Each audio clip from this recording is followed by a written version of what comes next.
stefnu, hvar eru þessi viðkvæmu blettir á Mosfellsheiðinni og þetta leiti skýringa það vegna sauðfjár, þeim sauðfjárinn hefur nú hækkað alveg stórum undanfarnum áratugum. Það vegna einhver annarra ástæðna eins og utanvegaakstur, sem sagt Mosfellsheiði í heild. Það það sem ég tel að vera skoða og kannski verður það í framhaldinu að þessi verði þá bara skoða í heild með þessu sveitarfélögum, okkur og fleirum og gera þá einhver áætlun þar sem verður tekið sameiginlega ákvörðun og þannig að það sé ekki verið að koma með þetta erindi sem sagt ár eftir ár og svona einhver vonapenningur, ætlar þetta sveitarfélag að styrkja þetta árið eða ekki.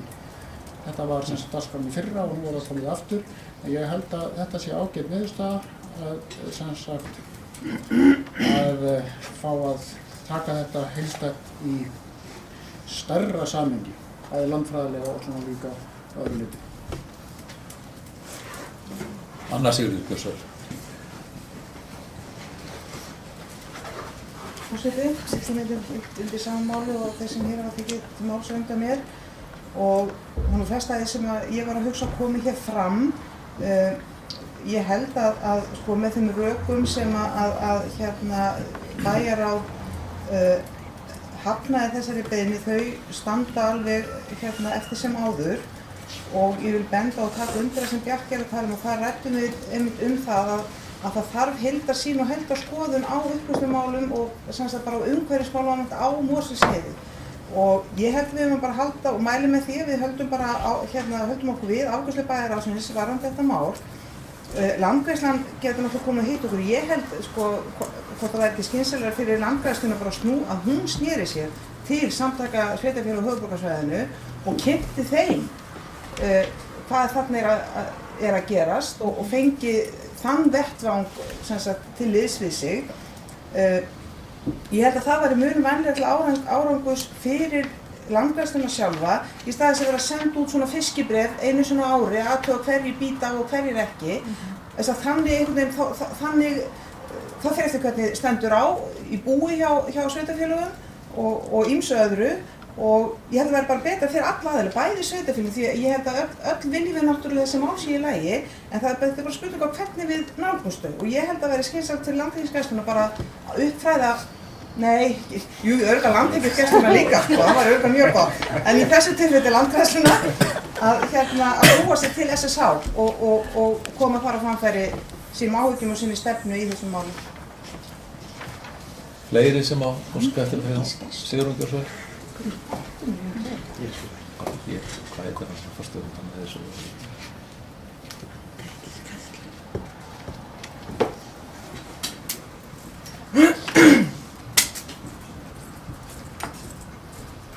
Já, ágæti forseti, ég ætla bara að lesa upp tillögu mína og hún hljóðar svo: bæjarfulltrúi íbúðarhreyfingarinnar gera að tillögu sinni að landgræðsla ríkisins verði fengin til að kynna aðgerðir sínar í umræddu beitarhólfi á Mosfellsheiði í bæjarráði áður en bæjarstjórn hafnar endanlega styrkbeiðni hennar.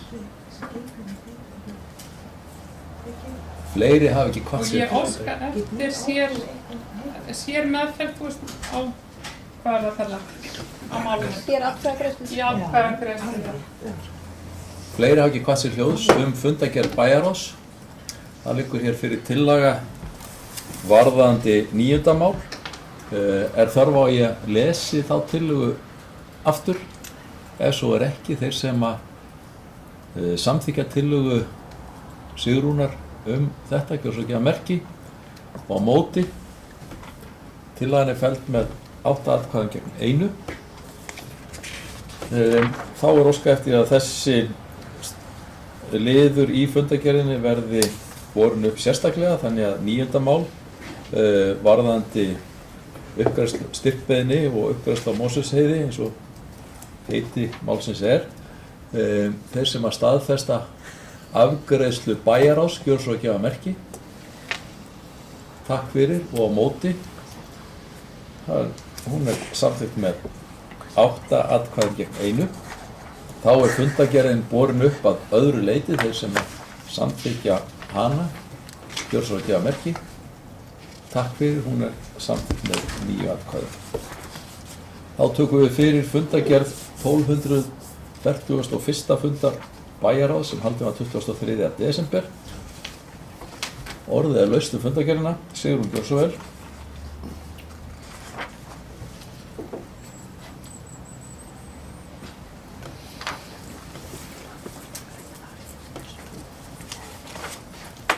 Já, ágæti forseti, ég kem hér fram undir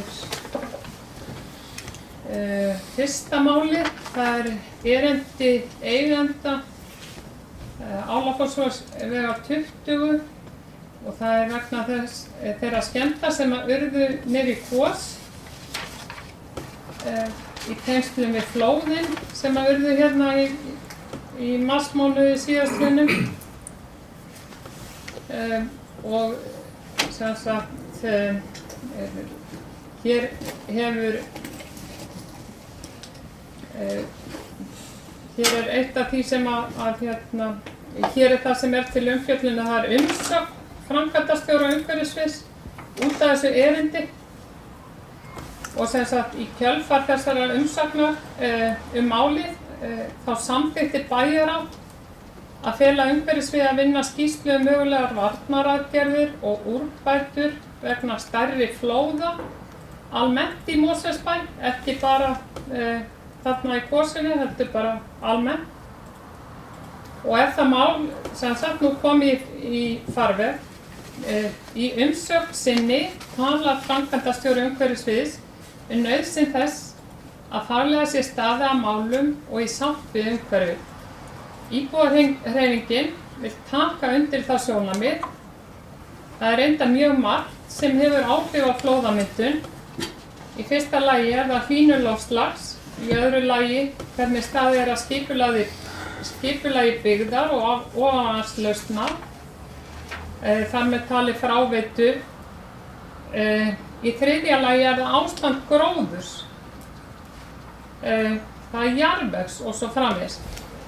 Eftir því sem gróður og jarðvegsþekjan þykkari, þeim mun meira vatn dregur jarðvegurinn í sig. Þeim mun betri sytureiginleika hefur jarðvegurinn. Flóð í ám og lækjum tengjast ekki síst umgengni okkar við umhverfi þeirra og þess vegna langar íbúahreyfingunni að leggja til að umhverfissvið fái líka sérfræðinga hjá Landgræðslunni til að meta ástand gróðurþekjunnar á vatnasviði Varmár og Veiðimálastofnun til að gera úttekt á ánni og mögulegum viðgerðum á bökkum hennar. Það talað Veiðimálastofnun sem fagaðila í skýrslu umhverfissviðs, í umsögn umhverfissviðs og ég ger bara ráð fyrir að þeir muni hvort sem leita til þeirra. En eftir stendur að hafa þá samband við Landgræðsluna bara til að tryggja að jarðvegsþáttur skýrslunnar sé í lagi vegna þess að þetta skiptir mjög miklu máli stærð flóða, hvernig ástand jarðvegs á vatnasviðinu. Ef ástand jarðvegs slæmt þá eru sytureiginleikar jarðvegsins heldur engir og þeir taka ekki við neinu vatni sem veldur því að það verða flóð. Og þess vegna vil ég hér leggja til að bæta þessu inn í þessa umsögn framkvæmdastjórans umhverfissviðs að leita líka eftir faglegri ráðgjöf hjá Landgræðslu ríkisins hvað þetta varðar. Bara svo að það sé skýrt allavega frá mínum sjónarhóli hér að við þetta borð breytum ekki umsögnum sviðsstjóra, framkvæmdastjóra sviða. Hvort að við heimilum eitthvað að kalla til viðbóta sérfræðinga allt annað mál. En Theodór gjörðu svo vel.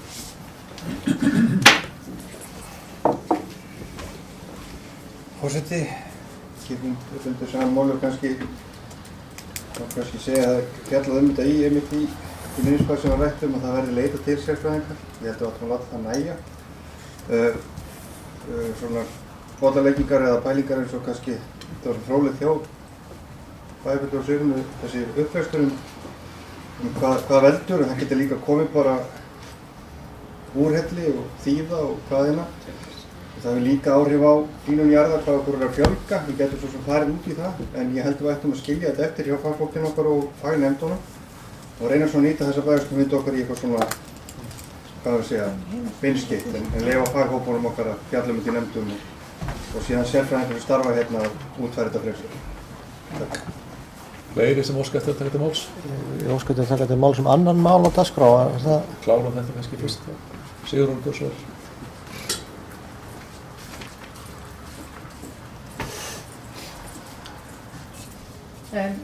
Ágæti forseti, ég tel að við sem bæjarfulltrúar sem að kosnir erum til þess að stýra þessu bæjarfélagi, að bæjarbúum eigum bara fyllsta rétt á því að koma með tillögur og koma með viðbótartillögur.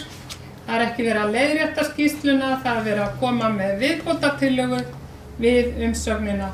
Bara til þess að undirstrika það að þetta verði örugglega gert vegna þess að þetta skiptir almennt mjög miklu máli. Svona úttekt myndi líka skipta miklu máli fyrir Mosfellsbæ almennt að eiga, ekki bara í þessu tilviki, heldur almennt að hafa yfirsýn yfir ástand gróðurs á þessu vatnasvæði og þá náttúrulega sérstaklega í tengslum við flóðin. Það getur vel verið að þau hafi hugsað sér að hafa samband við landgræðsluna. Ég er ekki að gagnrýna þessa skýrslu, heldur er bara með mitt input í þá umræðu hér.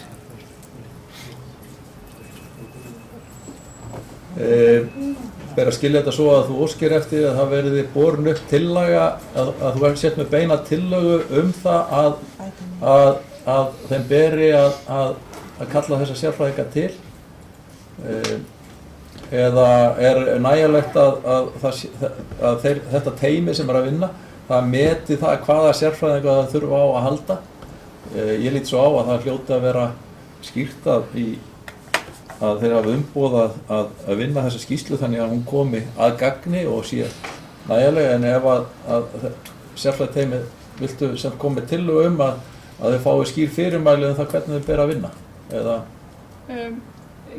Bara að þau fái þessa tillögu inn á sitt borð, svo geta þau vegið að meti hvort að... Þetta er náttúrulega komið fram hérna á fundinum, þannig að það er, en ef að óskar ekki eftir að koma með beina tillögu heldur að hugmyndin sé komin, ef að það nægir þá verður það bara metið að þessu teymi að hvað þið telja að þarft í sinni vinnu. Ég skal koma þessari tillögur til þessari ábendingu, ég lít nú frekar á þessum ábendingu til framkvæmdastjóra umhverfisins, ef að það er nægir. Já. Er það nægilegt? Það er bara stórfínt. Ljómandi, þá er ekki fleiri beðið orðið varðandi þennan fyrsta dagskrárlið. Haraldur Björnsson.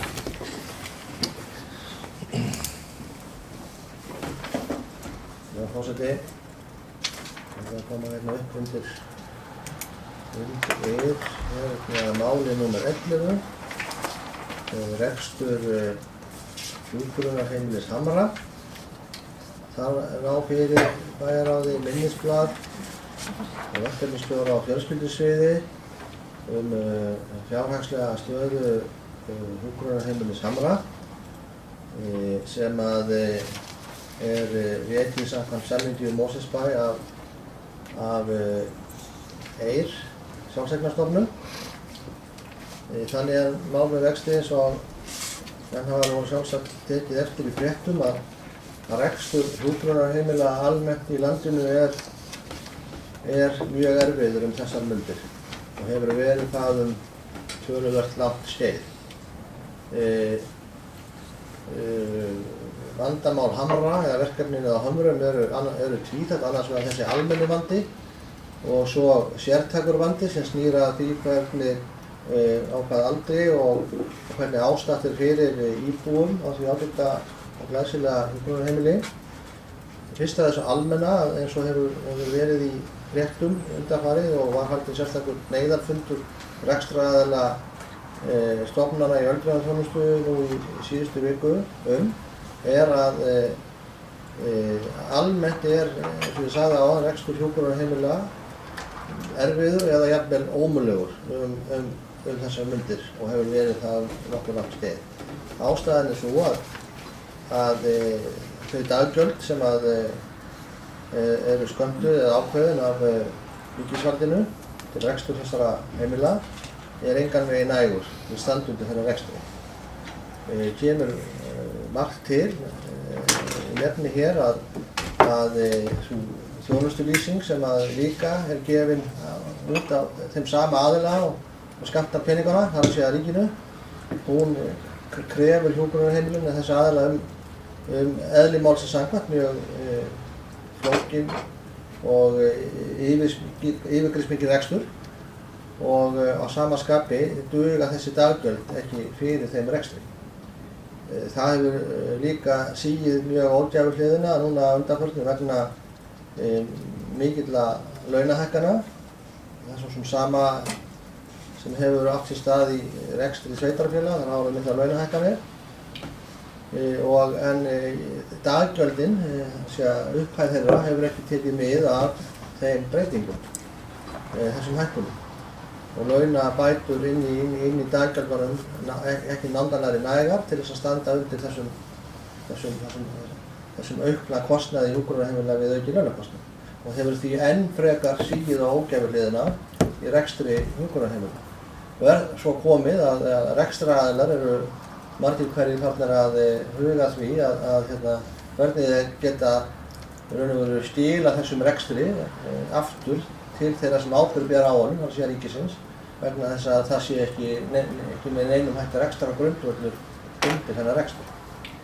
Má þar nefna til dæmis Garðabæ sem byggði hjúkrunarheimili á sama eða svipuðum tíma og við gerum hér í Mosfellsbæ, en ákváðu að reka það hjúkrunarheimili undir merkjum bæjarsjóðs, þar sem þeir bæjarfélagar að reka það hjúkrunarheimili sjálfir og hafa verið að greiða sjálf bæjarstjóra þar og bæjarstjórnar hundruð milljóna með þeim rekstri á undanförnum árum og eru nú að sögn að hefja undirbúning á málsókn á hendur ríkinu til að endurheimta þann kostnað. Og þar er líka viðræður í gangi skil skil þessa rekstrar til ráðuneytisins eða ríkisins.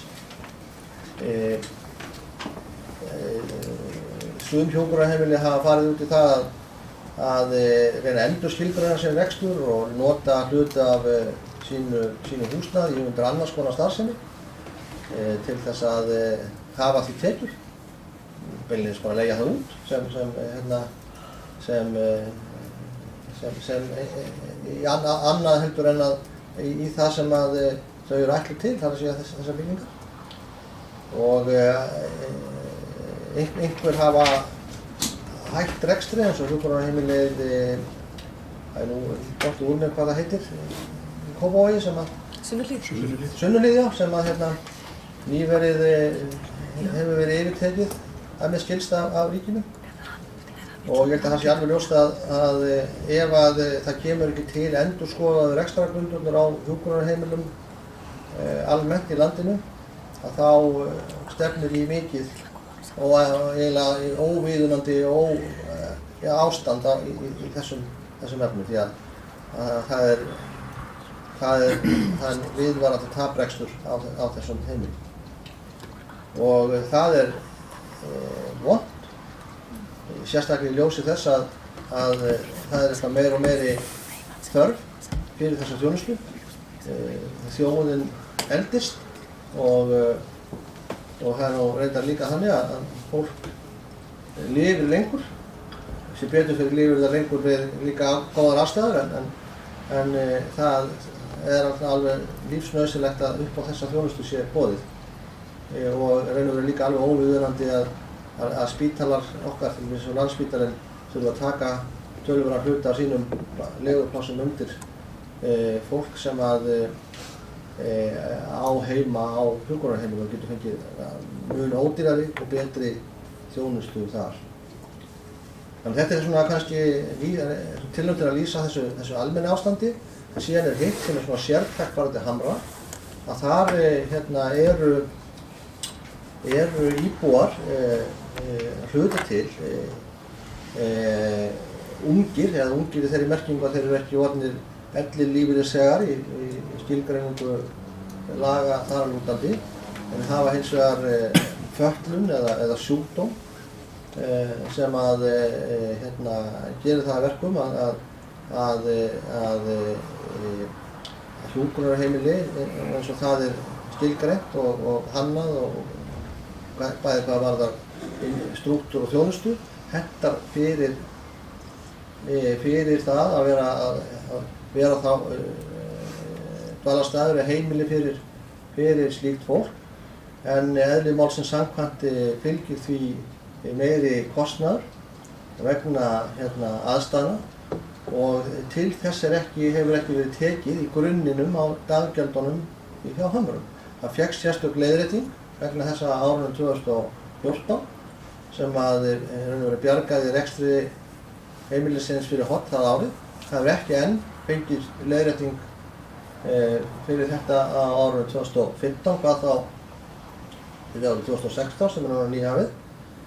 Og þrátt fyrir það að fyrir því séu fordæmi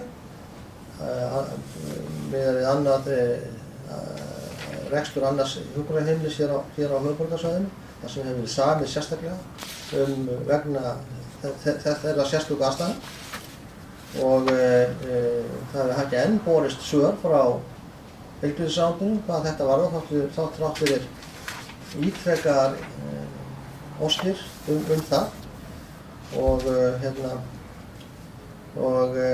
þannig að þetta mál sem að getur sjálfur sér farið á alla vegu ef að ég held að það sé ljóst að ef það kom ekki tillögur á lausnum eða sem felast í meira fjármagni til reksturs þessa heimilis frá ríkinu, þá verður þetta ekki rekið í þessu sama formi. Þá býður okkur það að segja upp samningnum við heilbrigðisráðuneytið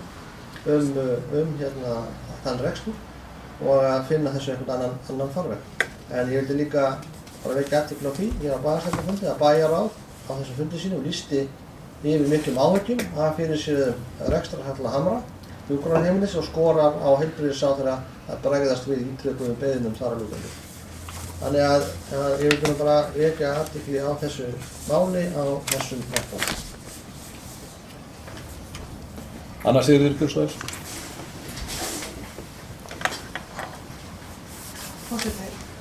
Það eru tvö mál sem ég langar að koma upp undir í þessari fundagerð. Kannski fyrst númer 11, málefni Hamra, og þakka bæjarstjóra fyrir greinargóða yfirferð yfir þetta mál. Þetta er grafalvarlegt mál fyrir okkur og náttúrulega önnur sveitarfélög líka.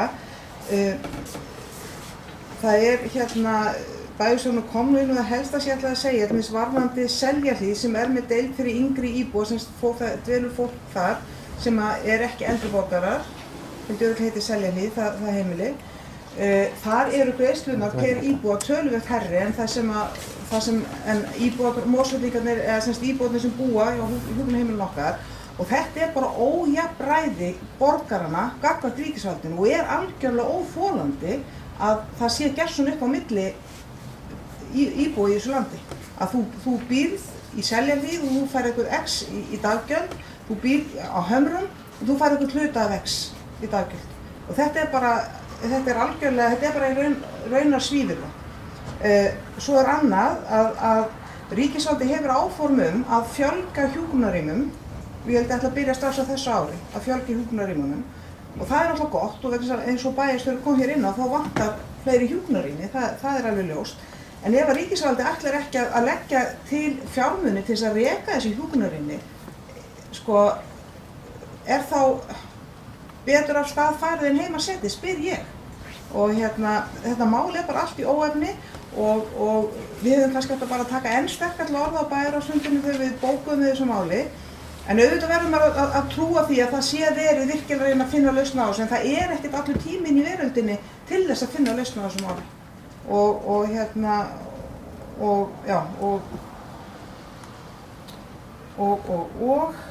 svo ætla ég bara að spyrja varðandi þetta eitt, að það var þessi, með minnir að það verið 20 milljónir sem fengu sem aukafjárveiting árið 2014 til þess að standa undir þessum aukna rekstrarkostnaði. Sko, ekki alveg á hreinu að það var orðað þannig hjá ráðuneytinu að það væri, þessar milljónir væru að koma í þetta verkefni, eða orðaði ráðuneytið það eitthvað loðinhátt þannig að þeir þurfi ekki að standa við, að þeir geti sagst ekki hafa verið að setja fordæmi með þeirri greiðslu árið 2014. Því ég skil ekki ef sú greiðsla kom 2014, sko ef aðstæður einstaklingar á Hömrum eru þar sömu, þá skil ég ekki hvernig ráðuneytið getur komist upp með það að greiða ekki árið 2015 og 2016. Þetta var kannski svona spurning mín og örlítið tekið bara undir allt það sem að bæjarstjóri sagði hér hjúkrunarheimilin. Svo langar mig aðeins, ef ég mætti bara í þessari sömu fermina, því það er önnur spurning til bæjarstjóra. Ef ég má það, takk. Það er varðandi mál númer 5. Ég ætla að opna þetta hérna hann svo ég örugglega.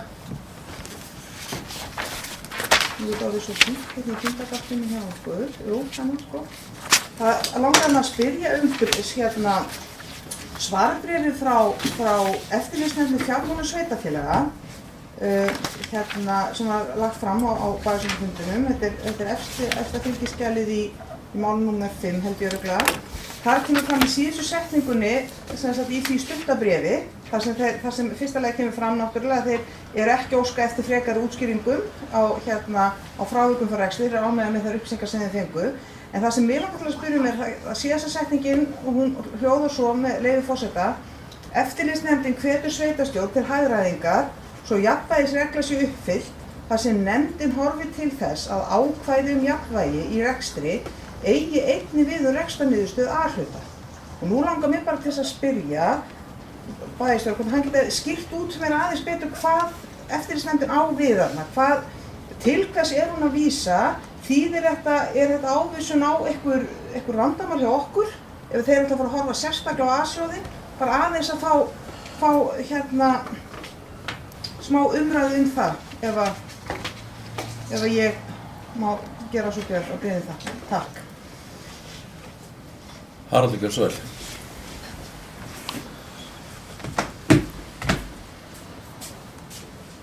Já, forseti.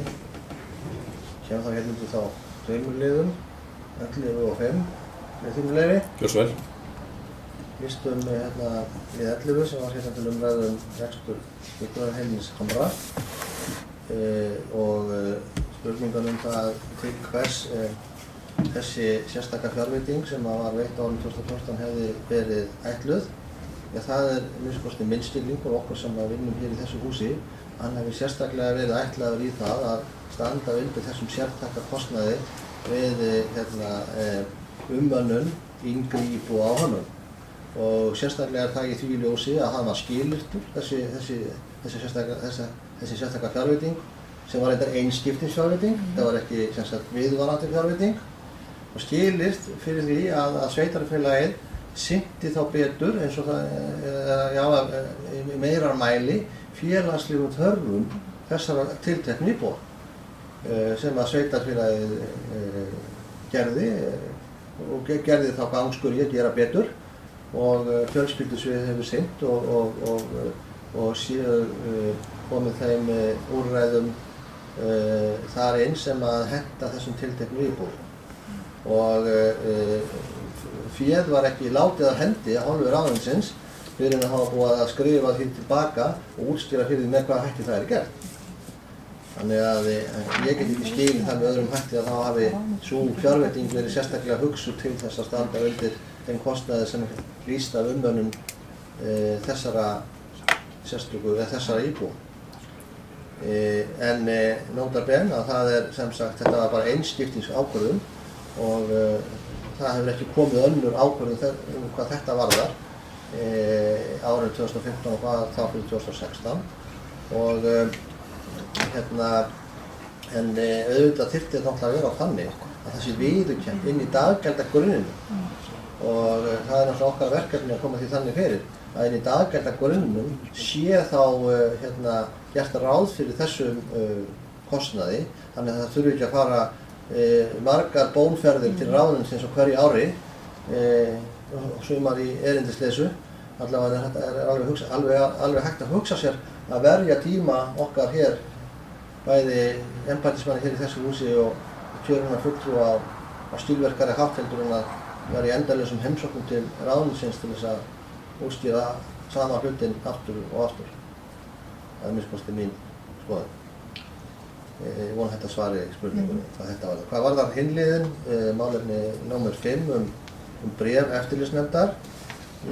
Ég hef svo sem ekkert það að segja, annað en það sem það stendur, það lýsa þeir yfir einhverju vilja til þess að fara að skoða A-hluta sveitarfélaga, ekki bara þessa sveitarfélags, heldur allara sveitarfélaga sérstaklega og ætlast til að það sé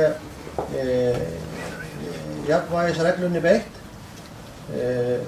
Ég skil lögin á annan hátt. Ég skil lögin snúist sameiginlega reikning, A og B-hlutan sameiginlega. Jafnvægisreglan eigi við um það. Það getur verið einhver munur, meira sér frá ári til árs, á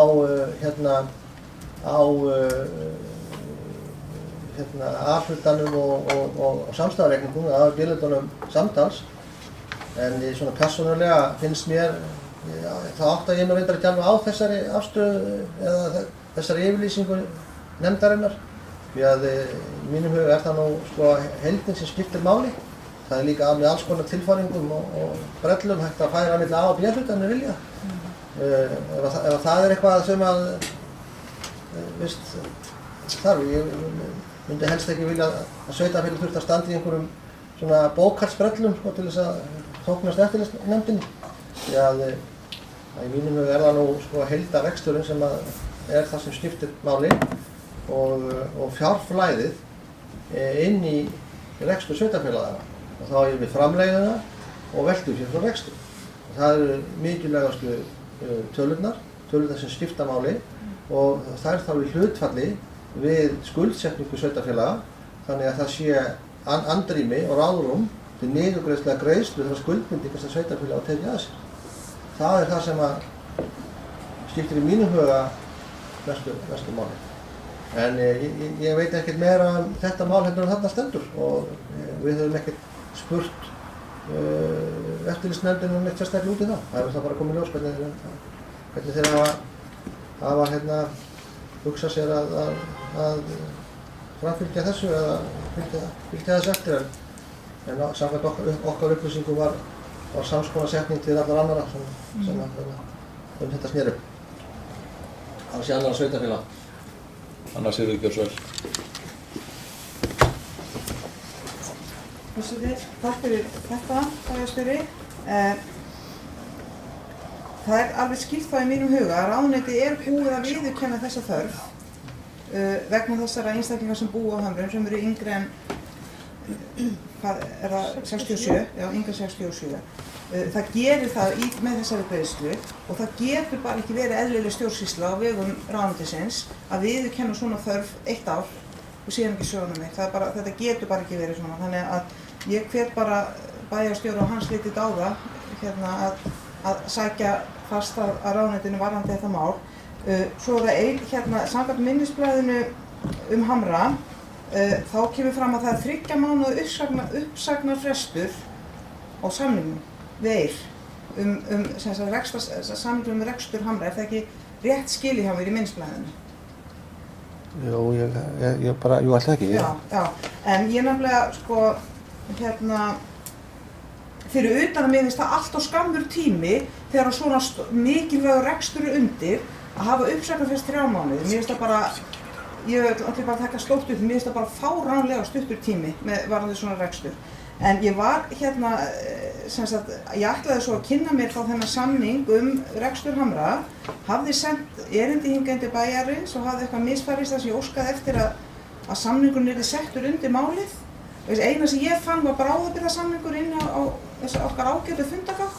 Þannig ég bara svona aðeins að minna á það, væri gott að fá samningi þannig að við allavega sem höfum ekki verið margar ára raðir í bæjarstjórn að við höfum auðveldan aðgang þá að samningnum, hann sé bara undir númerið Hamra í málaskránni. Takk. Sigrún, gjörðu svo vel.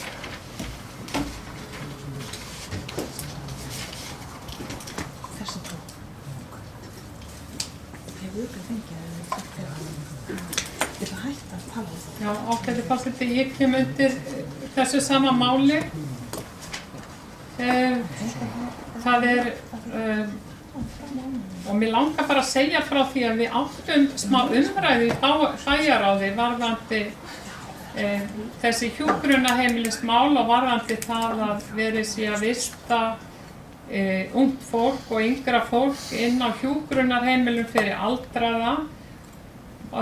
Ég held að okkur hafi nú, við höfum verið nokkuð sammála það að það á ekki, að það ætti ekki að vera þannig að ungt fólk sé vistað inn á hjúkrunarheimilum fyrir aldraða.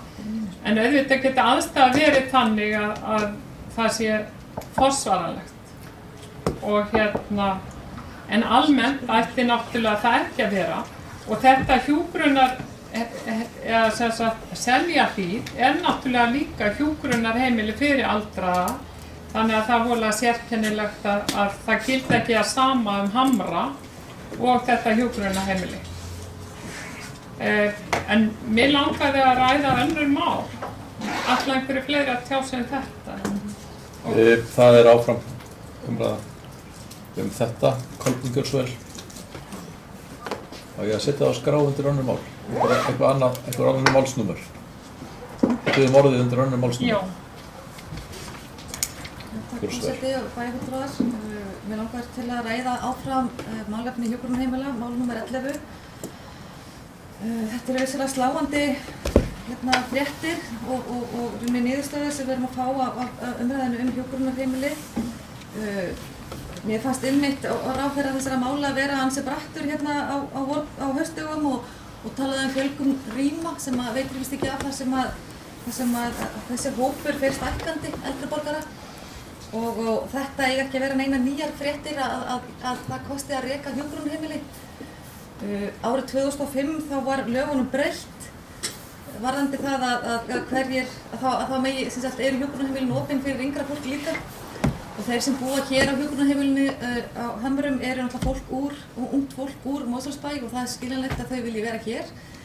Þannig að þetta í rauninni ekki hjúkrunarheimili, ekki lengur eingöngu fyrir aldraðra, það vitað, þetta bara hjúkrunarheimili okkar og fyrir, eins og ég sagði, lögunum var breytt 2005 og það fyrir þá sem þurfa á hjúkrunaraðstoð að halda að hlýningu. Þessar 20 milljónir sem komið þarna inn voru vegna leiðréttingar á mati, það var frá mat á íbúum. Og það náttúrulega, þá kom náttúrulega ljós að þessir íbúar sem þarna búa á Humrum eru meira krefjandi vegna þess að þau vilja, ekki meira krefjandi heldur vegna þess að þau vildu náttúrulega fá betri aðreiningu og sem eðlilegt og þannig að þetta ekki verið þetta á ekki að koma ráðuneytinu á óvart reksturinn á Humrum, þetta er vitað, allar tölur liggja fyrir, ræðmæti liggja fyrir, þannig að ég tek undir það sem hefur komið hér fram að viðbótar rekstrarfé og fé til Hamra á náttúrulega að liggja fyrir og við eigum ekki að þurfa að fara í veiðiferðir til Reykjavíkur til að sækja aukið fé. Það liggur allt fyrir varðandi það hvað íbúar á Hamrum þurfa og hvað þetta heimil þarf til reksturs. En ég vildi svona bara, já, það var ekki meira. Bryndís, gjörðu svo vel.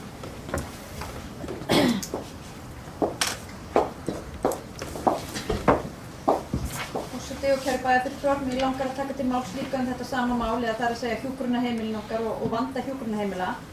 Við ræddum þetta nú töluvert á þessum bæjarráðsfundi þar sem við sameinumst þessa bókun sem bæjarstjóri las hér áðan. Og við ræddum líka það sem bæjarfulltrúi Sigrún Pálsdóttir kom inn á aðeins varðandi unga fólki okkar og við höfum verið að leggja sérstaka áherslu á það að það þurfi aukna fjármuni vegna þess að þau þurfi öðruvísi þjónustu sem að kalli á meiri fjármuni og þar sem sagt hjúkrunarheimili Skógarbær, það er Skógarbær í Breiðholti. sem er með sérstaka deild sem er fyrir yngri hjúkrunarsjúklinga og það einmitt eins og það sem að Kolbrún kom inn á áðan að þegar lögunum var breytt þá var talað bara hjúkrunarheimili þeir sem þurfa á hjúkrunarþjónustu að halda en geta verið utan spítalana. Og mér finnst ýmislegt ankarlegt við það en ég gerir ráð fyrir því að þeir sem hafa fjallað það mál þekki málaflokkinn mun betur en ég og fyrir því liggi mjög góð og gild rök. En ég held að það sé allavega ljóst að við þurfum að fá þessa viðurkenningu á því að það þarf að veita öðruvísi þjónustu með yngri aðilum og hún kann að kosta meira. Og þá held ég að þetta sé mikilvægur punktur sem að bæði bæjarstjóri og bæjarfulltrúi Anna Sigríður ræddu hérna áðan að varðandi það framlag sem kom á sínu tíma það þarf að tryggja það að það fylgi þessu unga fólki. En það nú ekki síður hefur þetta framlag komið vegna þess að er að ræða lítið hjúkrunarheimili hjá okkur. Það er að segja að hjúkrunarheimili Hamrar er lítið á miðað við önnur hjúkrunarheimili. Og samkvæmt fjárlögum ársins 2016, sem sagt eftir að þau komu til annarrar umræðu í þinginu, þá var kominn nýr liður sem eru 75 milljónir sem svona tímabundið framlag til minni hjúkrunarheimila. Og það er þá ráðherra sem skiptir þeim fjármunum og ég held að það hljóti að vera að hjúkrunarheimili Hamra falli undir þá skilgreiningu þannig að einhvað af þessum 75 milljónum hljóta eiga að renna til Hamra. Annars vegar vegna þess að það er lítil eining og hins vegar vegna þess að þarna unga einstaklingar ræða sem að þurfa meiri þjónustu.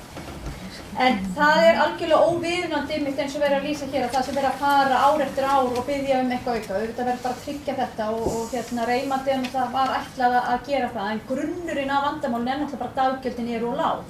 Óháð því hvað reymandi og það er það sem að aðilar sem í þessum rekstri hafa verið að benda á og það er það sem að við sveitarfélögum höfum líka verið að benda á og það er náttúrulega algjörlega nauðsynlegt að ná einhverju lendingu í það mál. Þannig að ég tek undir með þeim sem hér hafa rætt og við þurfum að vera hörð á því að leggja mikla áherslu á það sem að bæjarfulltrúi Anna Sigríður var að koma hér inn á varðandi 3 mánaða uppsagnarfresti eitthvað þess háttar. Ég held að það sé eitthvað sem að það bara má ekki gerast. Við erum hérna með nýbyggt hjúkrunarheimili og glæsilegt og það auðvitað má aldrei verða veruleika að það hætti þessu þjónusta sem þarna ræðir. Við hljótum að vera þess vegna bæði hér kjörnir fulltrúar í sveitarstjórnum og kjörnir fulltrúar á þingi og framkvæmdarvaldi að finna leið til að láta þetta mál ganga þannig að sómi sé að. Fleiri sem að vilja ræða þennan 11. lið í fundargerð bæjarráðs. Svo er ekki, þá er Sigrún næsta mál þetta skrákjörsvörð.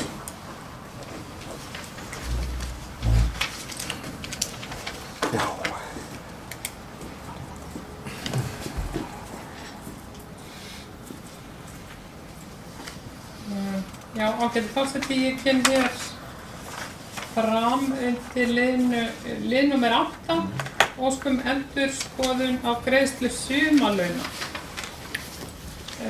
Og það eru tónlistarskólakennarar sem eru að óska eftir þessari endurskoðun. En það er eitt sem að mig langar að minnast á áður en að ég ræði þetta mál. Það er varðandi fylgigögnin á fundargáttinni.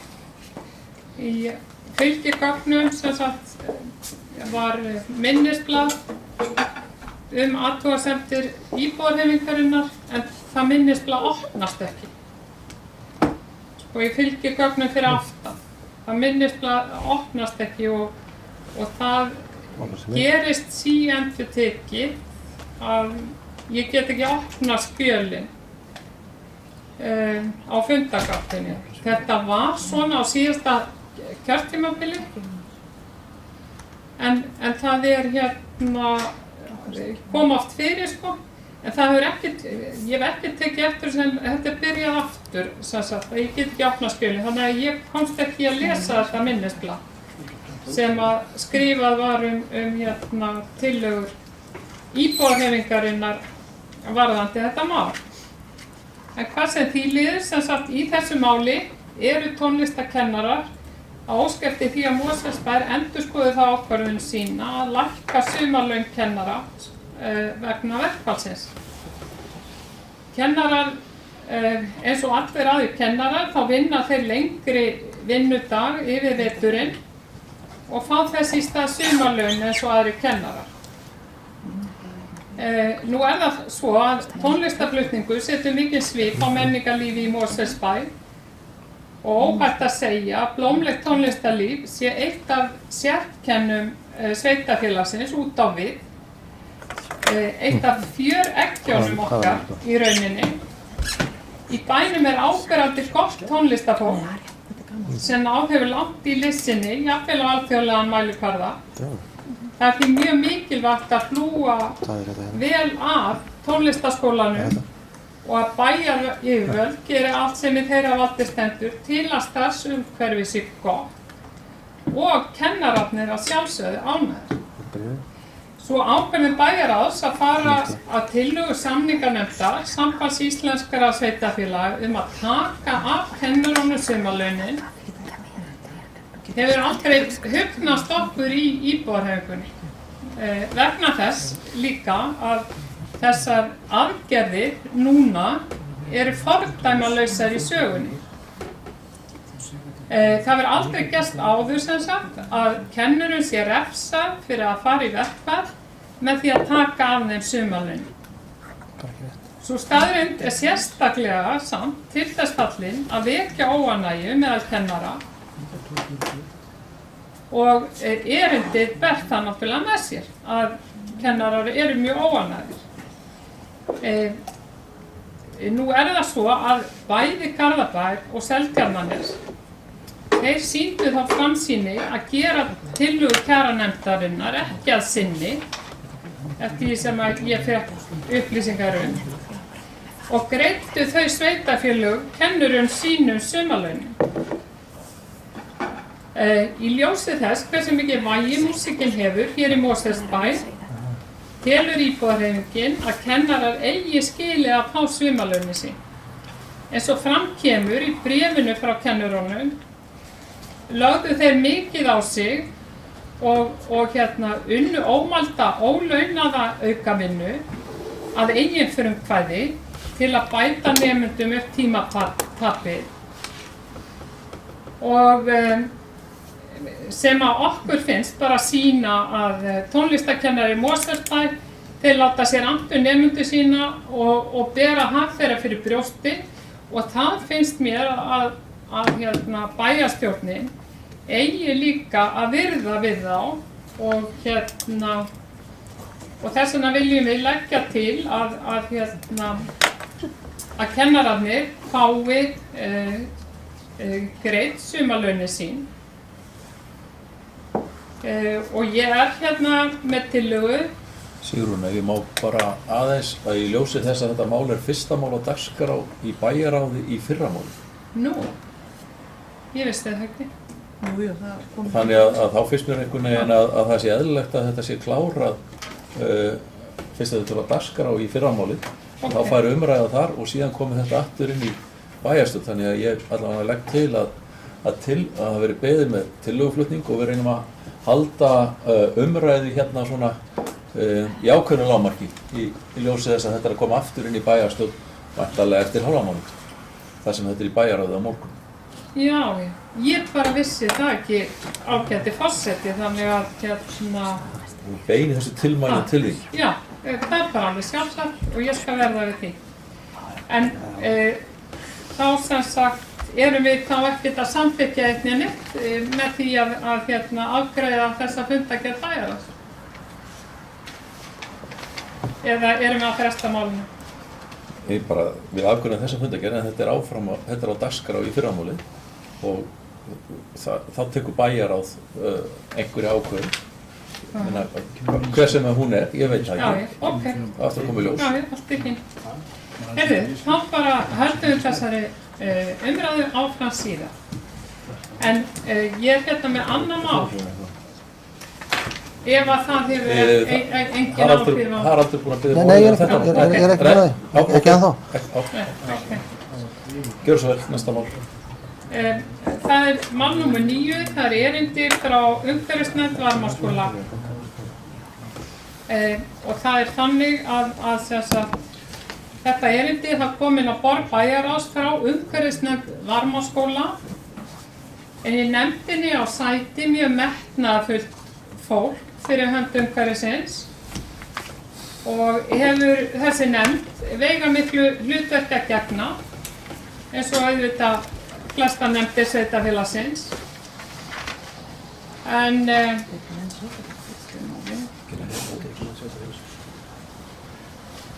eins og flestar. Heyrðu, ég ekki með textan hérna, ég þarf að ná í hann. Má ég þá aðeins bara biðja örstutt fundarlega? Ef að... Já. Við gerum þá stutt fundarlega, gjör svo vel. Við hefum þá funda 9. Í ljósi þess að í 8. málið að þar verið að afgreiða þessa ósk þeirra sumarlaun kennarana við Listaháskólann, Listaskólann ætla ég að segja, ég alltaf að hækka þetta, að þá og það sem á dagskrá í fyrramáli í bæjaráði er til upplýsingar, að þá rétt að við tökum fyrir tillöguna sem að Sigrún var að boða áðan, þannig að hún komi til afgreiðslu á þessum fundi og gjör svo vel Sigrún.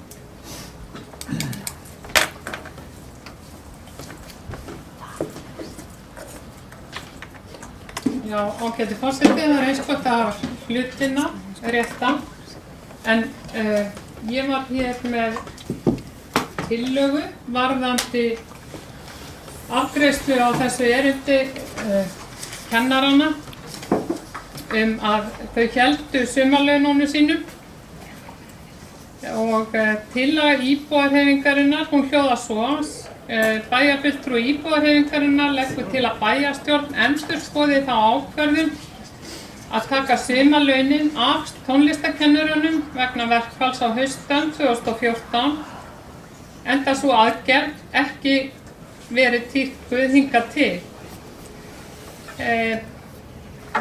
Bæði Garðabær og Seltjarnarnes sýndu á framsýni að gera tillögu kjaranefndar ekki að sinni og greiddu tónlistarkennurum sínum sumarlaunin. Í ljósi þess hversu mikið vægi tónlistin hefur í Mosfellsbæ telur íbúahreyfingin að kennarar eigi skilið að fá sumarlaunin sín. Eins og fram kemur í erindi þeirra frá 28.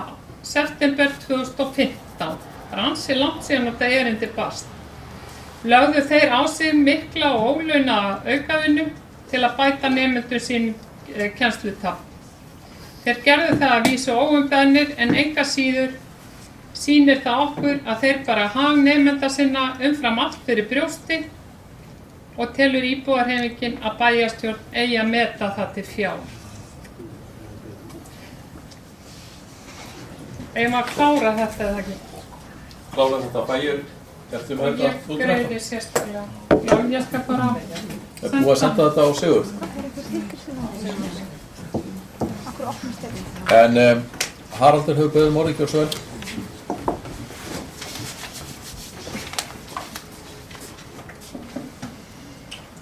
Forseti, það var að taka til máls vegna þessar málsana sem greiðslu sumarlauna.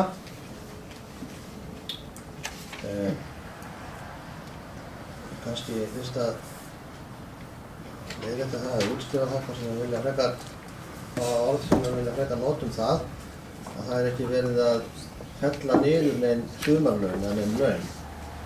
Það er verið að greiða laun samkvæmt vinnuframlagi og eins og hér hefur komið fram að þá er launum tónlistarkennara sem og reyndar allra kennara, grunnskólakennara líka, dreift á 12 mánaða tímabil en vinnuframlagi á sér stað á skemmri tíma. Það er að segja að kennarar vinna af sér mánuði yfir sumar, jól og páska og með auknu vinnuframlagi á þeim tíma sem koma síðan til greiðslu á þessum tíma. Þannig að þeir séu ekki launalausir í þessum fríum eða hléum sem skólar eru ekki starfræktir, það er sem jól, páska og á sumri. Þegar að fólk í verkfall, þá er það launalaust á meðan, eðli málsins samkvæmt. Það sé reyndar mjög mikilvæg og ófrávíkjanleg regla í samskiptum á vinnumarkaði, að verkfall hefur þær afleiðingar að viðkomandi fær ekki laun. Annars væri nú sjálfsagt erfitt að umgangast þær leikreglur sem að vinnumarkaðurinn hefur skapað þetta reyndar örþrifaráð, sem ég vil kalla, að fara í verkfall. Og það er náttúrulega mjög slæmt og mjög vont þegar að verkfall eiga sér stað. Sérstaklega var þetta verkfall, fannst mér, vont, eða verra heldur en mörg önnur, vegna þess að það var bæði langt og það var í því svona fólust deilur sem að virtist vera erfitt að leysa milli aðila. Þannig að það var svona, það var dálítið hatrað, þegar ég má kannski nota það orð. En ég held að það sé mjög mikilvægt að hvort sem að þetta verkfall eða einhver önnur verkfall, að það séu með skýrar og greinagóðar og ófrávíkjanlegar reglur hvernig það skuli fara þegar þetta gerist.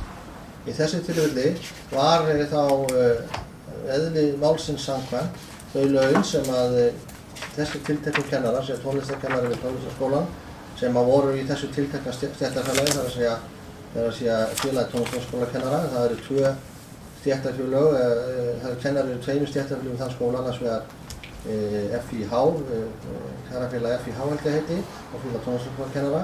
Það var aðeins félag tónlistarskólakennara sem var í verkfalli, hinir voru í vinnu. Og svo líka í skólahljómsveitinni, þar sem 2 kennarar þar eru í félagi tónlistarskólakennara.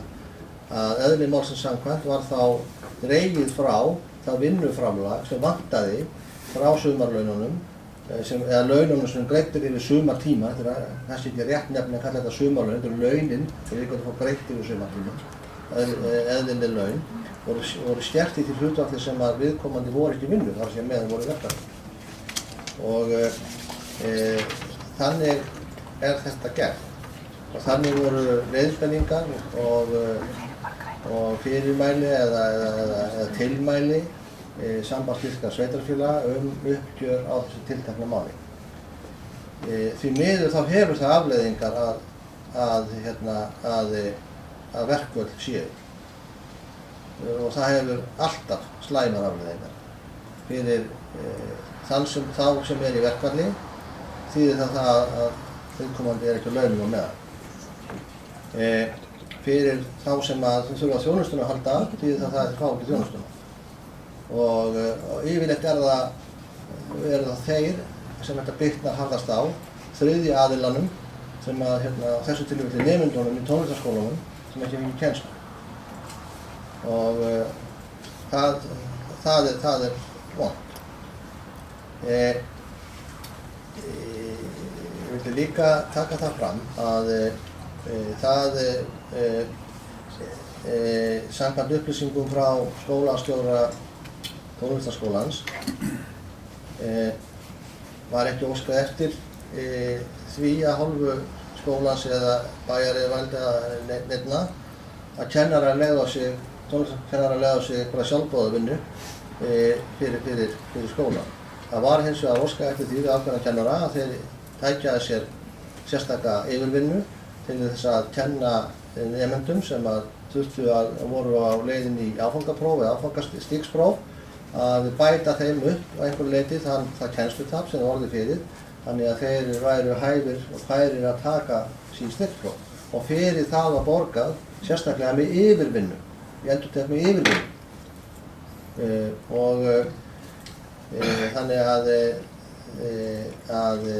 Þannig var það gert upp á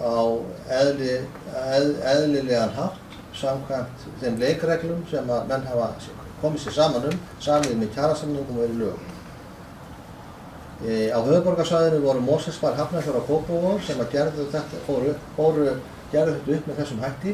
þetta á ekki við Reykjavík, því að í Reykjavíkurborg rekur sjálfur ekki tónlistarskóla, heldur eru þeir sjálfstæð starfandi. Það er sjálfst allur gangur á því. Ég hef svo mikið upplýsingar það, hvernig þessu var háttað þar, en ég grunar þó að flestir, jafnvel allir tónlistarskólar í Reykjavík hafi farið sams konar leið. Og þá skert þessi laun yfir sumarið í hlutfalli við það launalausa frávik sem var þegar meðan á verkfalli stóð, en jafnframt borga þeim þeim kennurum sem var óskað eftir að ynnu sérstaklega vegna til þess að bæta nemendum upp kennslutap, það í formi yfirvinnu. Seltjarnarnes og Garðabær fóru aðra leið, þeir ákváðu að skerða ekki þessi tilteknu sumarlaun, en borguðu þess utan ekki neina yfirvinnu til þeirra kennara sem þurftu þá að taka að sér meiri vinnu til þess að bæta nemendum upp kennslutap. Ég ætla ekkert að ræða það eða fara út í það hvor leiðin hagstæði fyrir kennarana. Það sjálfsagt mismunandi og kannski einhverjum tilfellum og kannski mörgum, en það hagstæðar að fá greitt í yfirvinnu heldur en í dagvinnu. Eins hvort yfirvinnukaupið töluvert þar dagvinnukaupið. En mér finnst að það eigi að vera þannig og við eigum að virða það og fara eftir því þeim leikreglum sem að menn hafa sett sér svona tilvik sem ég vil bara óska að koma upp sem allra sjaldnast og held aldrei. Það vont og erfitt og slæmt þegar að vinnudeilur og kjaradeilur fara út í það að verkfallsvopninu þurfa að beita sem var í þessum tilfelli. Þannig að ég tel að Mosfellsbær hafi afgreitt þetta mál bæði sanngjarnan, eðlilegan og réttan hátt og legg því til að þessi tillaga íbúahreyfingarinnar verði felld. Sigrún, gjörðu svo vel.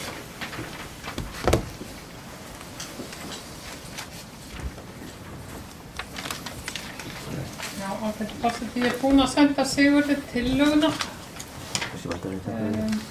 Já, ok.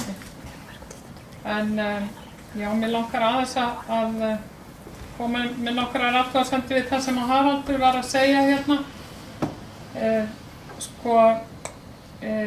Ég skil það vel að það hafi verið heyrt í þessum umræðum eins og þú sagðir, Haraldur, út af einmitt þessari, meðal annars þessari aðferðafræði að taka í fyrsta sinn í sögunni sumarlaunin af þeim sem fara í verkfall. Ég var ekki að tala um það. Ég var bara ekkert að tala um það. Nei, en ég skil vel að fólk hafa orðið reitt. Ég var bara ekkert að tala um það. Ég var bara ekkert að tala um það. Ég var að tala um verkfallið. Að þetta hefði verið, heyrtuðu hérna. Hún snerist bara ekkert um það, svo kjaradeila. Hún snerist um laun en ekki greiðslu sumarlauna. Já, þetta var einn af niðurstöðunum, Haraldur, að taka þessu, þetta var tillaga þessara kjaranefnda og og hún var hluti af kjaraborð af þessum launaviðræðum. En sem sagt, það voru ekki öll. Málið að það voru ekki öll sveitarfélög sem að fóru að ráði kjaranefndarinnar. Og af því að tónlist, hún skiptir voðalega miklu máli fyrir sveitarfélag okkar, þá finnst mér líka skipta máli að kennararnir okkar séu ánægðir og að það sé ekki verið að refsa þeim á þann hátt sem að gert var með þessum kjarasamningi. Og það fór ekki að sveitarfélag af þeirra ráði og það finnst mér til mikilla fyrirmyndar að þau hafi gert. Ég efast ég veit það ekki. Ég ímynda mér alltaf að hvergi sé blómlegra tónlistarlíf en einmitt hérna í Mosfellsbæ og þess vegna finnst mér að við þurfum að standa með okkar fólki og launa fyrir það. það er alveg fullljóst að þau gerðu það óumbeðin að kenna krökkunum að kenna krökkunum eftir verkfallið til að bæta upp þann tíma og það finnst mér bara voða fallega gert af þeim og sýna það að þau bera krakkana í brjósti og þess vegna legg ég þetta til. Mér finnst að þau eiga allan heiður skilið, tónlistarskólinn skiptir mjög miklu máli í menningarlífi Mosfellsbæjar og þess vegna finnst mér að við ættum að taka tillit til þess. Ekki bara þess sem að kjaranefnd Sambands íslenskra sveitarfélaga leggur til í þessu máli. Við erum sjálfstæð, við getum tekið ákvörður. Samband íslenskra sveitarfélaga tekur engar ákvarðanir fyrir okkur. Bryndís Gjósvel.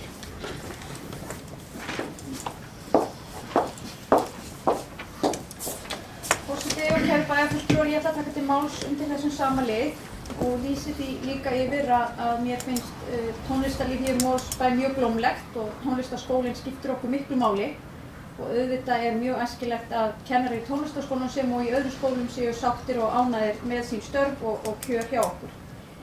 Það breytir ekki þeirri staðreynd að þegar ég greiddi þessu máli atkvæði í bæjarráði þá taldi ég og tel enn að við séum bara að fylgja þeim reglum sem utan þessi mál eru sett.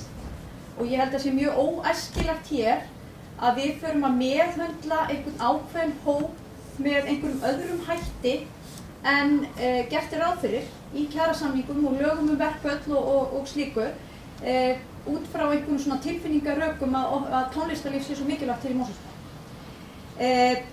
Þessi ákvörðun sem það hvernig þessi laun skyldu reiknuð var auðvitað bara tekin hér af embættismönnum sveitarfélagsins meðal annars eftir ráðleggingum frá Sambandi íslenskra sveitarfélaga eins og fram hefur komið og undir þessu máli fylgir tölvubréf frá Sambandi íslenskra sveitarfélaga þar sem útskiptir nákvæmlega hvernig fara eigi með þennan lið og reikna það út. Eins og forseti hefur bent á og fleiri hér í umræðinni að þá óskaði íbúahreyfingin eftir frekari upplýsingum og greiningu á þessu máli og það er til umræðu í bæjarráði á morgun og við getum rætt það þar og það kemur meðal annars fram að þetta hafi verið eitthvað mismunandi farið með þessi mál innan sveitarfélaga.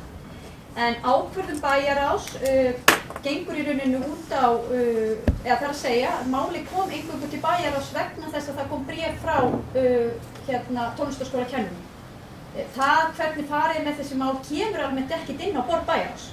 Þetta er bara verkefni sem sittir hér uppi að þeim sem sjá að greiða laun og því miður er það svo að verkföll eru þekkt fyrirbrigði, ekki bara hjá tónlistarskólakennurum heldur hjá öðrum stéttum líka og við spurðum það því í bæjarráði var ekki farið með þetta mál í samræmi við hvernig farið almennt með slík mál þegar komið til verkfalla.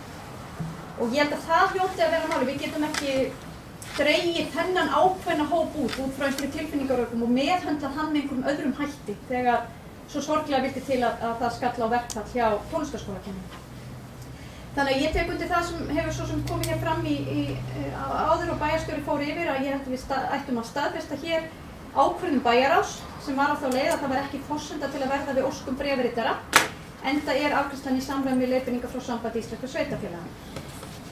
Við getum svo rætt þá á bæjarráðsfundinum á morgun af hverju einhver annur sveitarfélög hafa farið að með einhverjum öðrum hætti og okkur er í rauninni ekkert fulljóst nákvæmlega hvað það gerði í því og það er þá einhver gögn sem er hér undir fundinum á morgun.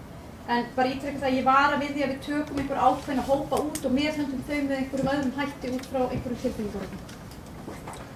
Theodór.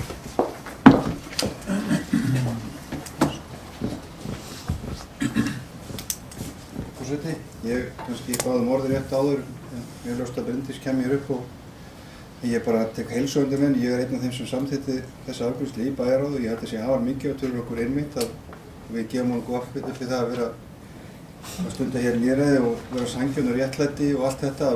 Það er verkfall að búið að fara löngum málum hvað fylgir verkfallum, það er þessi viðbót, það er að þetta nýtur ekki launa á meðan.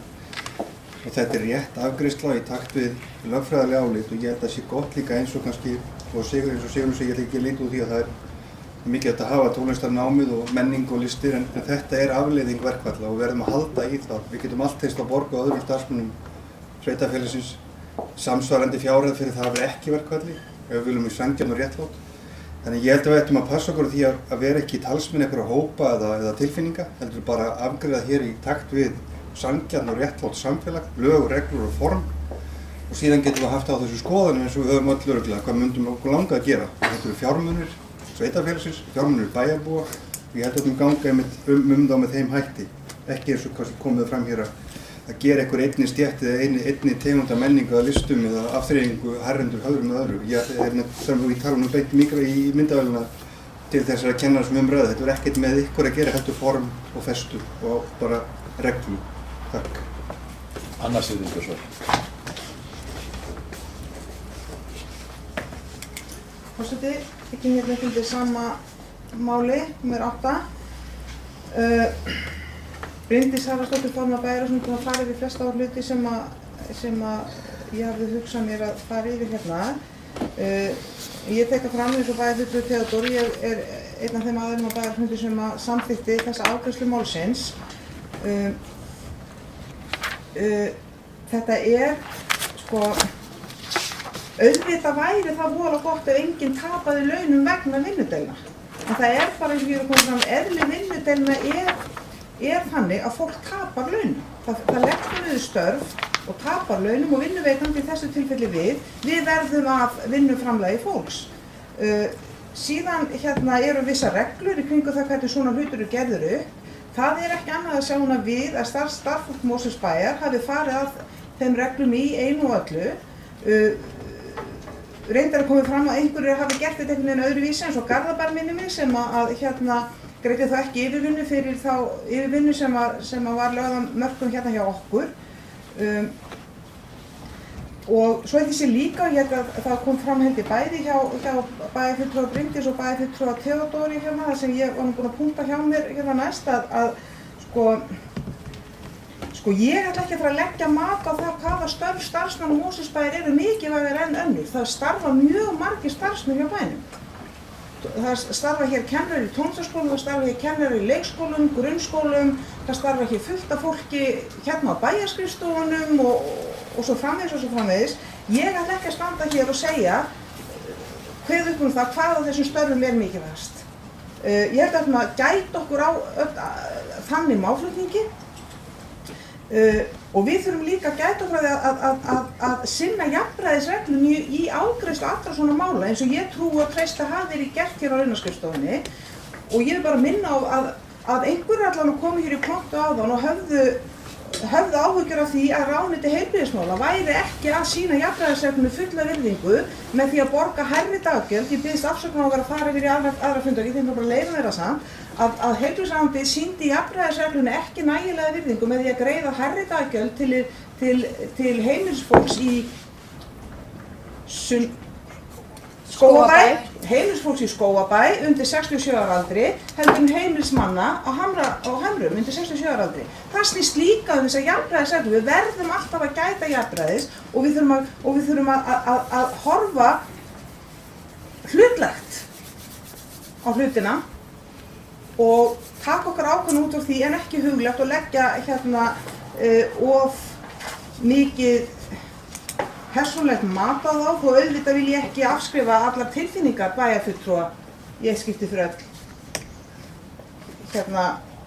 með þessu. En ég endur bara, ég legg til að við samþykkjum afgreiðslu bæjarráðs. Sigrún Björnsdóttir.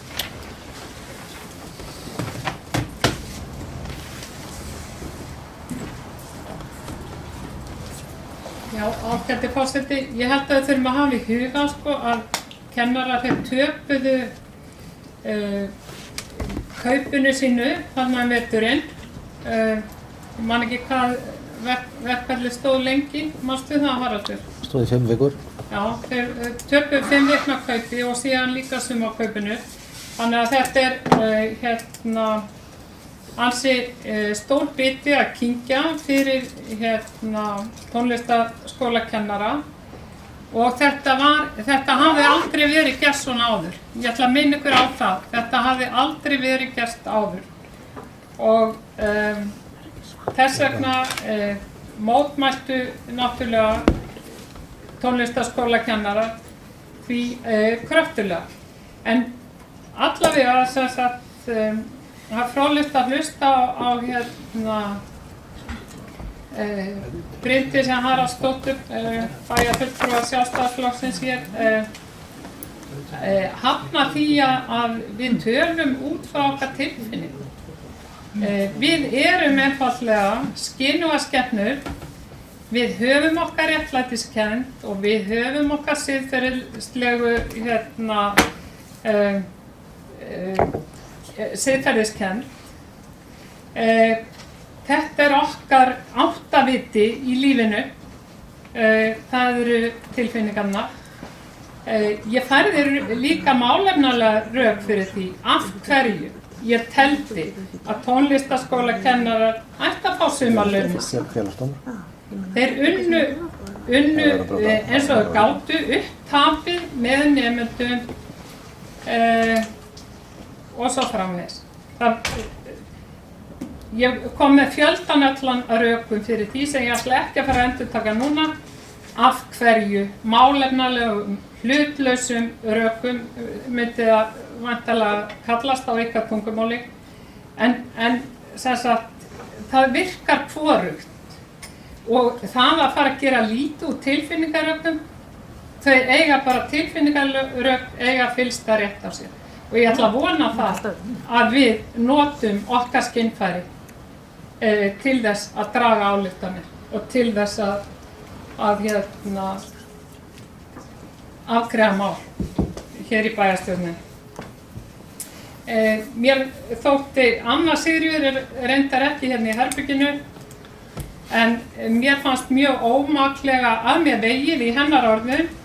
Hún lagði mér orð í munn. Ég var ekki að segja að tónlistarskólakennarar væri eitthvað betri en aðrir starfsmenn Mosfellsbæjar. Finnst það bara ljótt að halda því fram. Það kom hvergi fram í mínum orðum, en þeir eru mikils virði fyrir sveitarfélagið. Og þess vegna finnst mér þeir eiga skilið að ekki sé komið svona fram við það. Það eru fordæmi fyrir því að aðrir gerðu þetta öðruvísi. Þess vegna legg ég til það sem ég hef lagt til og hef síðan ekki meira það að segja, held ég. Jú, ég ætti nú kannski að bæta í við. Þið muni kannski fyrir nokkrum mánuðum brást bæjarstjórinn mjög tilfinningalega mjög tilfinningalega við einhverjum athugasemdum mínum hér í ræðustóli.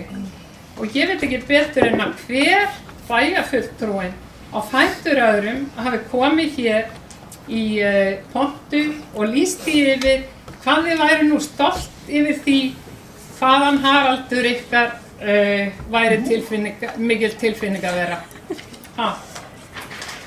Forseti, ég óska eftir að bera mig sakir. Já, Haraldur fyrst og svo.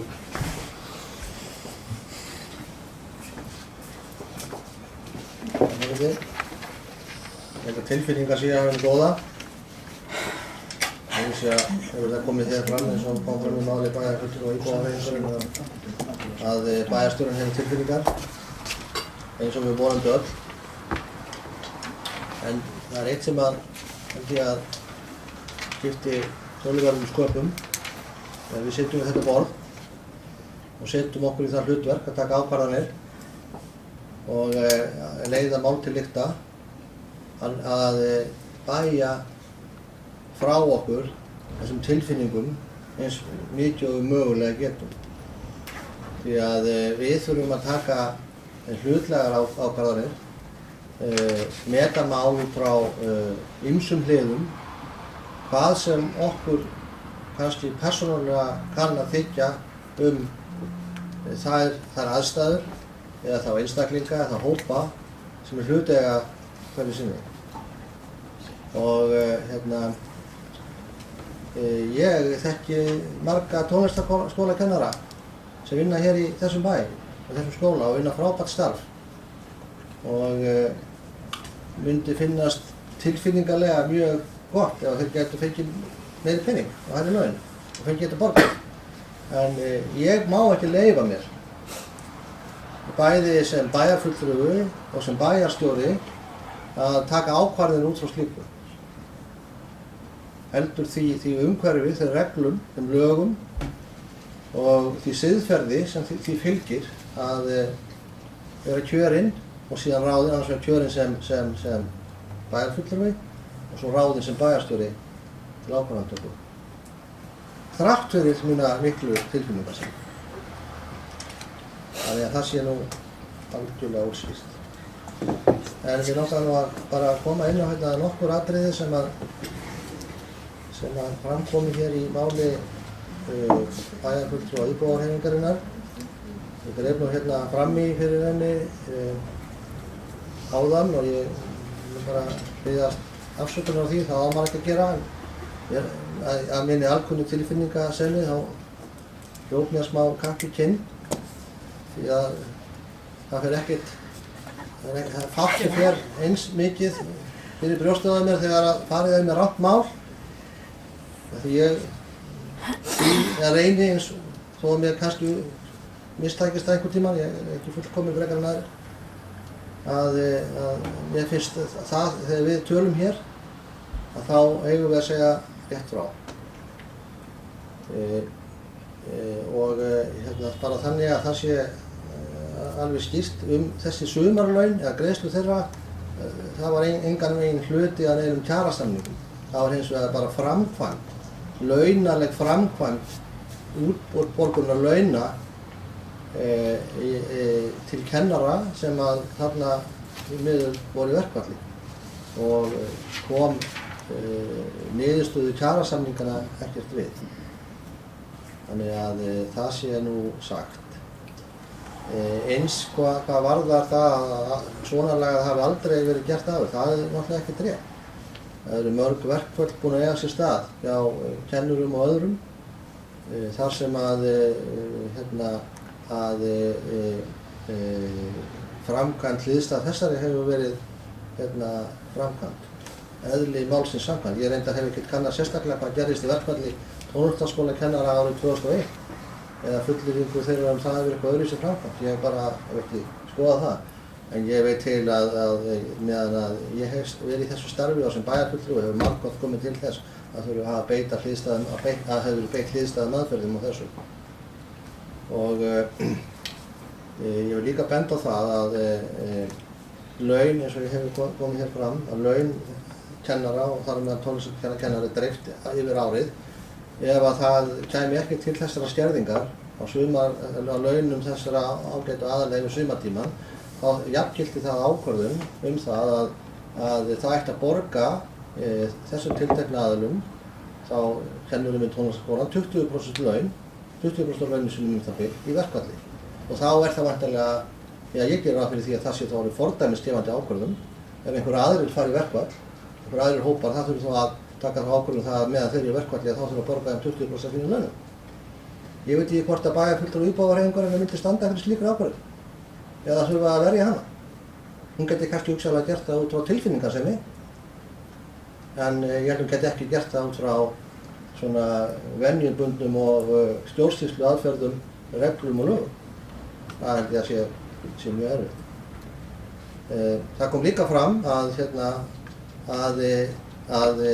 kennarar hefðu unnið sjálfboðavinnu.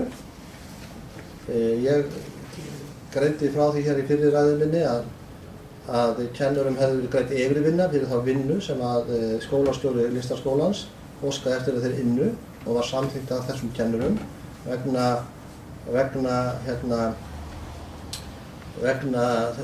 þeirra viðbóta kennslu sem var ákveður að veita ákveðnum nemendum.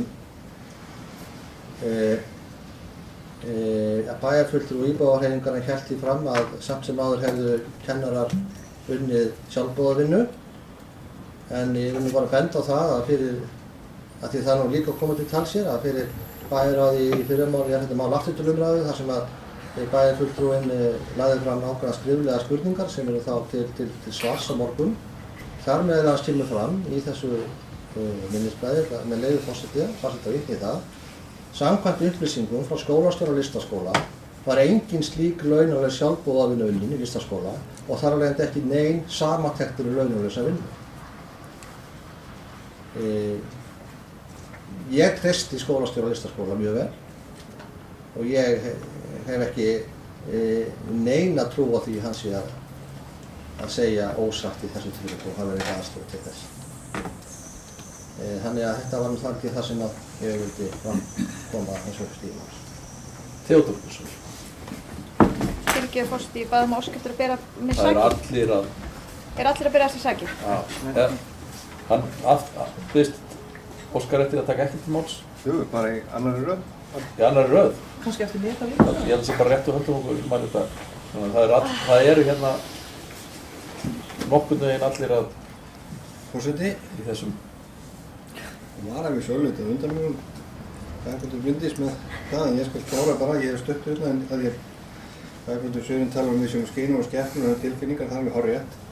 Það er akkurat það sem mótar það regluverk sem við búum við í dag. Það er að segja að við erum ekki fyrstu skynur og skepnur sem hingað komum, né það síðustu. Og það regluverk sem við búum við er myndi mótað af því fólki sem hér voru undan okkur og hefur haft áhrif á það regluverk sem við vinnum eftir. Við svo, eins og aðrar skynur og skepnur fyrir okkur, undan okkur, höfum síðan áhrif á það regluverk sem tekur við og við vinnum við. Þannig að við getum reynt að móta það.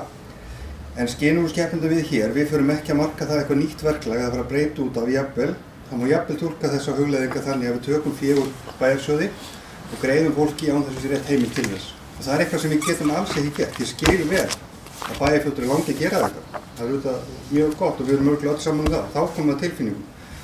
En aftur, skynur og skepnur undan okkur mörkuðu þetta þessi fótspor sem hér eru. Við skulum bara fylgja þeim og svo getum við þá reynt að hafa áhrif á að við viljum, þeir sem hafa það, að greiða fólki fyrir að vera í verkfalli. Það er bara önnur ákvörðun. Við getum tekið það upp, rætt það bara innan þjóðarinnar allar og reynda að reyna að forðast verkfall líka. En þetta er svona, þannig ég legg til að við fylgjum þessu áfram, greiðum ekki fé úr bæjarsjóðunum til þessu heimildir fyrir því og förum bara þessu regluverki almennt.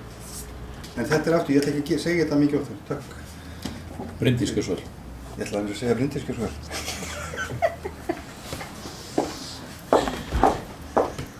Forseti og kæru bæjarfulltrúar, ég hef stóðið þeirri meiningu að maður óska eftir að bera sér sakir og þá væri það svona sambarlegt og að fara í ansvar og þar af leiðandi fengir maður orði á undan öðru sem hafa óskað eftir því að flytja hér ræður. En þetta er kannski mjög skynsum fundarstjórn hjá forseta því að nú eru tilbyrningarnar alveg slaknaðar eftir það sem að bæjarfulltrúar Sigrún Pálsdóttir sagði áðan, enda margir búin að taka til máls og fjalla sambarlegt mál. En ég ætlaði bara að segja það auðvitað höfum við allir inni tilbyrningar. Mín punktur var einfallega sá í ræðunni að við getum ekki tekið ákvörðun sem þessa út frá tilfinningarlegu rökum og ég hef ekki enn heyrt málefnalegu rök fyrir því að við afgreiðum þetta mál með öðrum hætti en það var gert. Og það er afstaða mín og hún skýrist í þeirri afstöðu sem ég tók inn í bæjarráði að styðja þessa afgreiðslu sem hafi verið gert og þar af leiðandi geta ekki orðið við erindi frá tónlistarskólakennurum. Anna Sigríður, hversu vel?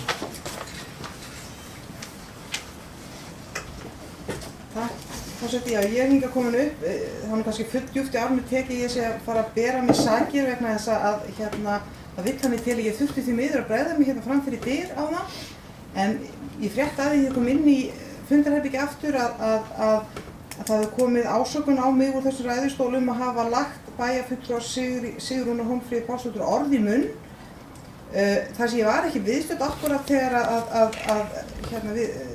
háttvirtur bæjarfulltrúi sagði þetta, þá hef ég eiginlega engin önnur svör við þessum ásökunum, önnur en þau að hvetja þá bæjarfulltrúa sem hér eru og þá bæjarbúa sem hafa áhuga á því sem gerist í bæjarstjórn að hlusta á upptöku umræðanna eftir að fundinu lýkur og dæmi þá hver fyrir sig hvort það hefur voru lögð orð í munn eða ekki. Ég mælist til þess að við förum nú að stytta þessa umræðu. Við erum búin að fara kannski í einhverja svona 2 hringi að mínu mati en og mælist því til þess Sigrún að þú styttir málið þitt eftir föngum og við förum að svo að ganga til afgreiðslu á þessari fundargerð.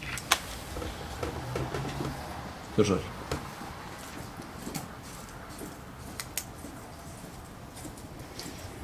Já, ágæti forseti, mér langar bara að svara einu atriði hérna og það var varðandi það hvort að kennarar í tónlistarskólanum hefðu unnið yfirvinnu. Ég hef hér upplýsingar einmitt úr skólanum það að einhverjir kennarar hafi unnið launalausa yfirvinnu, þeir hafi hins vegar ekki óskað eftir að fá hana greidda eða sem sagt haft samráð við skólastjóra það, en þetta hafi sérstaklega verið gert í tengslum við undirbúning prófa. Þannig að þetta eru þær upplýsingar sem ég hef. En sko, ég myndi vilja fara yfir í næsta lið. Eru fleiri mál sem þú vilt að ræða í þessari fundargerð? Já, númer 9. Það er gjörsvör. Það er sem sagt erindi númer 9 í fundargerð bæjarráðs númer 1242 eða hvað? 41. 1241, já. Sem sagt það er erindi frá umhverfisnefnd Varmárskóla. Þetta erindi komin á borð bæjarráðs frá umhverfisnefnd Varmárskóla, en í nefndinni á sæti mjög metnaðarfullt fólk og býttu nú við. Ég var að byrja á þessu áðan. Já, fannst ekki með gögnin og fórstu að sækja þau? Heyrðu, fyrirgefðu. Er þetta ekki góð upprifun? Jú, takk. Gjör svo vel. Sem sagt, einn fulltrúi í þessar nefnd kom að máli við mig og sagðist ekki skilja þá málsmeðferð sem erindi fékk í bæjarráði. Og ákvað ég að skoða málið frekar í kjölfarið. Og eftir að hafa skoðað þetta mál, þá get ég ekki annað en verið fulltrúanum í nefndinni algjörlega sammála. Umhverfisnefndin sendi nefnilega bæjarráði erindi í nokkrum liðum og ráðið það afgreiddi það með þeim orðum að það sé samþykkt með 3 atkvæðum DS og vaflista að vísa erindinu til afgreiðslu skólastjórnenda í Varmárskóla. En þegar ég fór að skoða erindi, gat ég bara hreint ekki séð af hvaða leyti skólastjórnendur yfir höfuð gætu afgreitt þetta erindi. Þeir eru held ég bara alls ekki aðstöðu til þess að afgreiða erindi. Öll þau mál sem í erindinu eru viðruð einungis hægt að leysa af starfsfólki hér á bæjarskrifstofunum og þá sérstaklega umhverfissviði. Í umsögn framkvæmdastjóra kemur það líka fram að þetta eru mál sem að heyra undir umhverfissvið og ætti því að fjalla í umhverfisnefnd og koma í farveg inn á umhverfissviði. Og sem sagt íbúahreyfingin telur nauðsynlegt að beina þessu máli í rétta farvegi og leggur til að erindinu eru að vísa til þess bæra aðila á umhverfissviði og umhverfisnefndar til umræðu og úrlausnar.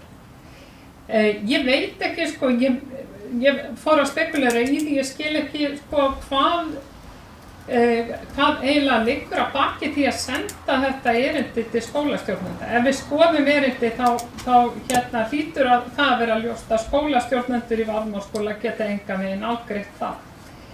En ef að þið eru að senda, ef að bæjarráð er að senda umhverfisnefndinni þau skilaboð að hún eigi ekki að senda bæjarráði einhverja óskir úrbætur í umhverfismálum, þá held ég að það væri affæra sælast að senda nefndinni þannig bréf. Af þess að það sé mín skoðun að umhverfisnefnd í Varmárskóla eigi ekki að hafa neina skoðanir á því eða eiga að hafa rétt á því að koma því á framfæri við okkur sem að höfum með þessi mál að gera.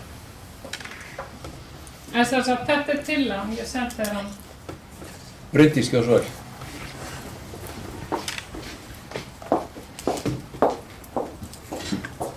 Já, forseti og kæru bæjarfulltrúar, ég ætla að bregðast við þessari ræðu Sigrúnar Pálsdóttur varðandi erindi frá umhverfisnefnd Varmárskóla sem að bæjarráð samþykkti að vísa til afgreiðslu skólastjórnenda Varmárskóla.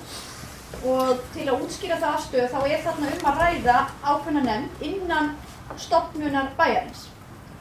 Og ég held að það væri ankaralegt ef við fengjum hér inn á borð bæjarráðs erindi frá ýmsum nefndum sem heyra undir stofnanir. Rétt boðleg að viðkomandi nefnd snúi sér til skólastjórnenda og það komi þá erindi frá Varmárskóla ef einhver atriði eru þess eðlis að við sem bæjaryfirvöld þurfum að bregðast þar við. Og ég man ekki betur við höfum aðeins tekt á þessu og rætt þetta og tekið mitt ákvörðun út frá þessu. Við minnumst þess að hér fyrir einhverjum árum síðan þá var það mjög algengt að hingað rötuð inn á borð erindi frá nefndum innan afturheldingar, eða deildum innan afturheldingar og það var farið yfir það stjórnsýslulag og ákveðið að framvegis kæmu eingöngu erindi frá aðalstjórn afturheldingar. Þannig að hver og einn deild vísar málunum til aðalstjórnar og aðalstjórn afturheldingar svo aðili sem í samskiptum við sveitarstjórnina. Ég held að það sé eðlilegt að það sama eigi við varðandi stofnunar. Þannig þeir benda á ýmis góð mál sem hægt að fara í. En sum af þeim eru einfaldlega á forræði skólastjórnenda og eðlilegast að þau skólastjórnendur séu þá þátttakendur í því að forgangsraða þessum verkefnum og koma þá með beiðnir hingað til bæjarins ef þörf er á. Þjóðar Björnsson.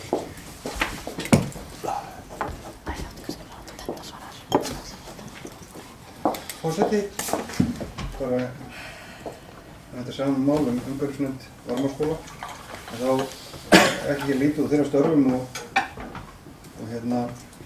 sé í blaði skólans frá því fyrsta tölublaði skólans frá 2014-15 þar sem að þessi nefnd hittist í fyrsta skipti mánudaginn 22. september.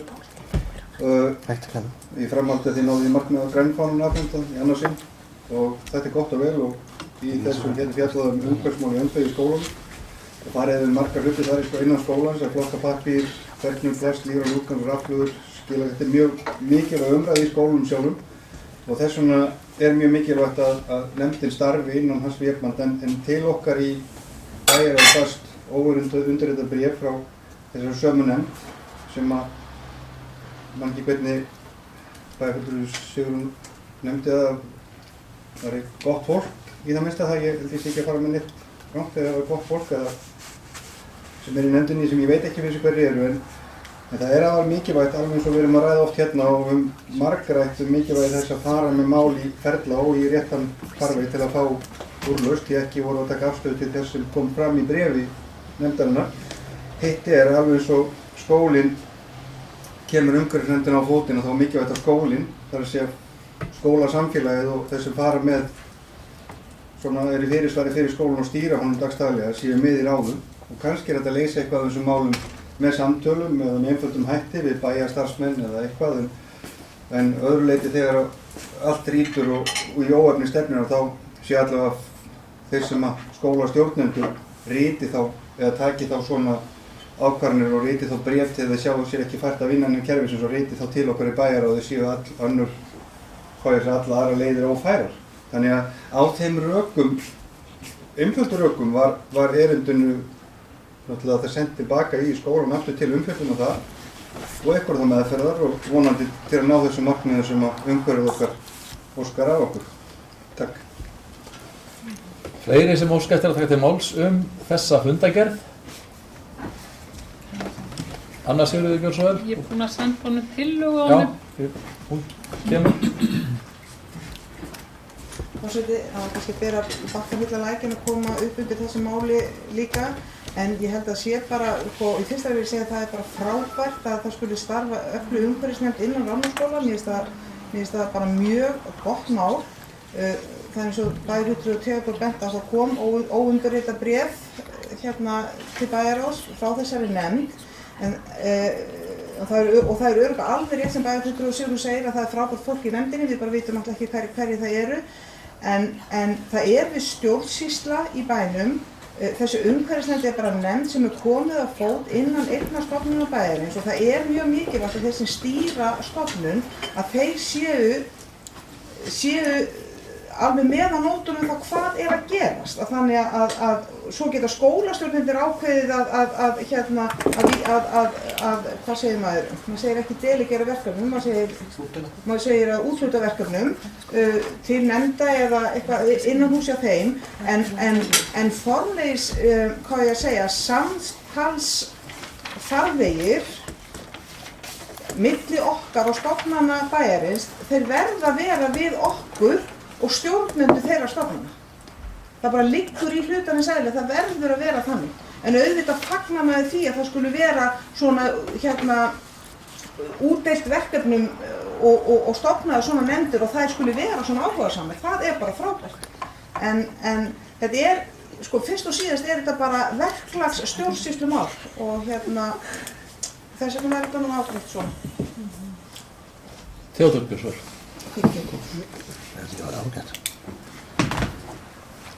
Forseti, ég bara byrst afsökunum, ég ætlaði að bæta einu við sem við þurfum líka að hugsa að snýra því að ég les bara úr bréfi skólans úr fyrsta tölublaðinu frá 2014-15 og segir líka verðum aðeins að hugsa það líka að það mætti líka draga úr það verið fjalla hvað að gera.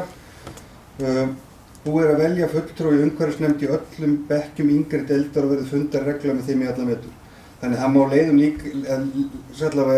líku til þess að í nefndinni séu börn undir aldri og það sem þau eru fulltrúi í nefndinni, þannig að við erum passa okkur aðeins á hvernig við meðhöndlum erindi nefndarinnar, hvort að þau eru orðin skiljiðum. Þau eru sömu nefndafulltrúi og það virðist ekki vera neitt.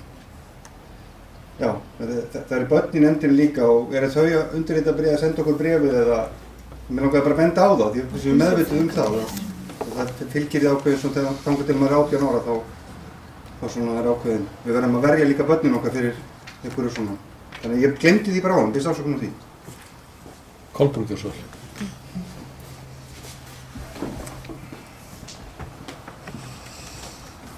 Forseti, klæðarfulltrúar.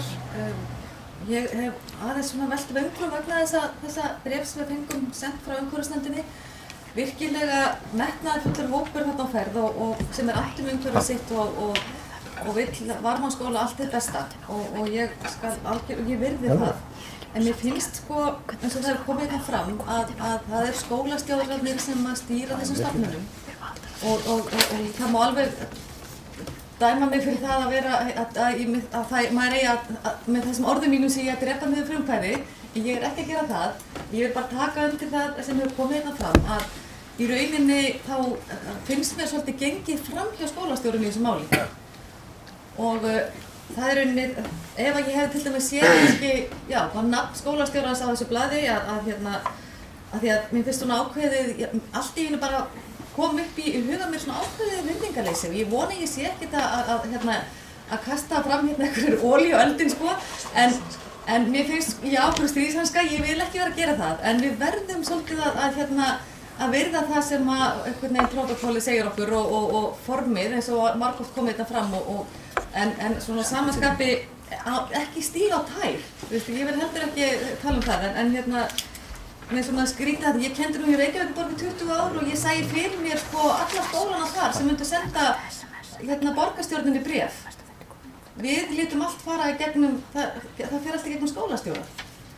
Þannig að þetta svona svolítið merkilegt að auðvitað það gott að við höfum þetta góða aðgengi hvert að öðru í okkar litla bæ, það sannarlega.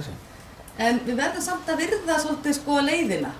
Þannig að þetta svona eins og við stendur hérna upphæða bréfsins í Varmárskóla starfandi virk umhverfisnefnd. Það náttúrulega bara mjög gott og greinilega mjög öflugt fólk hérna á ferð. En ég svona tek undir það sem kom hérna fram á það sem að bæjarfulltrúi Theodór sagði hverju í nefndinni og slíkt. En virðum svona leiðina og hvað eru skólastjórarnir sem að í rauninni eru í þessu samtali en það má alveg örugglega álasið mig fyrir það að segja þetta. Mér finnst bara einhvern veginn, við verðum að mér finnst örla á óvirðingu í þessu bréfi. Getum við ekki farið að ganga til afgreiðslu þess mál? Eitthvað sem þú vilt ræða frekar í þessu? Björnsson? Ég umræðum 2 tíma. Já, ágæti forseti, mér langar bara að vekja athygli ykkar á því að það getur hver sem hvaða íbúi sem í þessu sveitafélagi haft sendt okkur inn erindi og þetta bara partur af lýðræðinu og hérna að hérna svona nefndir geti sendt okkur bréf það sem að þeim finnst mætti fara betur í sínu starfsumhverfi. Ég ekki að segja að það sé í þessu tilviki, en það mér bara alls ekki kunnugt það, en svona stóra myndin þannig að veri getur að nefndir inn á skóla séu bara ekki sammála skólastjórnendum forgangsröðun og þá hlýtur nefnd að vera að leyfast samt að vekja athygli bæjaryfirvalda á því. Við höfum ekki bara samband við skólastjórnendur sem stjórnsýsluapparat. Við höfum náttúrulega líka samband við og tengst við kennara og aðra starfsmenn inn á skólana.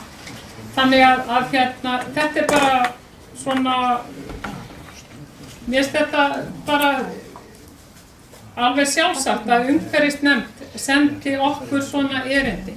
Við þurfum ekkert að fá erindi endilega frá skólastjóra skólans og mér finnst það engin óvirðing við hann þó svo að umhverfisnefnd skólans sendi svona erindi. En það var þetta var búið. Theodór Björnsson. Já, forseti. Enn erum við ekki alveg saman máli og það fulltrúi Sigrún.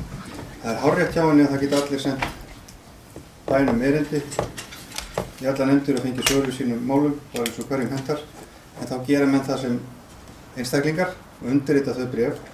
Það hins vegar verra þegar maður kannski ekki sáttur endilega við, eins og kom fram hérna áðan, að það getur verið að nefndi sig ekki sátt við stefnu skólans og ósátt við einhver svör skólastjórnenda og velja þá þessa leið, en á sama tíma eru í nefndinni, samkvæmt því sem ég las upp áðan, börn í hverri deild og þú ert kannski með þessu háttalagi að tengja þau einhverju ósætti þínu í staðinn fyrir þú mátt líka fara heim, sami aðili og rita þá formið bréf ef þú vilt ástandið í skólanum, þú fór ekki ykkur framgengt, en ég held að þegar þú ert hins vegar með stofnanir bæjarins, þá virkar fyrirkomulagið þannig að það er ákveðin kerfi sem fyrir í gang sem ég lýsa hérna á sem við verðum að virða. Þess vegna bréfið tilbaka, ég ætla ekki að fara upp það aftur. En ef skildið er rétt að þá er einhver ósáttur við það að fá ekki í sínu framgengt innan skólans og nota þá bréfsefni nefndarinnar. Ég held að það sé jafnrátt, sérlega þegar sem það eru börn í þessari nefnd sem ég veit ekki hvort allir þekki til, jafnvel forráðamenn þeirra þekki til þess að bréfið hefur sendt, kannski með nöfnum börnum þeirra, engu nöfnum alltaf, en þau eru í nefndinni. Takk. Kolbrún. Ég get alveg haldið klukkutíma að ræða, það er svona tæpaði. Forseti, bæjarfulltrúar, ég lít það bara mjög alvarlegum augum. Mér finnst það mjög bara, og vakti athygli mína, að heyra bæjarfulltrúar Sigrún segja það, að þarna sé hópur, þessi nefnd hafi sent þetta bréf vegna þess að þau eru ekki sammála skólastjóri. Skólastjóri sem ekki sammála því sem kemur fram. Mér finnst þetta bara mjög alvarlegt. Þetta þá vantarlega hópurinn sem bara, mér finnst hann bara ganga fram í skólastjóra og mér finnst það lýsa bara ákveðinu svona, ég tek það aftur fram, bara virðingarleysi. Ég ætla að vona að skólastjóri og umhverfisnefnd nái ákveðnum sáttum og okkur málamiðlunum það hvernig þið vilja sjá skólann sem vaxa og dafna í framtíðinni. Og hann skiptir okkur miklu máli þessi stofnun og þessi skóli og að umhverfisnefndin leyfi sér það að fara fram hjá skólastjórum og sendi bréf til bæjaryfirvalda vegna þess að það hefur ekki fengið því framgengt sem nefndin vildi inn í skólan. Mér finnst þetta bara mjög alvarlegt og lýsir bara ákveðnum svona einhverjum furðulegum yfirgangi. En ég tek það fram, það er allt gott og gilt sem fram kemur í bréfinu og sannarlega vil ég það að við hefjumst handa og byrjum. En bréfið skal koma á skólastjóra. Takk fyrir. Bryndís. Já, forseti og kæru bæjarfulltrúar. Ég ætlaði bara að ítreka það að þegar ég lagði til þessa málsmeðferð í bæjarráði, þar að segja vísa bréfinu til skólastjórnenda, þá var það bara einfaldlega með þeim formerkjum ég til eðlilegt að það sé afgreitt þaðan.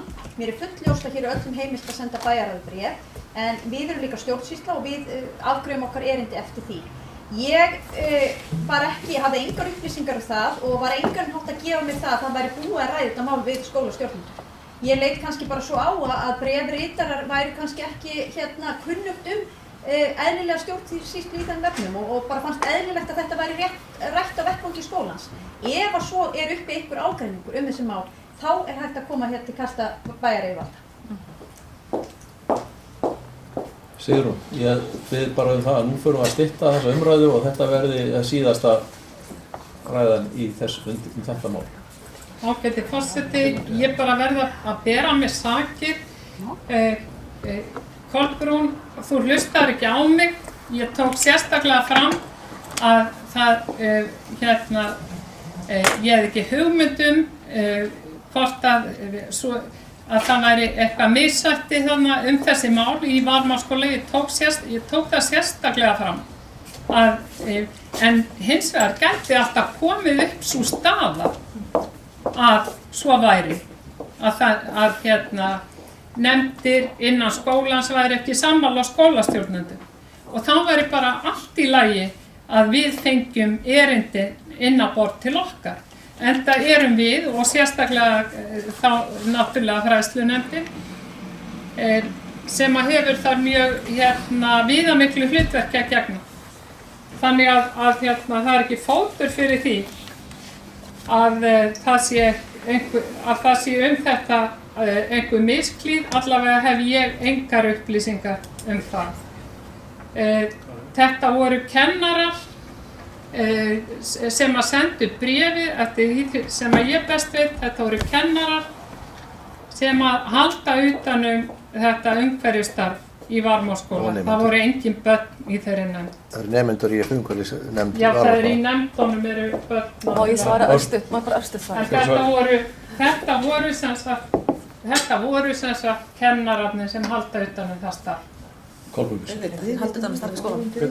Þá voru þeir ekki að senda þetta nafni umhverfisnefndar, þá voru þeir að senda þetta nafni sinna eigin. Umhverfisnefndin eru nemendur. Kolbrún Gjörsvör. Takk fyrir forseti.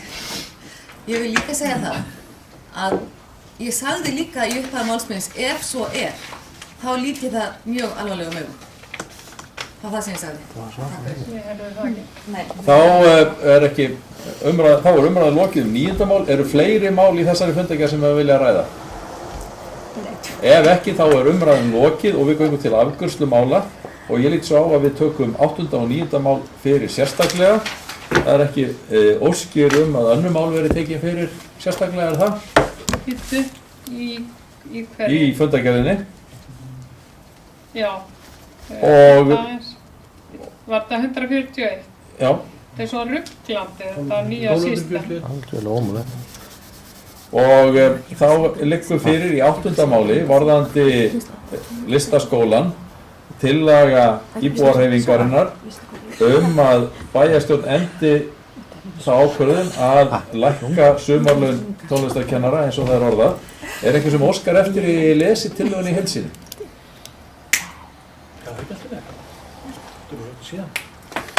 Hún er svoleiðandi. Bæjarfulltrúi íbúahreyfingarinnar leggur til að bæjarstjórn endurskoði þá ákvörðun að lækka sumarlaun tónlistarkennara vegna verkfalls á haustönn 2014 enda hefur svo aðferð ekki verið tíðkuð hingað til. Bæði Garðabær og Seltjarnarnes sýndu þá framsýni að gera tillögu kjaranefndar að lækka launin ekki að sinni og greiddu tónlistarkennurum sínum sumarlaunin. Í ljósi þess hversu mikið vægi tónlistin hefur í Mosfellsbæ telur íbúahreyfingin að kennarar eigi skilið að fá sumarlaunin sín eins og fram kemur í erindi þeirra frá 28. september 2015 lögðu þeir á sig mikla og ólaunaða aukavinnu til að bæta nemendum sínum kennslutarf. Þeir gerðu það að vísu óumbeðnir en enga síður sýnir það okkur að þeir bera hag nemenda sinna umfram allt fyrir brjósti væntanlega og það telur íbúahreyfingin að bæjarstjórn eigi að meta til fjár. Svo mörg voru þau orð þessa Bara, fórseti, ég var að skæti fundarlið til að bregðast við þegar búið að afgreiða þetta alls saman áður en lokar þessari fundargerð. Það verið fundarlið til þess að bregðast við þessari tillögu með bókun. Og báðum tillögunum þessum? Já, hvernig sem það er, já. Og afgreiðum bæði 8. og 9. lið? Fundarstjóri, er það mat þitt að þetta sé allt einn tillaga, ekki tillaga og bókun? Þetta er greinagerð eða? Þetta er bara... Ég hef bara mat.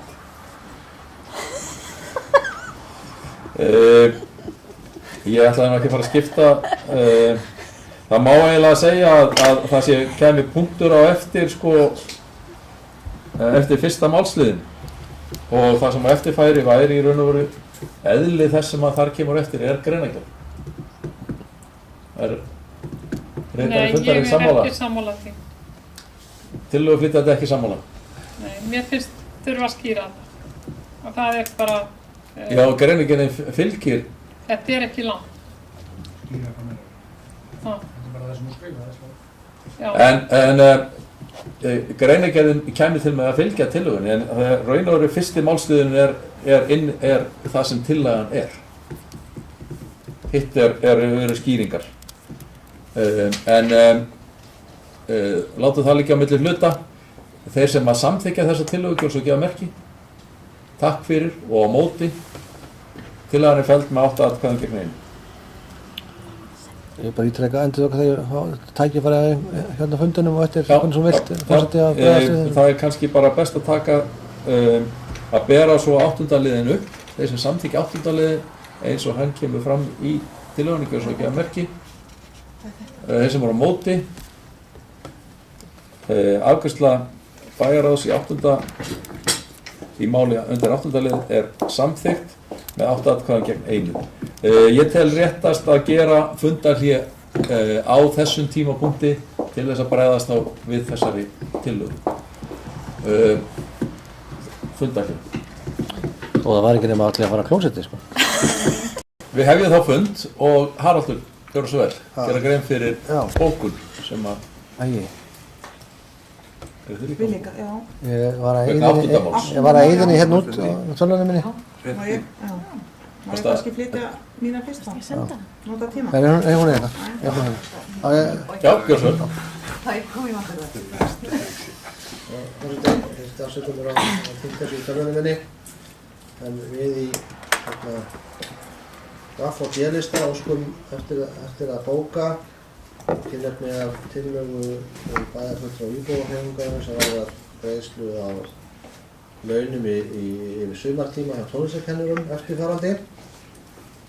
Afgreiðsla þessa máls var í samræmi við leiðbeiningar Sambands íslenskra sveitarfélaga sem eru samkvæmt verklagsreglum og kjarasamningum uppgjör launa í kjölfar verkfalla. Stærstur hluti á starfi tónlistarkennara fer fram að vetri, en launagreiðslur eru jafnaðargreiðslur sem dreift eru allt árið kring. Á loknu verkfalli er reiknað út hve stór hluti á árlegu starfi hefur ekki verið unnið. Það hefur því áhrif á heildarlaunagreiðslur á árinu og því skerðast greiðslur á sumri til hlutfallslega. Ef hins vegar kennarar eru beðnir að vinna verkefnum að afloknu verkfalli sem annars hefði átt að vinna á verkfallstíma er rétt að greiða fyrir það yfirvinnugreiðslu. Greitt var fyrir þá vinnu sem var umfram vinnuskrið tónlistarskólakennara með yfirvinnugreiðslum að meðtöldu orlofi. Annars er þetta svo. Forseti, það fór að lesa hérna bókun S-lista Samfylkingar. Hún er svona: verkföll hafa þær afleiðingar að starfsfólk missir laun og vinnuveitendur missa vinnuframlag starfsmanna. Vinnudeilur bitna síðan því miður oftast á fólki sem á ekki beina aðkomu að deilinu. Launauppgjör vegna afleiðinga verkfalla fer fram samkvæmt þeim reglum sem það gildir og framkoma í minnisblöðum embættismanna Mosfellsbæjar. Þá erum við búin að ljúka 8. lið og förum yfir í 9. lið og þar liggur fyrir tillaga sem að ég var með hér áðan.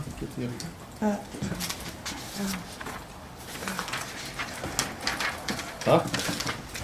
Það er tillaga frá íbúahreyfingunni, frá fulltrúa hennar. Bæjarfulltrúi íbúahreyfingarinnar telur að nauðsynlegt sé að beina erindi umhverfisnefndar Varmárskóla í rétta farvegi í stjórnsýslunni í stað þess að vísa erindinu tilbaka til skólastjóra og leggur til að erindinu verði vísað til umhverfisins og umhverfisnefndar til umræðu og úrlausnar.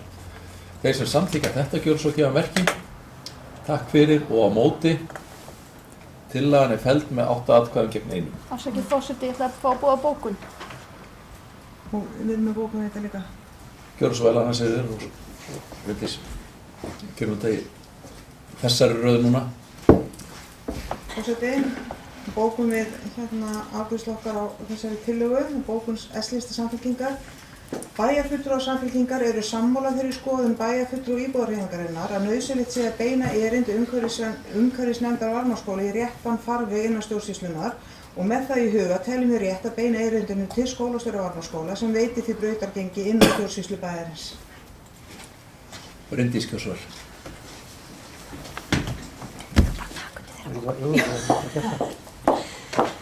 Forseti og kæru bæjarfulltrúar, bókun fulltrúa íbúðarhreyfingarinnar er eiginlega skýrari og betur orðaður. Samfylkingarinnar fyrirgefið er eiginlega betri og betur orðað þetta en okkar, þannig að ég ætla bara að óska eftir að bókun VAF og D-lista verði að við tökum heils hugar undir bókun S-lista. Það eru þetta bókar, Sigurður. Þá er að bera upp afgreiðslu bæjarráðs á 9. máli. Þeir sem að samþykja hana, gjör svo gefa merki. Takk fyrir og á móti. Samþykkt með 8 atkvæðum gegn 1. Þá ber ég upp fundagerð 1241. fundar bæjarráðs að öðru leyti, eins og einstaklega erindi bera með sér. Þeir sem að samþykja hana, gjör svo gefa merki. Takk fyrir, hún er samþykkt með 9 atkvæðum. Þá tökum við fyrir fundagerð 1242. fundar bæjarráðs sem haldinn var 7. janúar. Við erum búin að afgreiða 10% af dagskránum, svona eitthvað til upplýsingar. Orðið er laust fundagerðina. Sigrún, gjör svo vel. Já, það er eitthvað ekki pantað matur. En við getum alveg gert þetta í því, það vil ég hafa. Já, ágæti forseti, ég kem hér fram undir lið, undir 1243. fundagerð bæjarráðs, undir lið sem sagt... Þetta er fundagerð 1242. Nú, ok, býttu nú við. Það haldið 7. janúar. Já, er það ekki... Það er 1242. Það er hérna, hvaða atriði nr. 2, má ég sjá? Laga almennar íbúðir. Ok. 1242. Já, þá er það bara... Herðu, Var þetta 1242? Þetta var 1242. Forseti, maður biður að sína bílinn því ég er að opna 1242. Það er búið að loka henni. Nei, ég datt út úr gáttinni, sko. Já. Já, ég þarf líka að komast henni í þetta. Sér ekki kúluna henni. Þú getur gera hérna örstuð tundarlega með það fólk. Bara... Já, það var kannski ekki. Nei, tekur þetta ekki bara augnablik. Þetta er að koma hérna held ég. Vonandi. Já, ég kom við. Orðið er laust fundagerð bæjarráðsfundar sem var númer 1242 og haldið var 7. janúar. Sigrún, gjör svo vel.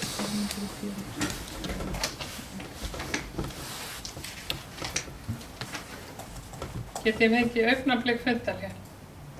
Það er óskum fundarhlé og það er orðið við. Það er 1242. fundur bæjarráðs og metur svo stöðuna eftir stuttastund. Sigrún, þú ert búin að biðja orðið, er það rétt skilið þessa fundagerð? Gjör svo vel.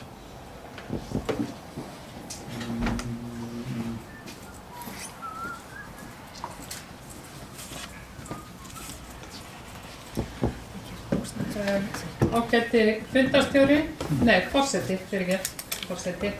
Mér langar að taka til máls hérna undir málið númer 4 og þetta mál heitir leiguíbúðir í Mosfellsbæ.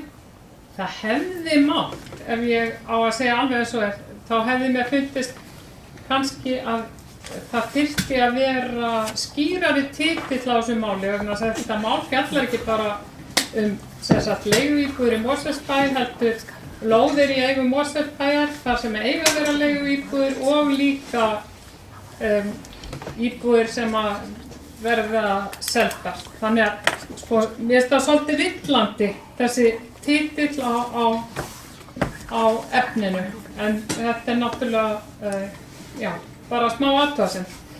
En eins og ég sagði á fundi bæjarráðs daginn, þá hef ég ákveðnar efasemdir hvernig staðið á úthlutun lóða í eigu Mosfellsbæjar við Þverholt 21-23 og 27-29. En lóðirnar voru auglýstar án þess að fyrir lægi úthlutunarskilmálar eins og gert ráð fyrir í úthlutunarreglum Mosfellsbæjar frá 2011. Íbúðarhreyfingin gerði einnig athugasemdir við að bæjarfulltrúum skuli ekki hafa verið tjáð að ekki stæði til að fara eftir úthlutunarreglunum. Mér hefði fundist svona að því að við erum búin að taka þetta mál svo oft fyrir, þá hefði mér fundist eðlilegt að við fengjum að átta okkur á því. Allt þetta lagaumhverfi flókið og heilmikið mál þessar lóðaúthlutanir, þannig að mér hefði þótt rétt að láta okkur vita af því að það ætti ekki að fara eftir úthlutunarskilmálunum af því að þetta þannig verkefni.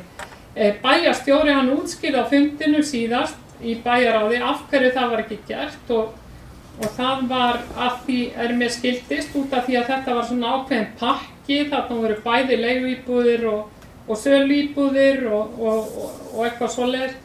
Ég átta mig ekki á því hvort að það næg sem sagt ástæða fyrir því að gera þetta með svona hætti, að fara framhjá þessum reglum að setja skilmála, að auglýsa skilmálanu leið og sem sagt lóðirnar eru auglýstar. En mig langaði bara að vekja athygli á þessu og mér þætti voðalega gott að fá svona kannski bara einhverjar útskýringar á því hvernig sem sagt í hvað tilgangi þetta gert og í rauninni hver ávinningur? Hver ávinningur af því að gera þetta svona? Ég hef ekki ennþá alveg skilið það, en þú kannski útskýrir aðeins betur fyrir mér, Haraldur. Forseti, ég áskildi fundarlega, ég skil ekki spurninguna. Ávinningur af hverju? Já, ég áskildi fundarlega til að mannskja. Má ég biðja fundarlega? Það kom frá ósku fundarlega og það veitt. Kom í mynd, við hefum funda 9, Bryndís, gjörðu svo vel. Forseti og kæru bæjarfulltrúar, takk fyrir. Við fjöllum hér mál númer 4 í þessari ágætu fundargerð sem heitir leiguíbúðir í Mosfellsbæ og rétt að það svona full opið heiti, en það málið líka frá árinu 2014 og meira segja að ég held örugglega að ég fari rétt með arftaki ákveðins mál sem var áður sem var vinnuhópur hér innan sveitarfélagsins leiguíbúðir eða fjölgun leiguíbúða í Mosfellsbæ. Þannig að ef bæjarfulltrúi Sigrún Pálsdóttir skilur ekki alveg út á hvað máli gekk eða hvað aðferði var verið að beita hérna, þá held ég sé ágætt að fara í örstuttu máli yfir það hver var tilgangurinn, af hverju erum við með þetta mál á dagskrá. Það var þverpólitísk samstaða það hér á síðasta kjörtímabili að það væri þörf á því að fjölga leiguíbúðum í Mosfellsbæ. Með því voru bæjaryfirvöld ekki að tala að það þyrfti að auka félagslegt húsnæði per se, heldur var verið að tala leiguíbúðir á almennu markaði. Það var stofnaður hér undirbúningshópur sem var skipaður bæði kjörnum fulltrúum og embættismönnum sem fóru sérstaklega yfir það mál hvernig getur sveitarfélagið brugðist við þörf við því að fjölga leiguíbúðum hér í sveitarfélaginu. Það var skoðað sérstaklega lagalega hlutum hvernig getur sveitarfélag tryggt að leiguíbúðir verði á umræddri lóð og fengi lögfræði álit frá lögmannsstofun okkar það mál. Þessi vinna leiddi svo til þess að nefndin komst að þeirri niðurstöðu að lóðirnar hér við Þverholt væru vel til þess fallnar að byggja upp leiguíbúðir. Þá ákvað sveitarfélag að fara í þá vegferð að auglýsa eftir aðilum sem væru tilbúnir að taka þátt í þessu verkefni með okkur. Og það samþykkti bæjarráð hér auglýsingu það hvað við værum að óska eftir. Við vildum sem sagt fá tillögur að húsagerð sem uppfylltu þau skilyrði skipulagsskilmálana sem við vorum búin að samþykkja hér í gegnum skipulagsnefnd og bæjaryfirvöld og þetta ákvað okkur að það væri ákveðið hlutfall þessara íbúða væru leiguíbúðir. Þannig að við vorum ekki, eins og lögmaður bæjarins fór ágætlega yfir á síðasta bæjarráðsfundi þegar sköpuðust umræðan þetta, við vorum ekki að úthluta lóðinni með hefðbundnum hætti. Heldur vorum við að auglýsa eftir samstarfsaðilum á þessa ákveðnu lóð undir ákveðnu skilmál. Og þeir voru skýrir og skilmerkilegir og hér höfðu aðilar samband við bæjaryfirvöld og fengu þá þau gögn sem þau þurftu að fá til þess svo að leggja inn umsókn að vinna þetta verkefni með okkur í samræmi við það sem þar lá fyrir. Það var svo ákveðin valnefnd sem að valdi þetta fyrirtæki sem nefnt hér RIS vegna þess að þeir skiluðu gögnum sem voru í samræmi við vilja sveitarfélagsins uppbyggingu þarna. Og á þessum ágæta bæjarráðsfundi þá var samþykkt með 3 atkvæðum að fela bæjarstjóra að ganga frá samning við RIS úthlutun á þessum lóðum á grundvelli fyrirliggjandi samningsdraga og úthlutun á skilmála í samræmi við þær breytingar sem ræddar voru á fundinum. Sem voru lítilsháttar en gengur bara ennþá frekar út af það að tryggja þetta sem við höfum tryggt bæði deiliskipulagi nú í úthlutunarskilmáli og í samningnum að þarna séum leiguíbúðir að ræða. Ég held að þetta ætti að skýra feril þessa máls og af hverju var farið í þetta með þessum hætti. Og ef að fólk hérna er eitthvað að vandrast með það hvort að þetta hefði hægt að vera að gera þetta með einhverjum öðrum hætti eða eitthvað, þá held ég allavega að hér hafi allir verið í góðri trú að gera þetta sem faglegustum og bestum hætti í opnu og gegnsæju ferli, þannig að allir gætu komið að því verkefni.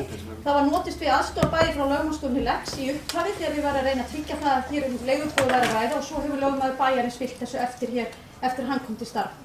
Og niðurstaðan er þessi, til mikilla heilla fyrir Mosfellsbæ að þá munum væntanlega núna á næstu misserum rísa íbúðir í Þverholti sem að megninu til verða leiguíbúðir og þar með þá náð fram því markmiði sem var þverpólitísk samstaða að fjölga hér leiguíbúðum í sveitarfélaginu. Svo mörg voru þau orð. Sigrún, gjörðu svo vel.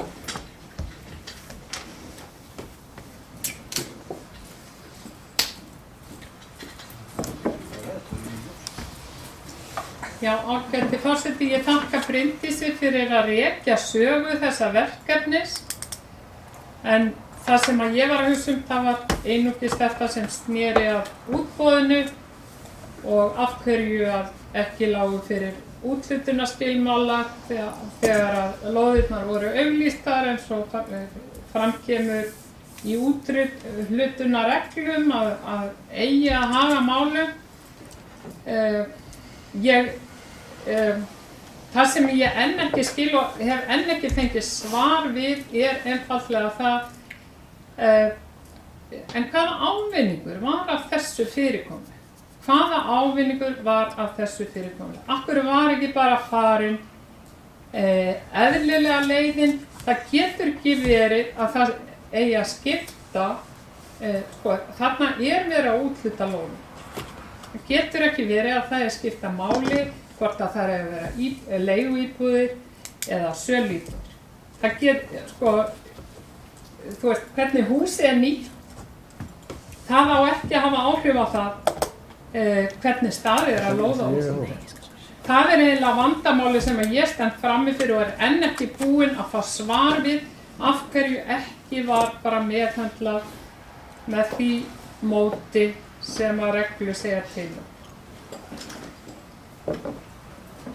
Bryndís, gjörðu svo vel. Og líka bara spurningum hefði nú vitum við það voru mjög fáir sem að melduðu sig og sýndu þessu verkefni áhuga og ég bara spyr mig, hefði ekki verið nær að hafa almennilegt útboð þannig að fleiri fréttu af þessu að þetta verkefni stæði til boða og þá hefði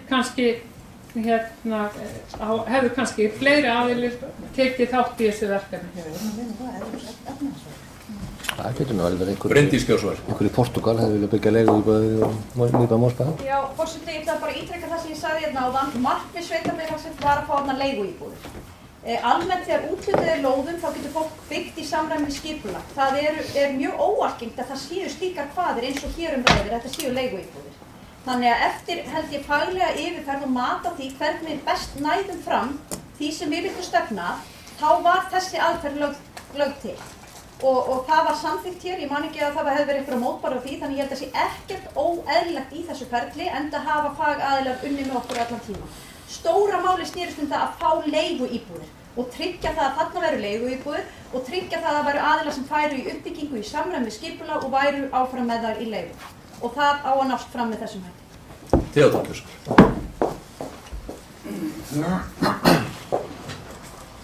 Forseti, til sama máli. Það sem Sigurður sagði var það var lítill áhugi og það skýrir sig á því að þetta er frábær staður að byggja á, frábær staður að byggja á.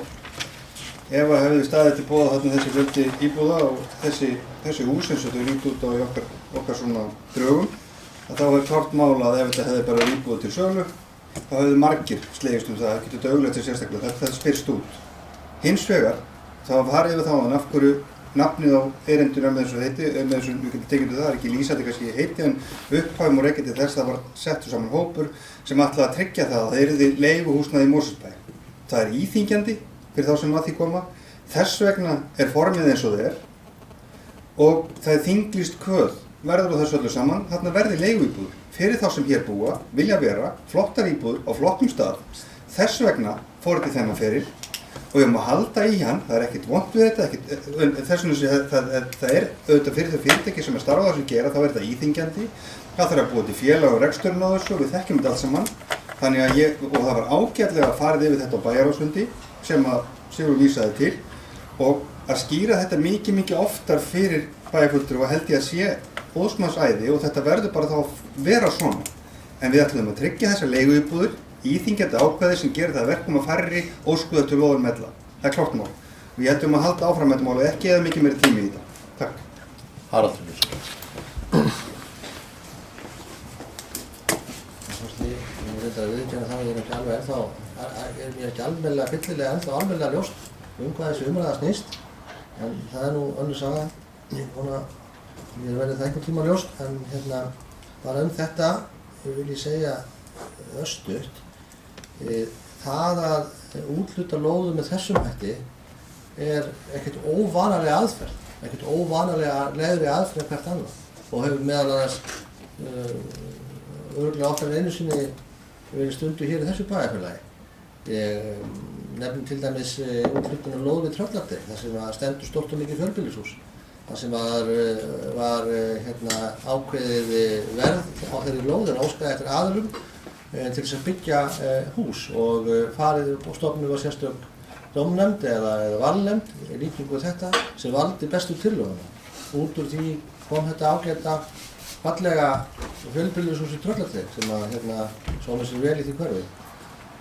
Á samháttu þetta það var ekki hægt eðli málsins samkvæmt af því að bæjaryfirvöld og bæjar og bæjarstjórn var með óskir og kröfur það að á þessari lóð yrðu reistar leiguíbúðir sem yrðu leiguíbúðir til allra framtíðar að þá er ekki hægt að úthluta þeim í bundnu úthlutunarferli vegna þess að það þarf að hafa þessar kvaðir á þessum lóðum. Það er að segja 30 af þessum 40 íbúðum sem þarna eru til úthlutunar, eða rúmlega 40 íbúðum, það ætlast til að séu leiguíbúðir. Þess vegna að fara þetta ferli með þessu hætti. Það var líka ákveðið að taka, og ég heyrði engan mótmæla því þegar það var, ég man minnskot ekki eftir því, þegar það var rætt í bæjarráði og bæjarstjórn að þó að einhverjir hefði athugasemdir leiguíbúð per se, að þessi aðferðafræði er farið, þar að segja að lagt er til grundvallar, annars vegar það að menn treystur sér til þess að búa þannig hnútana á þenni leiguíbúður, sem og að húsið sem yrði reist í samræmi við gildandi deiliskipulag á svæðinu og yrði bænum til sóma. Þess vegna var sett upp þessi valnefnd og að það hafi ekki verið auglýst alvöru útboð. Ég veit ekki hvað fólk er að tala. Það hefur sjaldan en aldrei verið jafn mikið auglýst tiltekin lóðaúthlutun í bæjarfélögum eins og þessi. Hún var auglýst í stórum auglýsingum í dagblöðum. Hún var hér gegnumgangandi á heimasíðu bæjarins, í bæjarblaðinu og svo víðir. Það var settur tölvupóstur til verktaka, þar sem var ekki athygli á þessu útboði. Þannig ég veit nú bara ekki hvað fólk er að tala um hérna. Þannig að ég finnst nú bara rétt að fólk setjist sig kannski aðeins inn í það áður en að fer að úttala sér hlutum með þessu. Anna Sigríður Björnsson. Forseti, það er svona síðastur í röðinni, það er búið að stela með hundruninni hérna. Sko, það er, kannski ég ætla bara að taka þráðinn það sem bæjarstjóri hætti, sko varðandi auglýsingu. Allir á þessum markaði áttu að geta séð og áttu að sjá þessar auglýsingar vegna þess að þetta var mikið auglýst. Það var náttúrulega ekki farið sérstaklega á evrópska efnahagssvæðið með þessu auglýsingu en hérna kannski hefur það verið rétt að gera það. Ég ætla ekki að dvelja lengi inn í punktinu. Ég held að sé búið að skýra alveg fullkomlega sko, hvers vegna hlutirnir eru í þeim farvegi sem þeir eru í. Þeir eru það vegna þess að við ætlum að tryggja að í þessari byggingu verði leiguíbúðir aldur og ævi. Það er bara þannig. Og við fengum álit lögmanna út í bæ. Við höfum haft okkar stór ágæta bæjarlögmann með okkur í allri þessari vegferð frá upphafi og þangað sem við erum komið núna. Og núna stendur til að samþykkja ákvörðun bæjarráðs að fela bæjarstjóra að rita undir, hvað heitir það? Samninga. Já, bara samninga við RIS. Það verður stofnað leigufélag. Við reyndum allt sem og samkvæmt bestu lögfræðilegu ráðgjöf að setja á okkur belti og axlabönd til þess að við næðum markmiðinu sem eru, og ég endurtek, leiguíbúðir, fjölgun leiguíbúðir í Mosfellsbæ og það ég man ekki að við einmitt bara í fréttum gærið í dag fréttur að það skorti ennþá leiguíbúðir ekki bara hér náttúrulega hjá okkur heldur annars staðar á höfuðborgarsvæðinu. Þannig og hér er maður gengið undir mannshönd að skýra málið og ég er bara sannfærð að núna liggur það ljóst fyrir eftir greinargóða yfirferð formanns bæjarráðs og svo innleggs þess sem aðrir hafa flytt hér fram. Fleiri sem óska eftir að taka til máls þessa fundargerð? Já. Ég boðaði það áðan að við ætlum að meta stöðuna hvort við ætlum að gera fundarhlé eftir stundarfjórðung. Er það vegna mála? Ef að gera fundarhlé, eða gera örstutt fundarhlé og við hefjum þá funda 9 og Sigrún, þú boðaðir bókun í fjórða máli og gjörðu svo vel.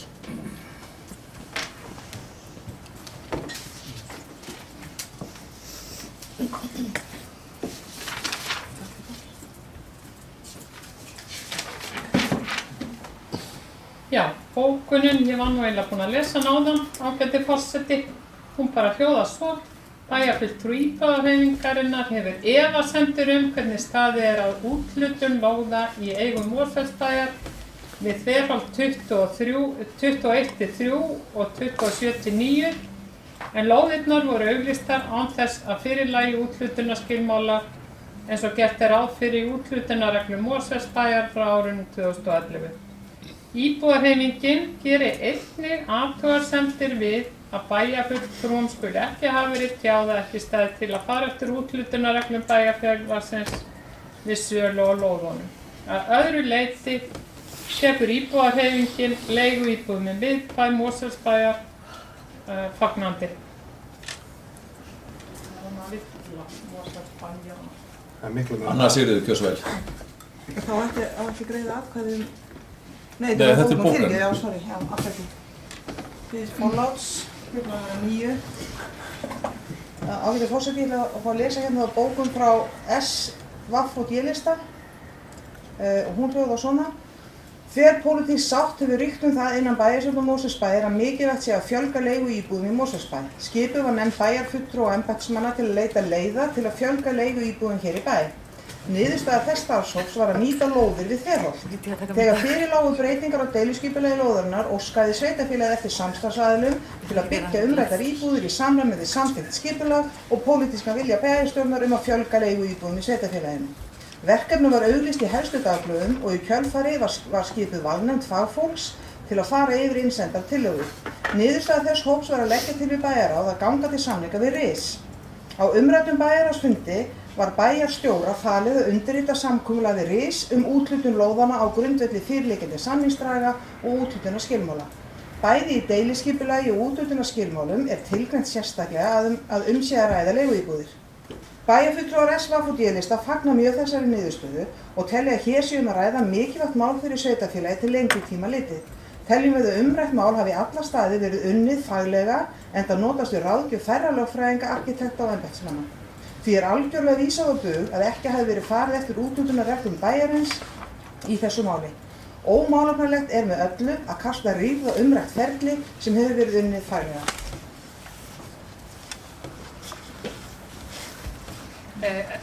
Má ég biðja þig að senda mér bókuna og taka smá fundarhlé. Það komum fram óskum fundarhlé og það er orðið við því. Já, við hefjum þá funda 9 og Sigrún, þú hefur beðið orðið, gjör svo vel. Þetta sem að heima með það, svona stílar í gangi.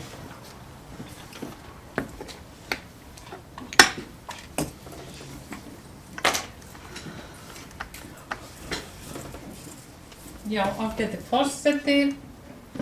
Ég er hérna með bókun sem að hljóða svo. Bæjarfulltrúi íbúðarhreyfingarinnar telur að það sé til lítils að búa til reglur ef ekki farið eftir þeim. Útboð í anda úthlutunarreglnanna átti sér ekki stað. Úthlutunarskilmála fékk bæjarráð fyrst í hendur í janúar 2016 en lóðirnar voru auglýstar í ágúst 2015. Og svo málsmeðferð ekki í samræmi við reglurnar. Haraldur Gjörsvæl.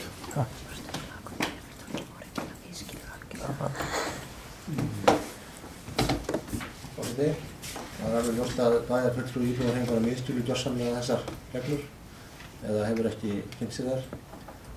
Þær eru hljóðað þannig að úthlutunarreglurnar sem við vitnaði til 2011 að áður en lóð úthlutað skuli liggja fyrir útflutningstímanum.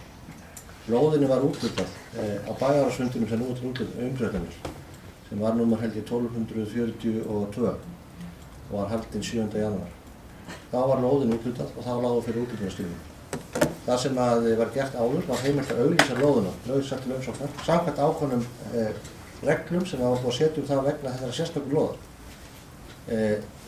Þannig að það er alltaf alveg fjarstæður að reyna að halda því fram að hafa ekki farið eftir reglum bæjarins sem úthlutun lóðar. Ég skoraði nú reyndar á bæjarfulltrúa íbúðarhreyfingarinnar hér í fundarhlé að ráðfæra sig við lögmann bæjarins áður en að því ég sá að heyrði að hún hefði athugasemdir við það að 8 að 9 bæjarfulltrúum hér í bæjarstjórn mótmæltu þeirri fullyrðingu að ekki væri farið eftir úthlutunarskilmálum. Ég sagði við bæjarfulltrúann líka að ég áskildi mér rétt til þess að upplýsa það á opinberum vettvangi að svo var ekki. Hún gerði það ekki. Hún ráðfærði sig ekki við lögmann bæjarins sem að ættu nú að hafa þessar reglur á hreinu og mér finnst það bara mjög ankannalegur og eiginlega mjög skrítinn málflutningur, svo ekki sé meira sagt. Að enn og aftur að reyna að halda svona fram og kasta svona smjörklípum og skýrslettum á fólk sem vill vel. Sigrún Gjörsvæl.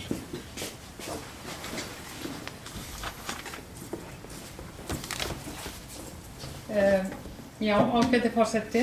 Þrátt gaman að hlusta á bæjarstjórann úthúða fólki en ég ætla til þess að þetta sé nú alltaf á hreinu með leyfi forseta að lesa fyrstu grein úthlutunarreglna byggingarlóðir og það hljóðar svo.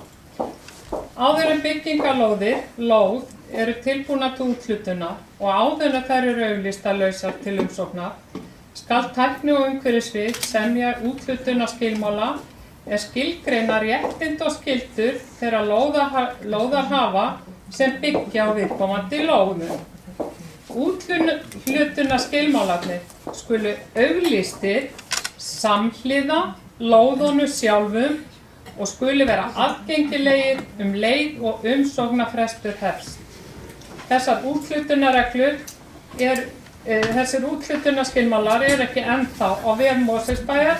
Þetta var auglýst í ágúst síðastliðnum, lóðirnar, og þetta hefur bara ekki verið gert. Þess vegna segi ég, það sem gerðist hér ekki í samræmi við reglurnar. Og ég ætla ekki að fara inn á þessa tilfinningatengdu umræðu Haraldar, en mér finnst bara miður að það sé hraunað svona yfir fólk hérna í bæjarstjórn. Bryndís Gjörsvel.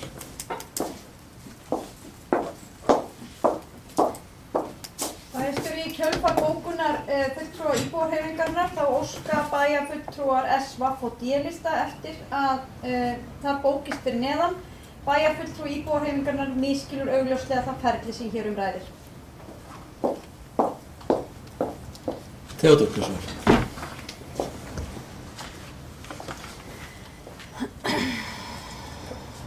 Forseti, kannski ekkert mikið meira þetta máli, ég kannski, þeir sem á þetta horfið sjáu náttúrulega ekki, þeir sjáu bara samsett útgáfuna, það er búið að vera mikið af hléum og það er búið að standa, það er búið matur á milli og ýmislegt. En ég sagði hann strax í upphafi að þetta myndi sennilega ekkert skýrast eitthvað frekar. Það er raunin, þannig ég held að sé hollt fyrir okkur alla bara að hætta. Hér farið að leikreglum, verið að tryggja það sem við lögðum upp með, bæjarbúum til heilla og ekki neina reglur brotnar. Takk fyrir það. Smá fundarhlé. Ég ætla að senda ykkur bókun. Það óskum fundarhlé og það orðið við því. Við hefjum þá funda 9. Sigrún Gjörsvel.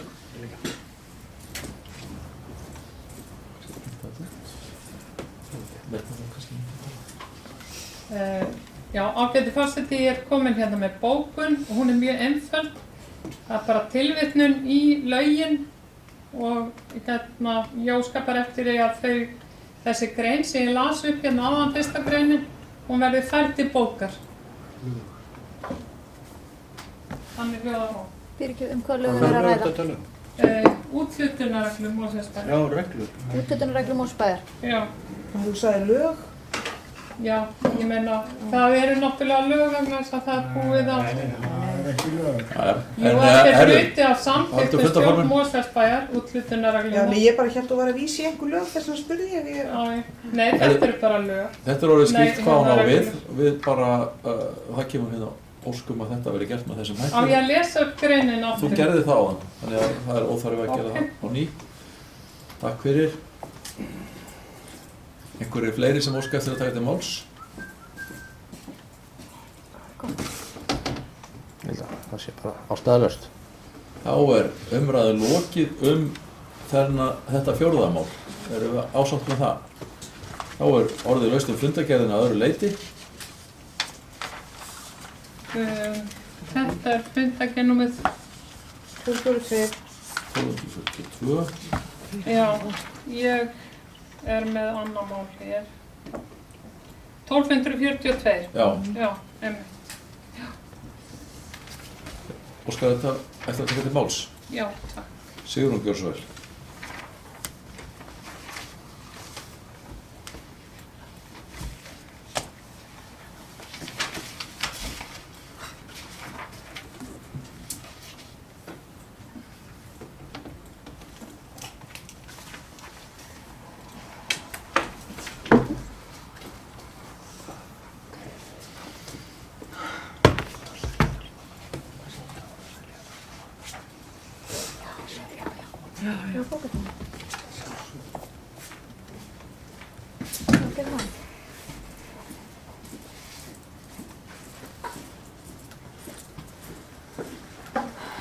Forseti, ég kem hér upp undir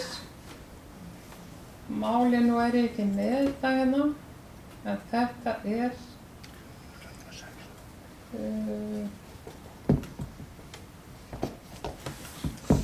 Hvaða mál? Þetta er varðandi Númer 6 er það ekki? Seljadalsnámuna. Það er númer 6. Þetta mál er að koma enn og aftur hérna inn á borð hjá okkur og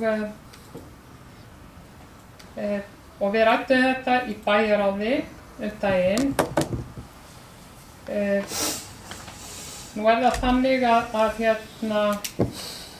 að þeir aðilar sem að hafa verið þarna með efnistöku í Seljadal, þeir eru að óska eftir leyfi til að halda henni áfram þangað til að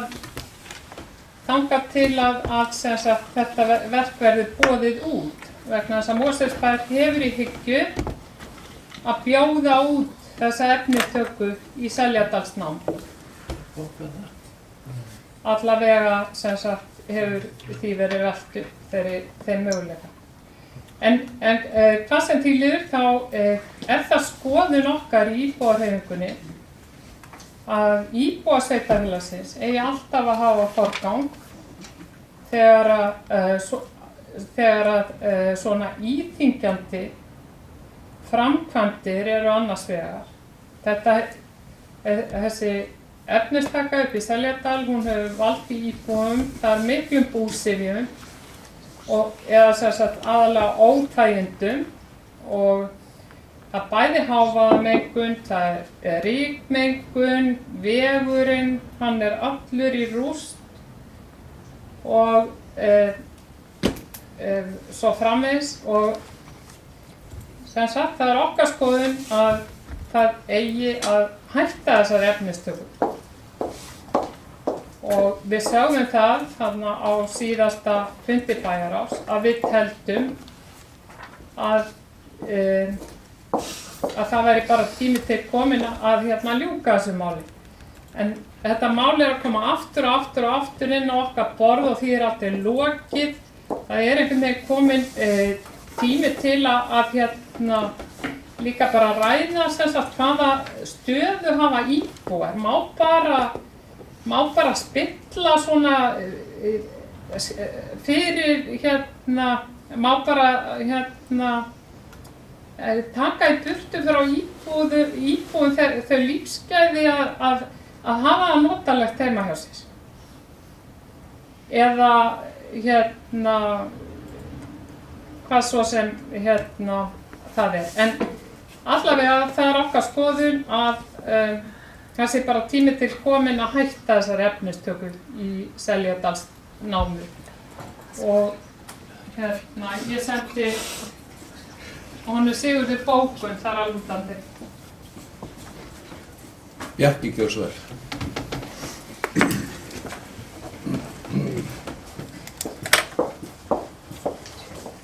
Forseti og góðir bæjarfulltrúar, ég kem hér upp undir sama máli sem er sem nummer 6 sem Sigurður rakti svona að nokkuð leyti hérna áðan.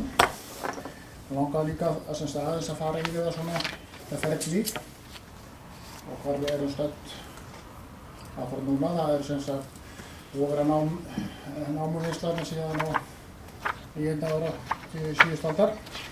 En það var ljóst að það myndi vera eitthvað tímamót hérna núna, akkúrat núna síðastlið haust. Samningur var útrunninn og framkvæmdaleyfið. Spurningar kviknaði áframhald, það er gert ráð fyrir í samkvæmt aðalskipulagi. Það er ýmsar spurningar sem að hafa verið á lofti.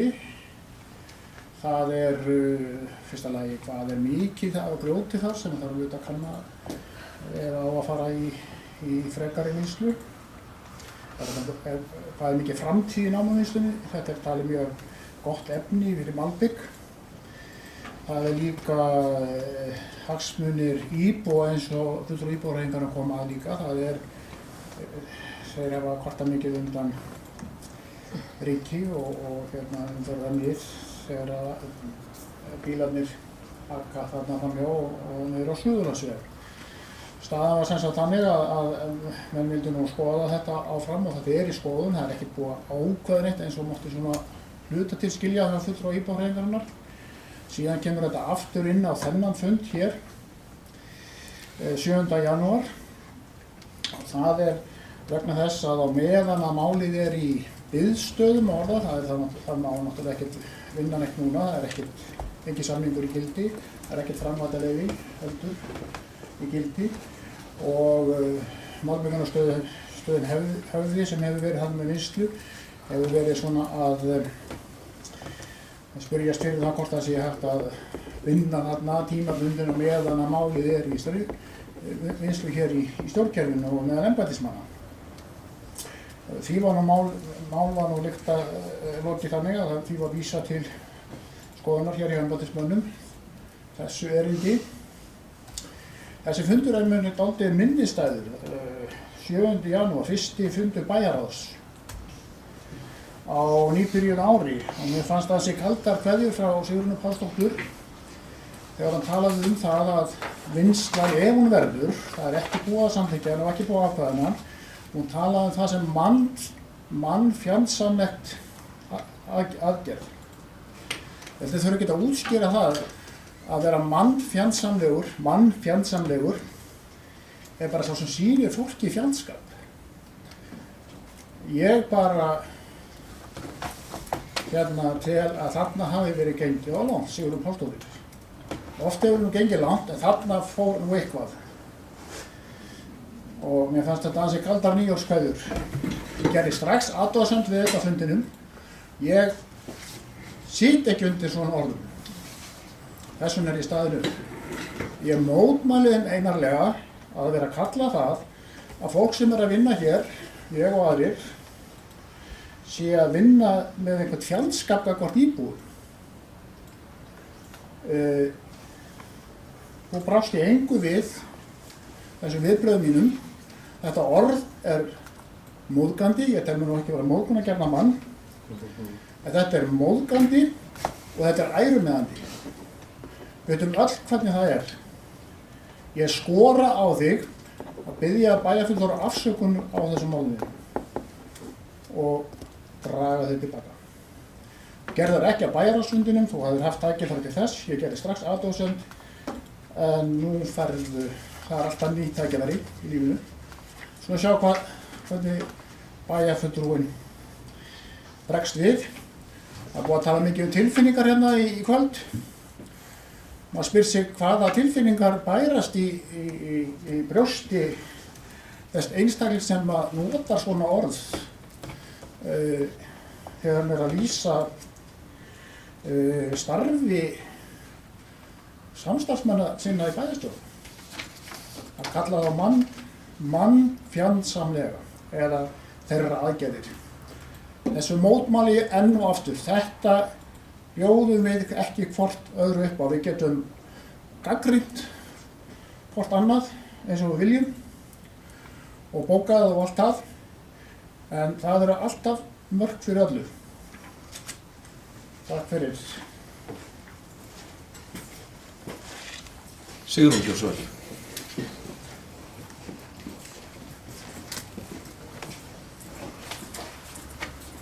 Já, ágæti forseti og ágæti bæjarfulltrúi Bjarki Bjarnason.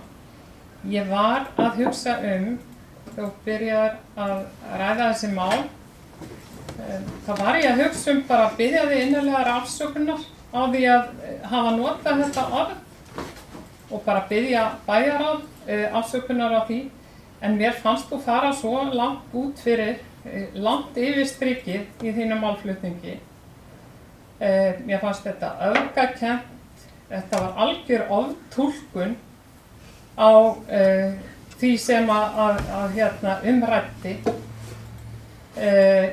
Þannig að sko, þetta á lengur ekkert skylt við það sem að ég var að tala á bæjarráðsfundinum. Það náttúrulega mannfjandsamleg upplifun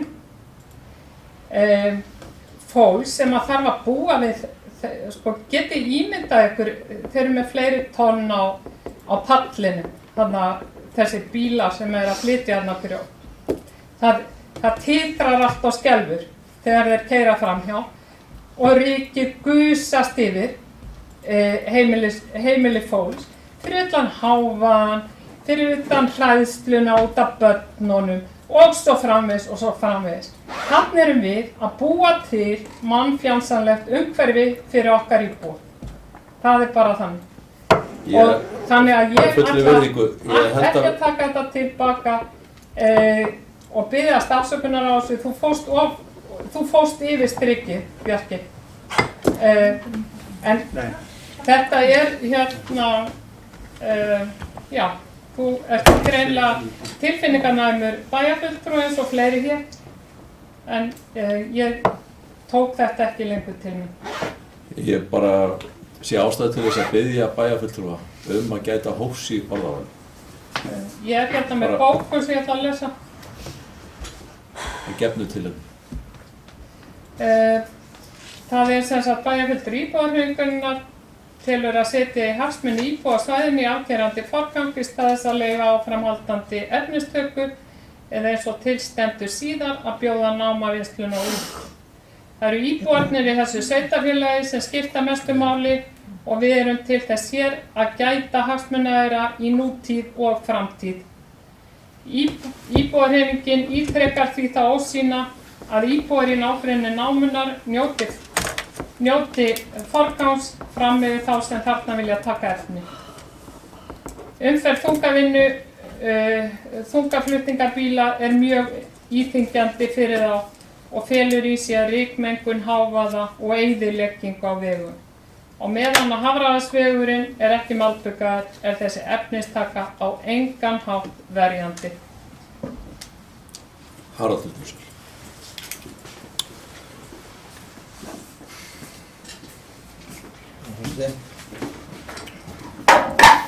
Fyrst sem gengur á hérna þetta borð.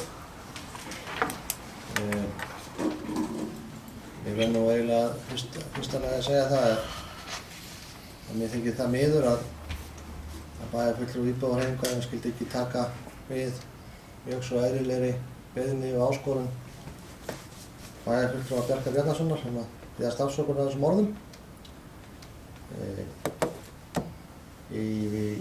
Manni verður stundum á henni, bæjarfulltrúanum, og mér hefur orðið á og öllum hefur orðið á og þá voru menn meiri en mér biðjast afsökunar á því. En það verður þá bara svo að vera ef menn vil ekki gera það. Ég verð að segja þar fyrir mitt leyti að ég tók líka eftir þessu orðum á bæjarráðsfundi. Ég hélt nú reyndar fyrst að mér hefði misheyrst. Þess vegna bað ég að endurtaka orðið. En svo var ekki. Mér heyrðist ekki, því miður. En það verður bara svo að vera. Ég ætla ekki að ræða meira það. Ég ætla hins vegar að segja hvað varðar þetta tiltekna mál. Að það er enn og aftur verið að fara með hluti sem ekki eru réttir. Hvað sem kann að verða. Það sem bæjarráð hefur ákveðið að gera þarf að skoða möguleika og áframhaldandi námavinnslu í Seljavík. Það er háð ýmsum atriðum. Til dæmis þeim að það efni sem þarna hefur þótt eftirsóknarvert að sækjast eftir, sem notaðir í margir, sé þarna enn í þeim mæli að það borgi sig að hafa efnisvinnslu. Og þess vegna hefur embættismönnum verið falið að gera athuganir á því í hvaða mæli slíkt efni sé það enn til staðar. Sé það ekki til staðar í nægilegu magni þá er alltaf sjálfgefið að hættur námaður. Það liggur hlutarins eðli. Þess vegna, bæjarfulltrúi Sigrún Pálsdóttir, hefur ekki verið tekið ákvörðun áframhaldandi námavinnslu í Seljavík, meðal annars þess vegna. Það er hins vegar rétt að það framkomi í þessu máli sem öðru, þá er það hagsmunir heildarinnar sem við þurfum að hafa að leiðarljósi. Og þó að það búi íbúar á þessu svæði og getur hugsanlega að hafa örugglega orðið fyrir óþægindum af námuvinnslu þarna, þá er það nú bara svo að hvar sem maður býr getur maður orðið fyrir óþægindum. Ég hef til dæmis búið í þessu sveitarfélagi síðan 1969 alla tíð við umferðaræð og mun aðeins umferðaræð heldur en þessi tilteknu íbúðar að segja gera lít úr þeirra óþægindum sem að með miklu meiri umhverfisáhrifum heldur en þessi tiltekni vegur eða þessi tiltekna efnisvinnsla. Þá ég tala Vesturlandsveginn. Og það bara oft þannig að það sem maður ákveður að setja af stað, það hefur sína kosti og galla. Þetta eitt atriði. Annað atriði það sem skiptir líka mjög miklu máli í þessum sambandi og ástæðan fyrir því að það hefur verið efnisvinnsla á þessum stað. Að þar hefur verið mjög ákjósanlegt og mjög dýrmætt efni sem að þeim eiginleikum gætt að það eykur endingartíma og notagildi malbíks. Það efni af mjög skornum skammti hér á Íslandi til á fáum stöðum. Það til í Hvalfirði, okkur sagt. Þar væri hægt að hefja efnisvinnslu. Það myndi þá þýða þungaflutninga í gegnum Mosfellsbæ allan og væntanlega þá með óþægindi fyrir þá mun fleiri íbúa heldur en þessa og aðeins ég setja lítið úr þeirra óþægindum. Og það þarf líka að huga því að við þurfum að horfa til heildarinnar að því leytinu til líka að það sé tiltakt efni að þessari gerð í malbik því að hvort sem okkur líkar betur að þá þurfum við að malbika vegi og það samfélagslega nauðsynlegt og hagkvæmt. Hin leiðin það var að vinna þetta efni einhverstaðar annars staðar eða vinna eitthvað lakara efni sem þýddi þá að það þyrfti að malbika götur oftar með tilheyrandi kostnaði og umhverfisáhrifum eða þá að þeir þyrfti að flytja efni inn frá útlöndum eða þá að taka það annars staðar með ennþá meira umhverfisáhrifum. Þannig að það verður að horfa á svona mál í heildrænu samhengi með hagsmuni alls samfélagsins í huga. Það voða fínt og flott að taka upp hanskan fyrir ákveðna íbúa eða ákveðna bæjarhluta en enn átti að vera að vekja athygli á því, ágæta bæjarstjórn, að við erum að vinna fyrir alla bæjarstjórn. Ég vil líka segja það að ef það verður síðan niðurstaðan að halda áfram efnisvinnslu í Seljadal á þeirri ástöðu að það sé ennþá nægilegt efni af þessum toga í staðar, þannig að skynsamlegt og arðbært sé að vinna það, að þá þarf að huga að mótvægisaðgerðum því samfara. Og það eitt af því sem að mér finnst alveg koma til álita að það verði skilist hvað varðar þá efnisvinnslu hún verður, að það verði gerðar einhverja bragabætur á Hafravarsvegi sem notaðu í þessa þungaflutninga, eðli málsins samkvæmt, til þess að lágmarka þau áþægindi sem að íbúar hér í nágrenninu gætu þurft að þola. Og líka að betur sér rammað inn þeir tímar og bæði ársins og dagsins sem að efnisflutningar ætti sér frá stað. En það eru efnisflutningar víða. Það eru miklu meiri efnisflutningar þennan ágæta Vesturlandsveg. Það eru miklu meiri efnisflutningar marga aðra vegi sem eru í miklu meiri nálægð við íbúðarbyggð og íbúa heldur en þessi. Þannig að munurinn vantarlega líka sá að þessi vegur ekki með bundnu slitlagi hluta til og það eitt af því sem held ég að þurfa að huga að í skoðun málsins. Þannig að mér finnst nú rétt að og okkur ber í raun og veru skylda til þess að áður en að við úttölum okkur með þessum hætti mál sem þetta, að það fái það að skoðast faglega og metast hvað skynsamlegast að gera í þessu tiltekna máli. Hér var einvörðungu verið að senda mál til umsagnar, engar ákvarðanir teknar, en samt kýs bæjarfulltrúinn að blása til ófriðar og að úttala sig með þessum hætti við mál sem á vinnslustigi. Mér finnst það óheppilegt eða mér finnst það reynda miklu meira en óheppilegt, en ég ætla bara ekki að nota þau orð sem mér finnst það. Bryndís Skjölm. Ég ætla að óska eftir að bíða. Theodór Björnsson.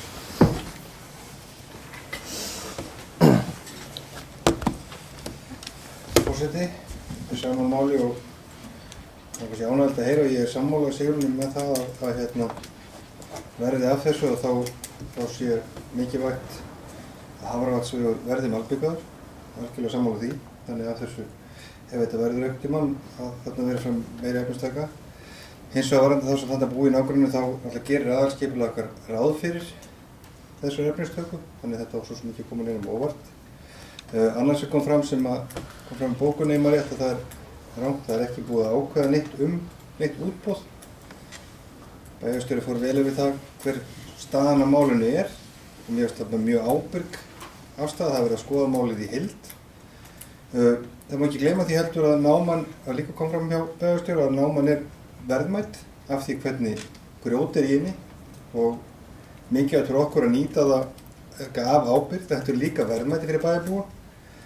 Samfélagið okkar, hvað sem er í okkar innri uppbyggingu, er líka samfélagið allt höfuðborgarsvæðið, allt landið, það er að segja út frá bara umhverfissjónarmiðum. Og kannski því tengt, og líka kannski fyrir umröðu það var í dag, nú komið kvöld, að það var erindi sem sneri upplöstri á svæði og það var í sameiginlega ábyrgð okkur allar að vinna því þó við höfum afgreitt málum ákveðnum hætti. Og sama skapi verðum við að horfa á þessa efnistöku, sé hún okkur nauðsynleg, metur samfélagið það, við ætlum að hafa malbikaða vegi með eins slitsterku grjót og við getum til að minnka öll áhrifin sem það hefur, hvort sem það er svifryk eða hvað eða flutning efnisins til vinnslu. Að þá kannski rök Sigrúnar jafn góð þar líka að það er auðvitað ábyrgð alla eins og hún var að benda á að reyna að binda landið og það er landgræðslan í því, við vorum á því að landgræðslan ætti að sjá um það. Það er líka ábyrgð okkur allar þá ef við erum með úrvalsgrjót hér í bara rétt við vinnslustaðinn eða notkunarstaðinn, við reynum að lágmarka þann akstur og það fyrirferð sem er í að sækja það grjót. En öllu slepptu þá er ég sammála í því að ef af þessu öllu saman verður og grandskoðuðu máli að við leggjum til að Hafravatnsvegur verði þá malbikaður til að minnka þessi áhrif fyrir þarna sem þarna búa. Takk. Bryndís. Svo vel.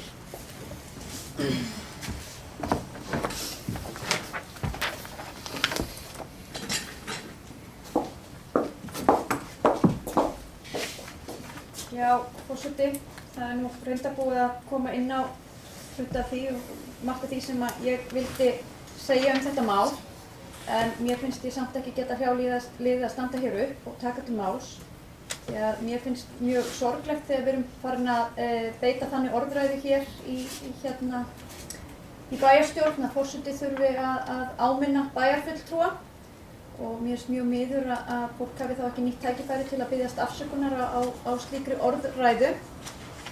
En ég hjó eftir því í afgreiðslunni á umræddu bæjarráðsfundi og reyndar í afgreiðslu mála áður sem tengjast þessu máli og okkur öllum hér inni er það mjög ljóst að við höfum mjög oft fjallað Seljardalsnámuna, framkvæmdaleyfi þar að lútandi og farið yfir þessi mál. Eins og hér hefur komið fram þá er Seljardalsnáma skilgreind sem efnistökusvæði í aðalskipulaginu okkar. Það hefur ekki verið tekin nein ákvörðun að hætta þar efnisvinnslu. En við erum með verkefnið í faglegu ferli, þar að segja meta það, hvort að þarna verði haldið áfram að vinna efni.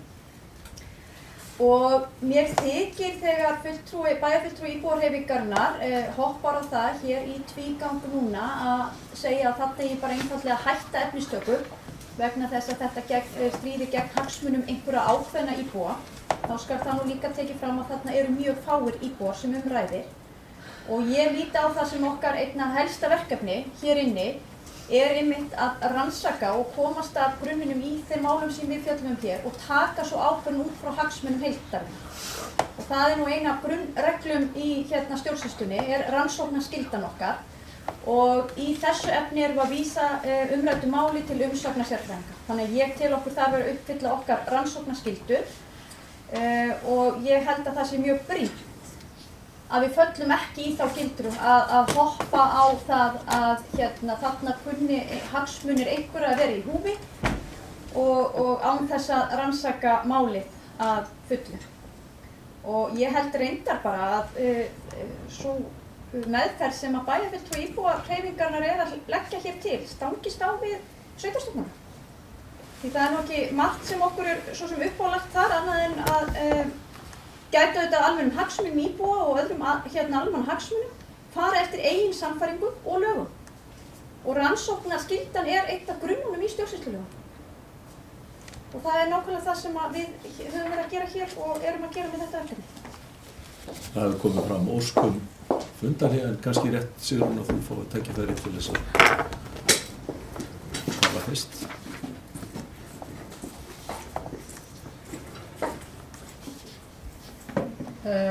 Já, ágæti forseti. Mér finnst nú ansi langt gengið þegar Haraldur Sverrisson, fulltrúi Sjálfstæðisflokksins og oddviti, kemur hér í ræðustól og fer að setja út á mitt orðfæri. Hann talaði sérstaklega að það væri sorglegt þegar að forseti bæjarstjórnar þyrfti að fara að blanda sér í mál. Ég til alveg fyllstu ástæða til. Ég sagði það bara aldrei. Þú sagði það? Það var reyndar annar. Gera athugasemdir við. Það var ekki ég sem sagði það. Taktu bara rétt eftir. Varst það ekki þú? Ó nei. Ó, fyrirgefðu.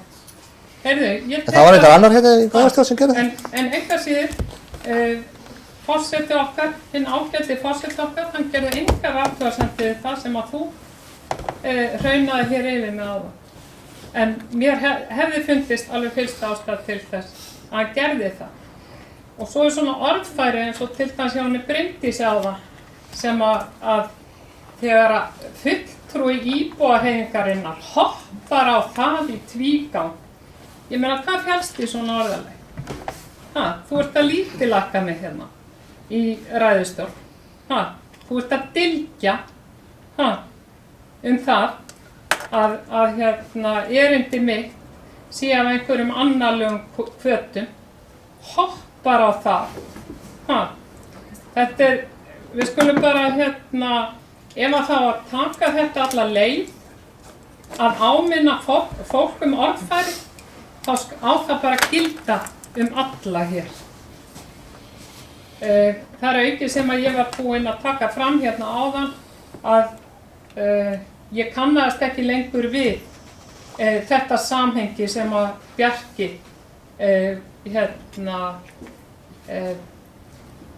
taldi að ég hefði verið að setja hlutina í á bæjarráðsfundum daginn. Og þess vegna gat ég ekki beðist afsökunar á. En engar síður, við erum búin svo oft að taka þessa umræðu, en maður þarf greinilega alltaf að endurtaka sig. Það eru fleiri en ég sem ekki hlusta. Það þannig mál með vexti að Reykjavíkurborg vill fá alla malarvinnslu út úr borginni.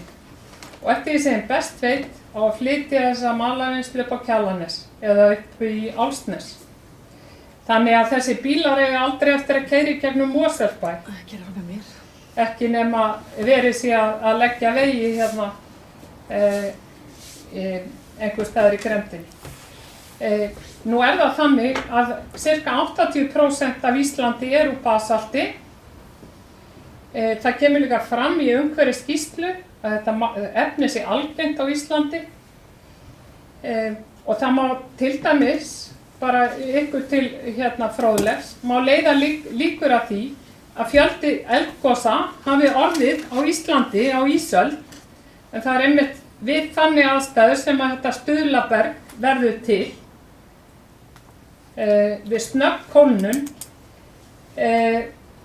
og þannig að sko þau rök að þessi skortur á þessu efni að það þurfi að fara að flytja það til landsins og svo framvegis. Hann bara takkið bara alla Vestfirðina. Hvernig með grágrýtið þar? Eða Eirsund? Við skulum bara segja rétt frá og ekki reyna að telja fólki trú eitthvað sem stenst ekki skoðun. Þessi fyrirtæki fara út úr Reykjavíkurborg. Það alveg á hreinu, þessar malarvinnslur. Og við höfum nóg af basalti, hvað þá Stuðlabergi. En hérna, já, ætla að hafi nokkuð verið fleira sem ég ætla að segja hérna. Já, ég ætla að taka út úr bókunni hálfa setningu hérna. Og það sem sagt, og ég ætla að lesa upp hérna. Hún endar, fyrsta setningin á bara enda á því að segja leyfa áframhaldandi efnistöku, punktur. Sleppa þessu eða eins og tilstendur síðar að bjóða námavinnslun út. Ég gerði reynda fyrirvara á því að það ætti að gera það þegar ég var að tala um það hérna á það í ræðustóli. En sem sagt, ég ætla að taka þetta út úr bókunum. Það hefur komið fram ósk fundarhlé og það sú ósk, það orðið við þeirra ósk. Við hefjum þá funda 9 og það búið að boða hér bókun. Hver ætlar að gera grein fyrir henni? Það verður mix hana. Nei, ekki ég. Bryndís, gjörðu svo vel.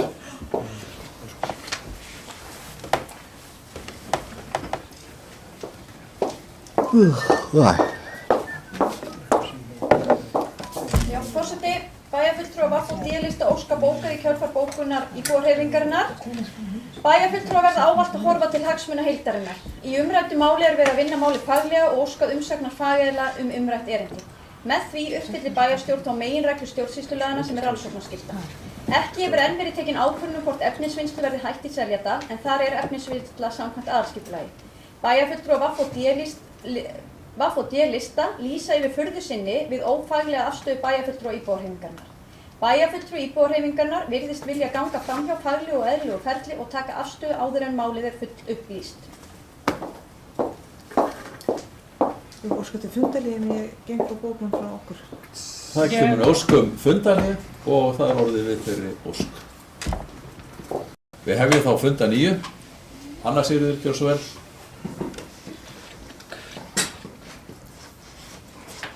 Forseti, ég fá að lesa hérna bókun fulltrúa S-lista við afgreiðslu þessa máls. Hún hljóðar svona: bókun S-lista Samfylkingar. Það mál sem hér til umræðu á því stigi að verið að afla upplýsinga og gagna til þess að hægt sé að komast að niðurstöðu varðandi framgang erindisins frá höfða. Engin ákvörðun hefur verið tekin, hvorki af eða á, og verður ekki fyrr en að lokinni faglegri skoðun. Ég langar að bóka. Gjörðu svo vel. Ertu tilbúið með bókunina eða óskar eftir fundarhlé?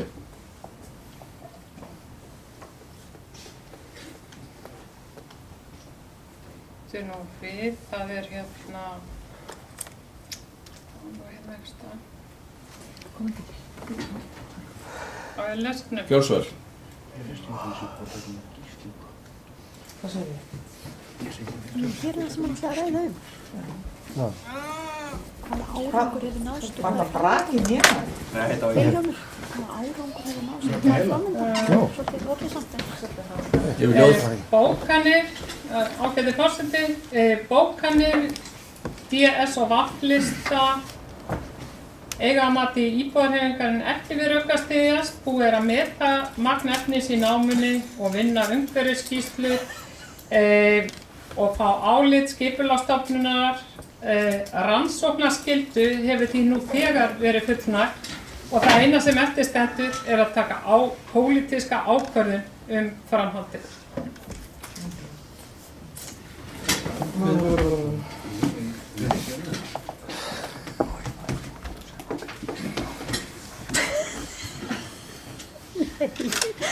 Næstu komið svefnkassa sérst. Eitthvað sem óska eftir að taka til máls? Haraldur, gjörðu svo vel. Forseti, ég ætla nú ekki að ræða aftur við þessu öðruleiti en því að það er engin endur á því. Það hægt að fara með rangt mál hér á þessum bæjarstjórnarfundi. Já, við þurfum að gera örstutt hlé á fundi vegna þess að það að slökkva á öryggiskerfi í húsinu. Komast ykkur út. Þú veitir nótt.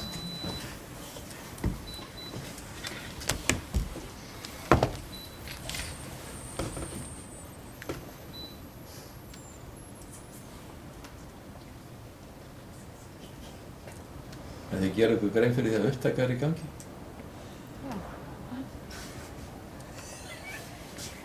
Ekki nei.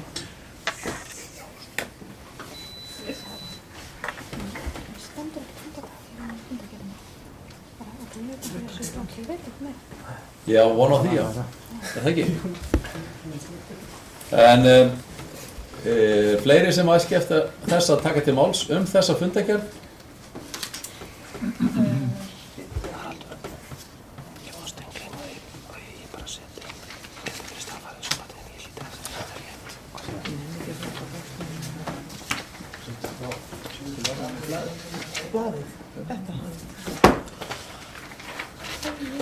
Það enn björgunarleiðangur í gangi vegna öryggiskerfisins greinilega.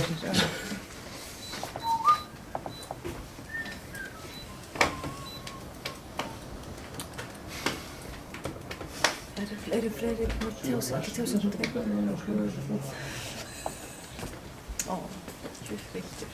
Er þetta þá klárt? Já, ég bara hlusta á það. Eru fleiri sem óska eftir að taka til máls? Ef ekki, þá umræðum lokið þennan þriðja dagskrárlið bæjarstjórnarfundarins og óskað eftir að það verði einhver þessi mál sem aðalega hafa verið til umfjöllunar, það 4. og 7. mál, verði borin sérstaklega. Svo ekki, þá ber ég spurði hvort það væri ósk það hvort að þessi 4. og 7. mál yrði borin upp sérstaklega.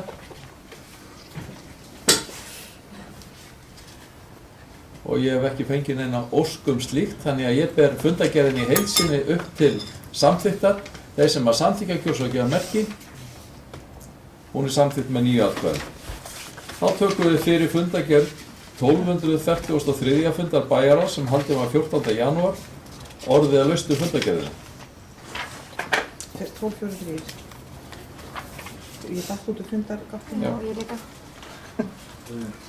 Það fundagerð bæjarráðs sem haldið var 14. janúar. Smá tíma.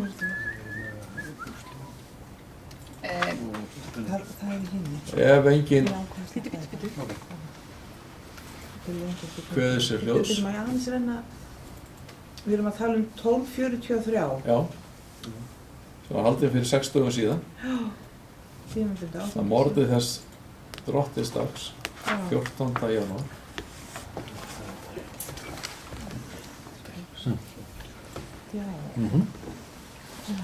Ef engin æskir þess að taka til máls, þá umræðan lokið. Þeir sem að staðfesta fundagerðina kjósa að gefa merki. Takk fyrir, hún staðfest með 9 atkvæðum. Því næst tökum við fyrir fundagerð 315. fundar fræðslunefndar sem haldið var 22. desember. Orðið að laustu fundagerðina.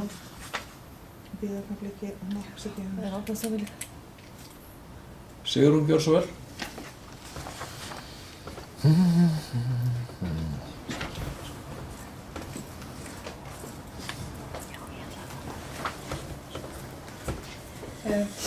Já, ágæti forseti, mér langar að koma upp hérna undir lið númer 4.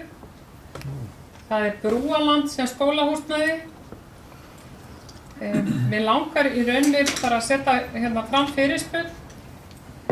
Það þannig að foreldrasamfélagið hefur haft mjög sterkar skoðanir á því hvort að nýta eigi Brúaland sem skólahúsnæði. Og mig langar bara að spyrja því hvort að fræðslunefnd eða yfir höfuð hefur verið haft samráð við skólasamfélagið, foreldrasamfélagið út af þessari ákvörðun. Ég veist það samráð þurfi eiginlega að eiga sér stað áður en að farið að ákveða eitthvað þetta mál, vegna þess að ég held að það sé til þess fallið að valda mikilli úlfúð í samfélaginu ef að það ekki gert í aðdraganda þess að svona ákvörðun tekin.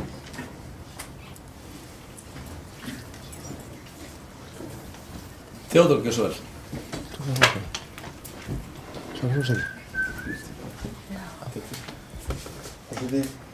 ég þekki ekki nægilega til málsins, ég þekki nefndinni, en kannski ef bara aðeins neðar farið var að niðurstaða fundinum, farið var við fyrir áallan nýtingu brúarlands, fræðslan leggur til undirbúningi um notkun brúarlands sem skólavörstu verið framhaldinu og það aukna með hefði að skólavörstu verkefni verið samvinnuverkefni, umhverfis fræðslusögu Varmárskóla. Það stendur í fundargerðinni, takk. Já, ég ætla að gefa sjálfur mér orðið.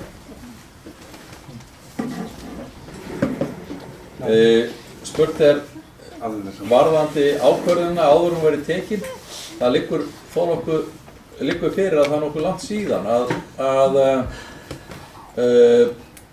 það var fjallað um þetta í fræðslunefnd. Það var síðastliðinn vetur á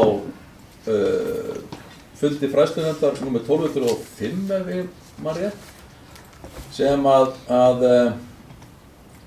nei, það var á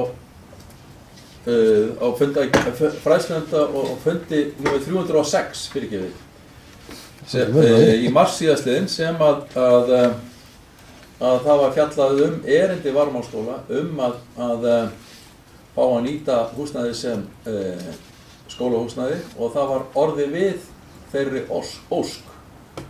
Og síðan hafa komið fram óskir það að það verði gætt að öryggismálum frá skólaráði Varmárskóla. Þar sitja foreldrar, þannig að það hefur verið farið í þá vegferð að skoða þessi mál. Þetta kemur allt samt fram í minnisblaði sem er undir málum, bara svona til upplýsingar. Og þannig að það er búið að vera að vinna að því að fara yfir þessi öryggismál og þau atriði sem þar koma fram í þeirri úttekt. Og það var það sem var rætt um þarna að það veri unnið áfram að þessum undirbúningi og eins og farið yfir í þessu minnisblaði. Og ég veit ekki hvort það er ástæða til þess að vera að lesa það upp hér yfir fundur. Það læt þetta nægja að sinna. Fleiri sem óska eftir að taka til máls? Bryndís, varstu að biðja um orðið? Já, en annað mál en þetta? Það þarf að bóka? Já. Meðan að óskar eftir fundarhléi eða Bryndís? Já, aðeins bara. Það er komið fram óskum fundarhléi og það er orðið við því. Hefjum við funda 9 og Sigrún, gjörðu svo vel.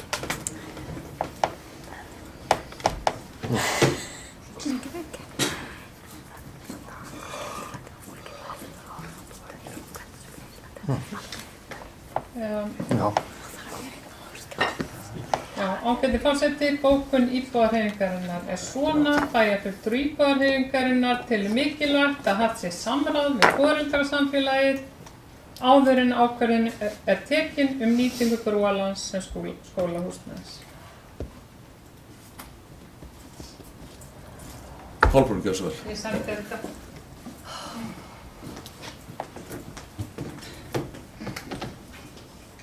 Forseti, bæjarfulltrúar, eins og fram hefur komið hérna áður að þá á þetta mál sér langa sögu. Það var fátt meira rætt en einmitt nýtingin á Brúarlandi, möguleg nýting á Brúarlandi og samráð við foreldra. Auðvitað, það sitt sýnist hverjum varandi það, en eins og fram komið í þessari bókun að þá er þetta gert í fullri sátt. Við skulum ekki gefa okkur það að svo verði ekki áfram. Mér finnst það svolítið tónninn í þessari bókun að það sé bara mögulega að verða að kasta stríðshanskanum og þetta verði ekkert samþykkt þegjandi og hljóðalaust, að sjálfsögðu ekki. Í fræðslunefndinni sitja fulltrúar foreldrafélagana og mér finnst að það kom allir að þessu borði. Þannig að bærinn á þetta húsnæði og það er ekkert óeðlilegt við það, við skoðum það vel hvort við nýtum það. En ég veit að þetta er alveg vel mynd og sjálfsögðu, og ég undirstrika það, á foreldrasamfélagið að taka þátt í því. En það er líka mjög margir foreldrar núti sem gæti jafnvel orðið sammála okkur í þetta skipti.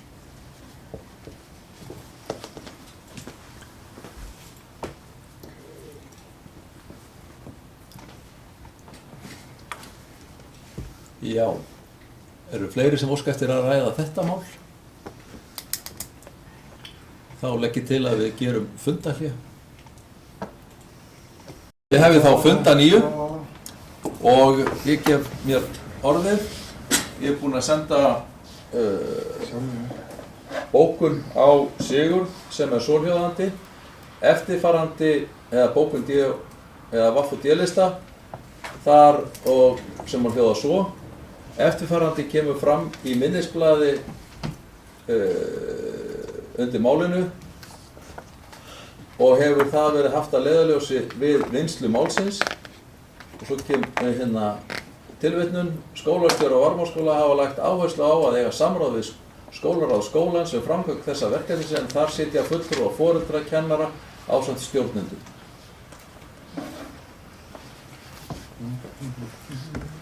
Fleiri sem æskja þess að taka til máls? Þetta mál? Annað mál? Já, þú varst búin að biðja orðið, Bryndís, annað mál, þannig að það var áðan, þannig að það komið. Og Anna Sigríður, varst þú líka að biðja orðið? Já, ég ætlaði að fá, já. Og Sigrún. Bryndís, gjörðu svo vel. Já, forseti og kæru bæjarfulltrúar, mig langar að taka til máls undir lið númer 2 í fundargerðinni sem heitir fjöldi barna í mötuneyti og frístund haustið 2015. Og það sem mig langaði að ræða hér að það mjög afgerandi munur á hlutfalli barna í Varmárskóla sem nýta sér frístundaseðil í samanburði við Lágfellsskóla og Krikaskóla. Og ég velti fyrir mér hverju sætir. Ég held að það sé mjög mikilvægt að þessi þjónusta sé í boði og ég hef einhvern veginn ímyndað mér það að ef það góð þjónusta í boði þá myndi meiri hluti foreldra nýta sér hana. Það kann að vera að það sé einhverjar ástæður og til dæmis nálægt við íþróttasvæði á Varmá gæti verið ein ástæða fyrir því að eldri börnin eru kannski meira í því að fara bara beint á æfingar og fara svo heim. En þetta veldur mér smá hugarangri. Ég sá líka þegar ég bar þetta saman við það sem við horfðum á síðasta ári. Þá var það ekki nema 56% í Varmárskóla, þannig að það fyrir eitthvað niður með eitthvað prósent, en mér finnst þetta samt tiltölulega lágt hlutfall. Nú verð ég að viðurkenna, ég þekki ekki hvernig þetta er annars staðar í öðrum sveitarfélögum og hvað sé eðlilegt, en svona í ljósi þeirra stefnu sem við höfum frístundaseðlið og er nú einmitt tilgreint ágætlega hér í reglum frístundaseðl í lið númer 3 að þá er auðvitað markmiðið með frístundaseðlum að stefna að svona heildstæðum skóla og ég held að sé mjög mikilvæg þjónusta, þannig að ég held að það sé mikilvægt að það verði horft í þetta og rýnt og kanna hvað það sem útskýrir þetta og hvort að það sé þá ástæða til að bregðast við með einhver þætti. Fleiri sem æskja þess að taka máls undir þessu máli? Ekki undir þessu máli, þá ætla ég að gefa sjálfur mér orðið þetta. Það á þessum frestandafundi þá var því beint til Varmárskóla og til fræðslusviðsins að fara yfir þetta og athuga hvað menn gætu lært af hverjum öðrum. Eins og þegar við sjáum almennt að það misræmi á milli skólana þá óskum við alltaf eftir því að það sé farið yfir það og skoða hvort að menn geti yfirfært þekkingu og lærdóm af því sem að hinir aðilarnir eru að gera. Þannig að því sé til að haga haldið. Og við munum ræða það frekar. Kolbrún, varst þú að biðja annað mál líka? Nei, þetta sama. Þetta sama? Já, það annað mál. Það sendt, gjörðu svo vel. Þetta mál nr. 2. Já, ég ruggla svona seint að kvöldu. Forseti og fulltrúar, þetta svona vakti athygli mína líka þegar ég sá þessu tölu. Það sé þetta mikill munur á fjölda barna í Lágfellsskóla og í Varmárskóla í skólaselunum þar. Þetta engin einhver eðlileg skýring sem ég hef fengið á þessu, þannig að mér finnst svona kannski árið tímabært að við könnum þetta á hvað veldur og gerum það á okkur alvöru. Og mér finnst það mjög einkennilegt að stór hluti barna á þessum aldri sé farin heim strax til skóla miðað við venjulega fjölskyldi þar sem báðir foreldrar eru úti og þetta er svona áhyggjuefni að sjá þessar tölur og mér finnst þetta á að vera spennandi valkostur, þetta á að vera gaman og þetta var gott hjá okkur, svona ef það er ekki þá vil ég fá að vita það. Þannig að ég held að við ættum að skoða það bara mjög alvarlega að gera stutta könnun hvað gengur vel og hvað gengur illa í skólaselunum okkar, við skólanum. Takk. Það sé líka svo. Varst þú að biðja annar mál? Eða Já, mál nr. 2? Nei, þetta og annað. Já, ég kem hérna undir öðru máli á dagskrá. Og klukkan orðin að vera 10:30 sko. Ég bara til að skýra mér, sko, ég náttúrulega satt á þessum fundi með forseta bæjarstjórnar og bæjarfulltrúa Kolbrúnu og ég hefði sagt aðeins öðruvísi frá þessu en forseta bæjarstjórnar því ég skildi okkur þannig á fræðslundafundunum að við vildum láta gera alveg markvissa könnun á þessu vegna þess að okkur fann skýringarnar sem við fengum inn á fundunum ekki nægjanlega ígrundaðar. Og og ég skildi það þannig að það væri verkefni fræðslusviðsins að koma upp með plan að skoða þetta því að þessi munur á þáttöku hann óeðlilega mikill og þó að sé einhverja skýringur að það sé einhverju eldri foreldrar sem séu meira heima eða hvort þú voru yngri og minna heima ég man ekki að það var eitthvað skýringin það þarf bara að skoða það hvort það er svona allt öðruvísi foreldrar í hverfinu hér og þá vitum við það bara. En við þurfum að fá, eins og bæjarfulltrúi Kolbrún segir, að þá verðum við að fá að vita hverju skýringin því að munurinn svo gigantískt mikill. Takk fyrir. Sigrún.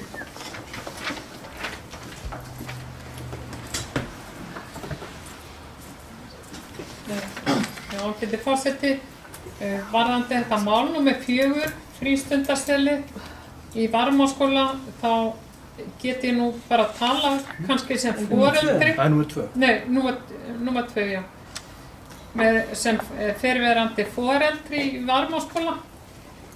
Allavega var aðstæðan bara þarna í þessu smáhýsi þarna upp á Hólnum þegar að mínir krakkar voru litlir og voru í frístundaseðlinu. En ekki búið að breyta þessu þannig að krakkarnir eru inni í skólanum. Frístundaseðli ekki bara í þessu húsnæði þarna upp á Hólnum eða það. Get ég fengið svar við því áður en að ég held áfram? Kolbrún Björnsvel. Þetta bæði í því húsnæði og inn í skólanum. Svo farið í skóla líka Voru tveggja. hvað þeir að gera sko.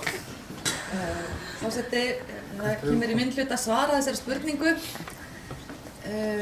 Skólasel Varmárskóla statt þarna uppi á Hólnum, jú. En börnin, það svona aðstæðan til húsa en börnin þau dreifast einnig inn í stofurnar inn í Varmárskólanum og það hefur verið stækkað, skólaselið hefur verið stækkað, það hefur komið í allavega síðan ég var þarna og naut þessar aðstöðu þá veit ég það hefur verið stækkað síðan þá. Þannig að ég held að rýmið sé ekki vandamál en það það sjaldnast vandamál þegar að kemur að góðum skóla og góðu aðbúnaði barna. Það ekki endilega það sem að held ég að séum að hugsa hérna en auðvitað þurfum við að hafa það í lagi. En þetta fyrirtaks aðstafa og ekkert út af það að setja já, hvort að við þurfum að getum að leita skýringa hér, þetta bara skólaseilið á fínum stað og svo bara að fáum við bara einhverja könnun á þessum tölum og skýringu á þessum tölum. Takk. Sigrún, þú óskaðir eftir að fá Já. halda áfram. Annað mál eða? Já. Mál nr. 2. Mál með öðru númeri? Já. Já, gjörðu svo vel.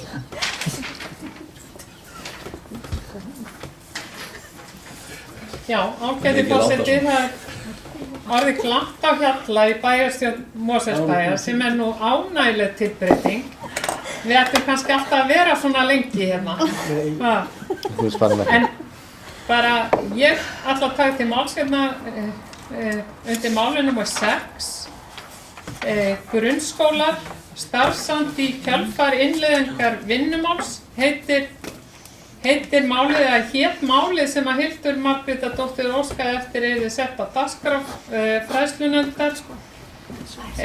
Það var reyndar fléttað inn í innan texta þessum millifyrirsögn sem að heitir kjarasamningar kennara og Hildur Margrétardóttir reyndi hvað hún gat að leiðrétta það.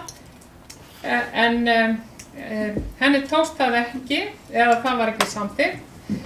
En þetta mál, það gengur út á það að það var mikil óánægja í ákveðnu skóla hér í sveitarfélaginu, sérstaklega í tengslum við innleiðinguna á vinnumatinu. Það varð mjög leiðinlegur starfsandi í skólanum. Kennarar voru alls ekki sátti við hvernig staðið var að innleiðingunni og þeir kvörtuðu líka við fræðslunefnd yfir vondum starfsanda. Þetta fannst fulltrúa íbúahreyfingarinnar alveg ástæða til að skoða nánar og óskaði eftir að málið yrði sett á dagskrá. Því var hins vegar vísað frá á þeirri forsendu að þetta væri hluti að vinnumat væri hluti af kjarasamningi. Það hins vegar alls ekki verkefni kjaranefndar að hafa nein afskipti af því hvernig staðið að vinnumati inn í skólanum. Þannig að það taki svona illa til og það skapi svona slæmur starfsandi í skólanum í tengslum við það náttúrulega á verksviði fræðslunefndar að fást við það. Hlutverki kjaranefndar því lokið þegar búið að gera kjarasamninginn. Þannig að ef ekki má tala þetta í fræðslunefnd, þá finnst mér ansi aumt ástand í Mosfellsbæ. Reyndar svo langt síðan að þess var óskað að þetta væri sett á dagskrá að það löngu búið að ræða þessi mál í umræddum skóla og væntanlega öllum öðrum skólum og það berast það fréttir út úr skólanum að ástandið hafi batnað til muna. Þannig að þetta eiginlega orðið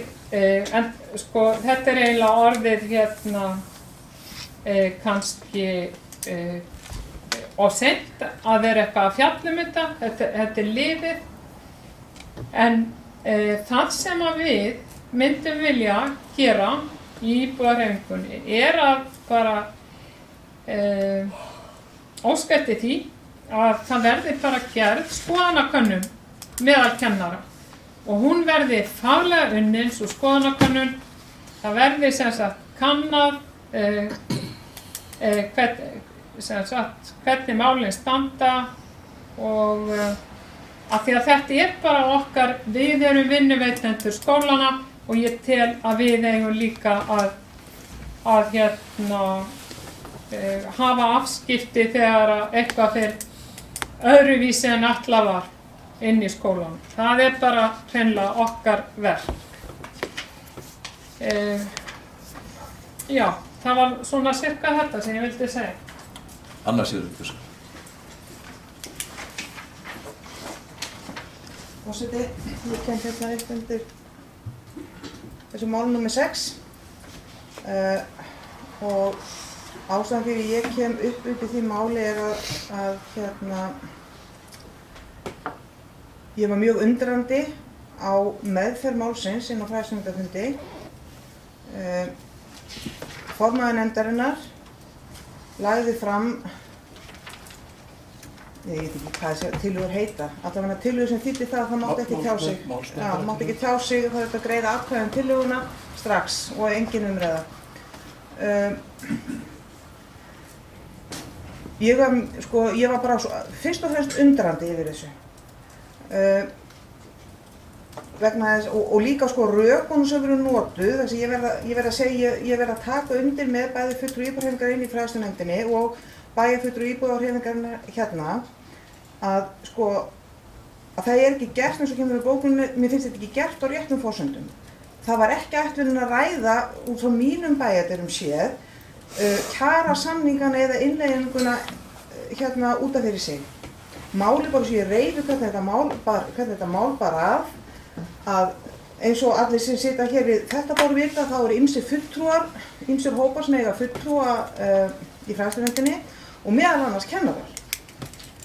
Fulltrúi kennara í Mosfellsbæ mætti á fund, það rétt sem bæjarfulltrúi Sigrún segir, það langt síðan það var ekki mann snemmi í haust. Og það má eiginlega segja að hann hafi kastað sprengju inn á fræðslumdafund.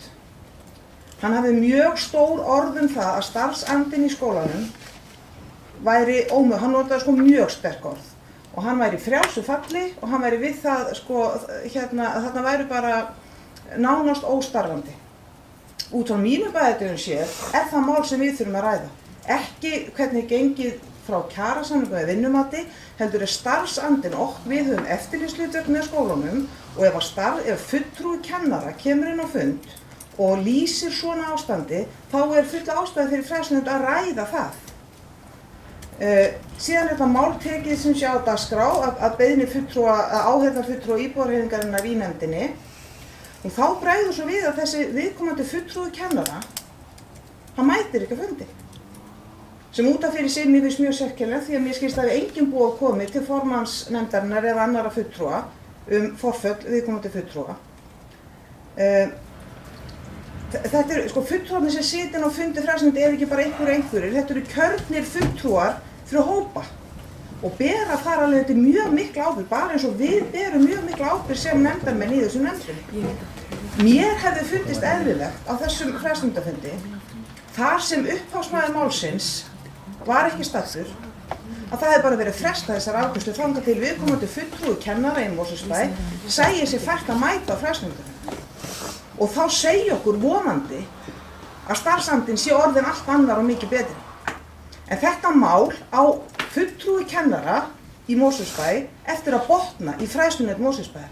Og mér finnst það bara óþolandi sem kjörin fulltrúin í þeirri nefnd að þurfa að sitja undir því að fá svona fréttir inn í fyrsta lagi að umræðinu sé svo hent út úr nefndinni með svona dagskrártillögu að málsmiðra hvað þessar tillögur heita, allavega mátti ekki taka til máls eftir að þessi tillaga kom fram.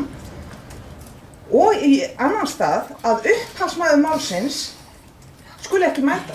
Hver verið að taka málið á dagskrá og láta ekki vita hvers vegna hann fjarvinandi. Og ég endurtek mér fundist eðlilegra að fresta málinu þar til þessi fulltrúi kennara sem ekki sinni prívat og enga fulltrúin á þessum fundi, heldur fulltrúi kennari í bænum, getur komið og ég tek undir það sem fulltrúi íbúðarhreyfingar segir að það hefur verið sagt að starfsandinn sé betri og það gott og ég gleðst yfir því en sá sem byrjar svona mál inn í nefnd, þetta ekki saumaklúbbur þetta fræðslunefnd Mosfellsbæjar, hann þarf að ljúka því líka. Og þannig ég gagnrýni raunveru tvennt, ég gagnrýni það að enginn vissi hvað þessi fulltrúi var á þessum fundi og ég gagnrýni líka framgöngu formanns fræðslunefndar á fundunum og að málið skyldi fara í þann farveg sem það fór í. Ég ætla að gefa sjálfum mér orðið til að byrja með. Þannig ég lít svo á að þessu hafi hluti til verið beint til mín. Það alveg ljóst að fulltrúi kennara ræddi málin í víðu samhengi fyrr í haust, en síðan gerist það að áheyrnarfulltrúi íbúðarhreyfingarinnar óskar eftir mál á dagskrá og rökstyður það með ákveðum rökum. Og þar kemur skýrt að það vísað til innleiðingarinnar á vinnumatinu. Og þar sem að það alveg að mínu mati og þeir sem að greiddu tillögunni atkvæði voru sammála það að það sé alveg skýrt hvar þau verkefni eru í stjórnkerfi bæjarins, þar sem verið að fjalla kjarasamninga og áhrif þeirra. Þá var þessi tillaga lögð fram sem að var lögð fram á fræðslunefndarfundinu að vísa þessu máli af dagskrá fundarins. Það snerist málið þar sem að röksemdafærslan fyrir að fá það á dagskrá snerist það. Og það ljóst að það þarf að taka á því á þeim vettvangi þar sem að slík mál ef að þess óskað og ef það talið þörf á. En mér, allir halda því nú fram sem hafa verið að tala hér að ástandi sé með þeim hætti að það sé ekki lengur vandamál til staðar og ég vona rétt reynist. En Kolbrún Björnsson.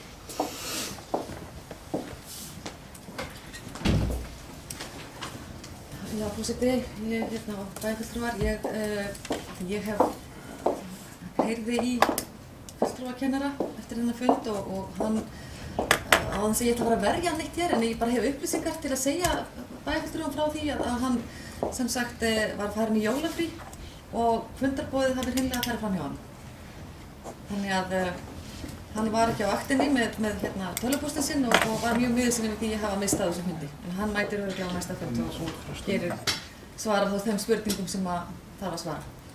Ef þið verða á dagskrá.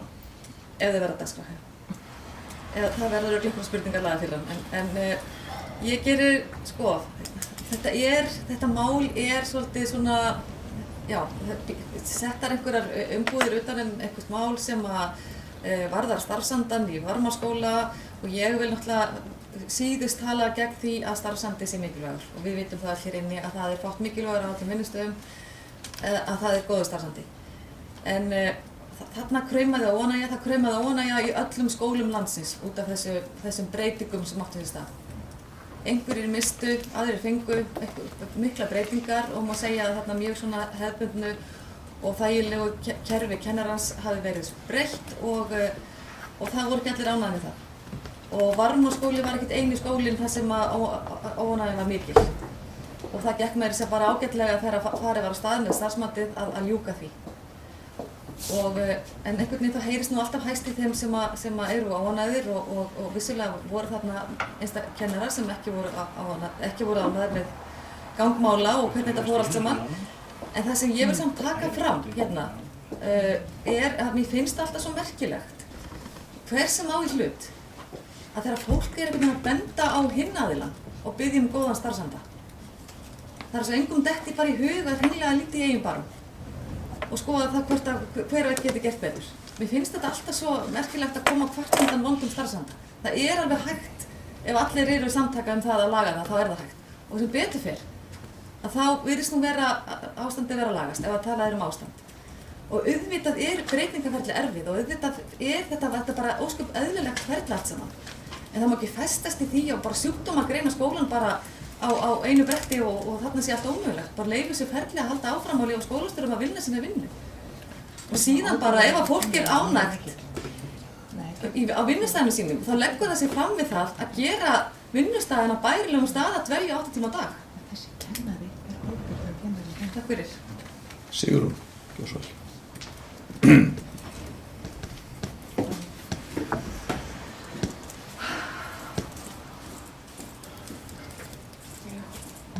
Já, geti forseti, mér langar að byrja á því að taka undir með önnur Sigríði fulltrúa Samfylkingarinnar að auðvitað eðlilegt að ljúka þessu máli og ræða það í fræðslunefnd. Og þar sem okkar ágæti forseti formaður fræðslunefndar, þá beini ég bara þeim tilmælum til hans að hann endurskoði afstöðu sína og setji þetta á dagskrá fræðslunefndar. En mér langar að bóka undir þessu máli og hún hljóðar svo. Bæjarfulltrúi íbúðarhreyfingarinnar telur það málsmeðferð með öllu óviðunandi að vísa frá erindi fulltrúa íbúðarhreyfingarinnar í fræðslunefnd að ræða starfsanda í grunnskólum sveitarfélagsins í kjölfar nýrra kjarasamninga. Kennarar voru ekki sáttir við hvernig staðið var að innleiða upp vinnumat og kvörtuðu undan slæmu starfsanda sem svo sannarlega á verksviði fræðslunefndar að fjalla en ekki kjaranefndar. Kjaranefndar? Já, ég meina það hlýtur að vera kjaranefnd sem á að fjalla þetta fyrst Kjaranefnd? Nei, ég bara segi það Virðum fundarformið sem á að ræða þessi mál. Íbúðarhreyfingin telur að efna eigi til skoðanakönnunar meðal kennara stöðu þessara mála í skólanum, í grunnskólanum. Ólafur Ingi Gjósvall.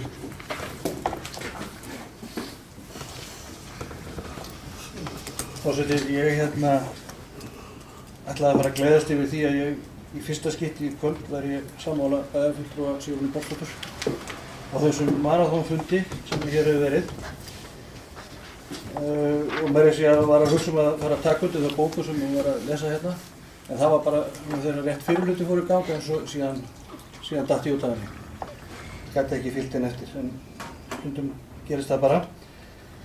En mér fannst það sem ég var náttúrulega ekki á þessu fundi og veit svo sem ekki hvernig umræður fóru fram, en það sem þegar við yfirferða á þessari fundagerð, þá lenti ég nokkurn veginn í því sama fari og bæjarfulltrúi Anna Sigríður fór hérna yfir áðan og mér fannst bæjarfulltrúi Kolbrún ekki alveg vera að átta sig á því hvað við vorum að tala en hún snerist eiginlega það hvernig þessa málsmeðferð sem þarna á þessum fundi. Ég algjörlega ósammála formanni nefndarinnar og þeim rökum sem hann beitir til þess að taka þetta mál raunverulega að dagskrá. Það verið að ræða starfsanda, það snerist málið. Það eftirlitshlutverk nefndarinnar sem þarna. Ég náttúrulega bara voða feginn því ef það hefur síðan komið á daginn að starfsandinn hefur batnað. Það ekki pointið, heldur hitt að leyfa ekki umræður þetta mál í nefndinni. Það finnst mér bara mjög ámælisvert og mér finnst að formaður í svona nefnd sem á að halda uppi góðri fundarstjórn og ábyrgð og stuðla skilvirkni svona nefndar. Hann verði bara að vanda sig bara mjög vel áður en að löggu fyrir hans slíka tillögu. Þannig að ég fer eiginlega fram á það, ég ætla ekki að fara að svo sem að lengja þetta mikið með að fara ítarlega þetta með þessu fundur allt og langur. En ég ætla hins vegar bara að beina þeim góðfúslega til okkar ágæta forseta að hann setji fram slíkar málsmeðferðartillögur að meiri ábyrgð og ígrípa það betur en hann gert í þessu tilfelli. Bryndís Gjörsvöld.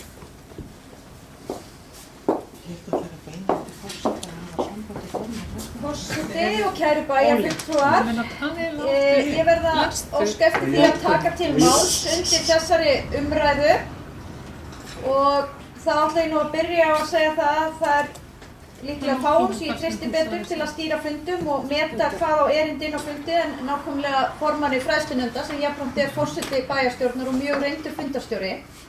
Þegar ég seti auðvitað ekki fræðslunefnd en þegar ég les þetta mál þá ber það heitið grunnskólar, kjarasamningar kennara, starfsandi í kjölfar innleiðingar vinnumats. Formaður nefndarinnar leggur til að máli verði vísað frá þar sem umfjöllun kjarasamninga og mannauðsmál eru ekki á verksviði fræðslunefndar. Það nefnilega svo að bæjarráð það ráð sem fjallar starfsmannamál bæjarins. Þannig ekki kjaramál eða við höfum ekkert sem heitir kjaranemnd hérna í sveitarfélaginu því að bæjarfulltrúi íbúahreyfingar var nú að tala um það en bæjarráð fer með starfsmannamál. Þannig að ég lít svo á þegar ég les þessa bókun að formaður hafi einfaldlega verið að vísa til þess að umræða slík mál eigi heim í bæjarráði en ekki inn í fræðslunefnd. Ég segi sama og aðrir hér að ég fagna því mjög að ef að talað hefur verið að starfsanda hafi verið ábótavant í skólum hér í haust og hann hafi lagast núna þá fagna ég því auðvitað mjög. Bæjarfulltrúi Kolbrún kom ágætlega inn á það að þetta stórt og mikið breytingarferli, innleiðing nýrra kjarasamninga og það hefur verið mikið fjallað um það í fjölmiðlum og okkur öllum ljóst að það var erfitt svo innleiðing og ég man sérstaklega eftir fréttum úr Reykjavík og grunnskólum þar sem erfiðleikar voru.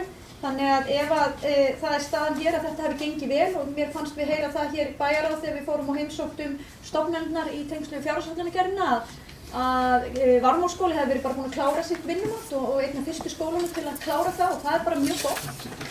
Við ræddum það líka ítrekkað í kjölfar þessara kjarasamninga að þetta yrði langt og mikið breytingaferli og við vildum styðja mjög vel við okkar stjórnendur í því.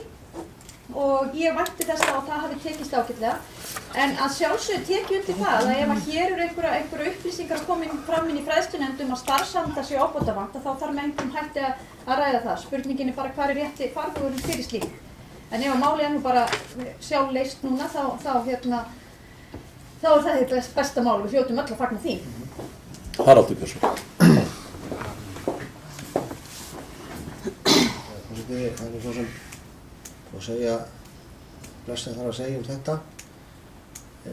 Vil þó taka það fram og leggja áherslu á það að hér mjög viðkvæm mál að ræða.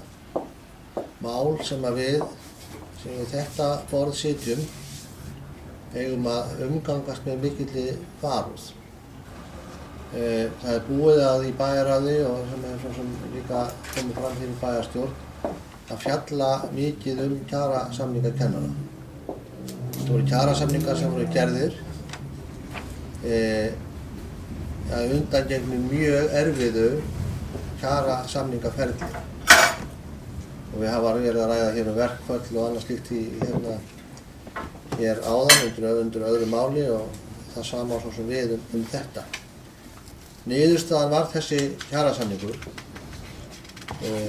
sem mjög byltingarkenndur hvað varðar breytingar á starfsumhverfi kennara og starfsumhverfi í skólum. Það var búið að fjalla það hér í bæjarráði að koma fulltrúar hér frá Sambandi íslenskra sveitarfélaga fara yfir þetta ferli sem hefur verið í gangi, eða var í gangi allt síðast liðið haust og svo sem enn í gangi innleiðingu á þessu nýja kerfi. Það sem mér finnst í þessu að við eigum að leyfa stjórnendum hér í okkar ágæta sveitarfélagi, skólastjórum og starfsfólki fræðsluskrifstofu að vinna sína vinnu. Það var alveg ljóst að meðal kennara voru mjög skiptar skoðanir þennan kjarasamning.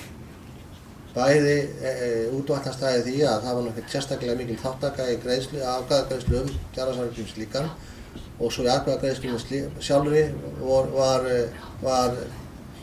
voru skiptar skoðanir hann og það eðlilegt vegna þess að hann felur í sig miklar breytingar.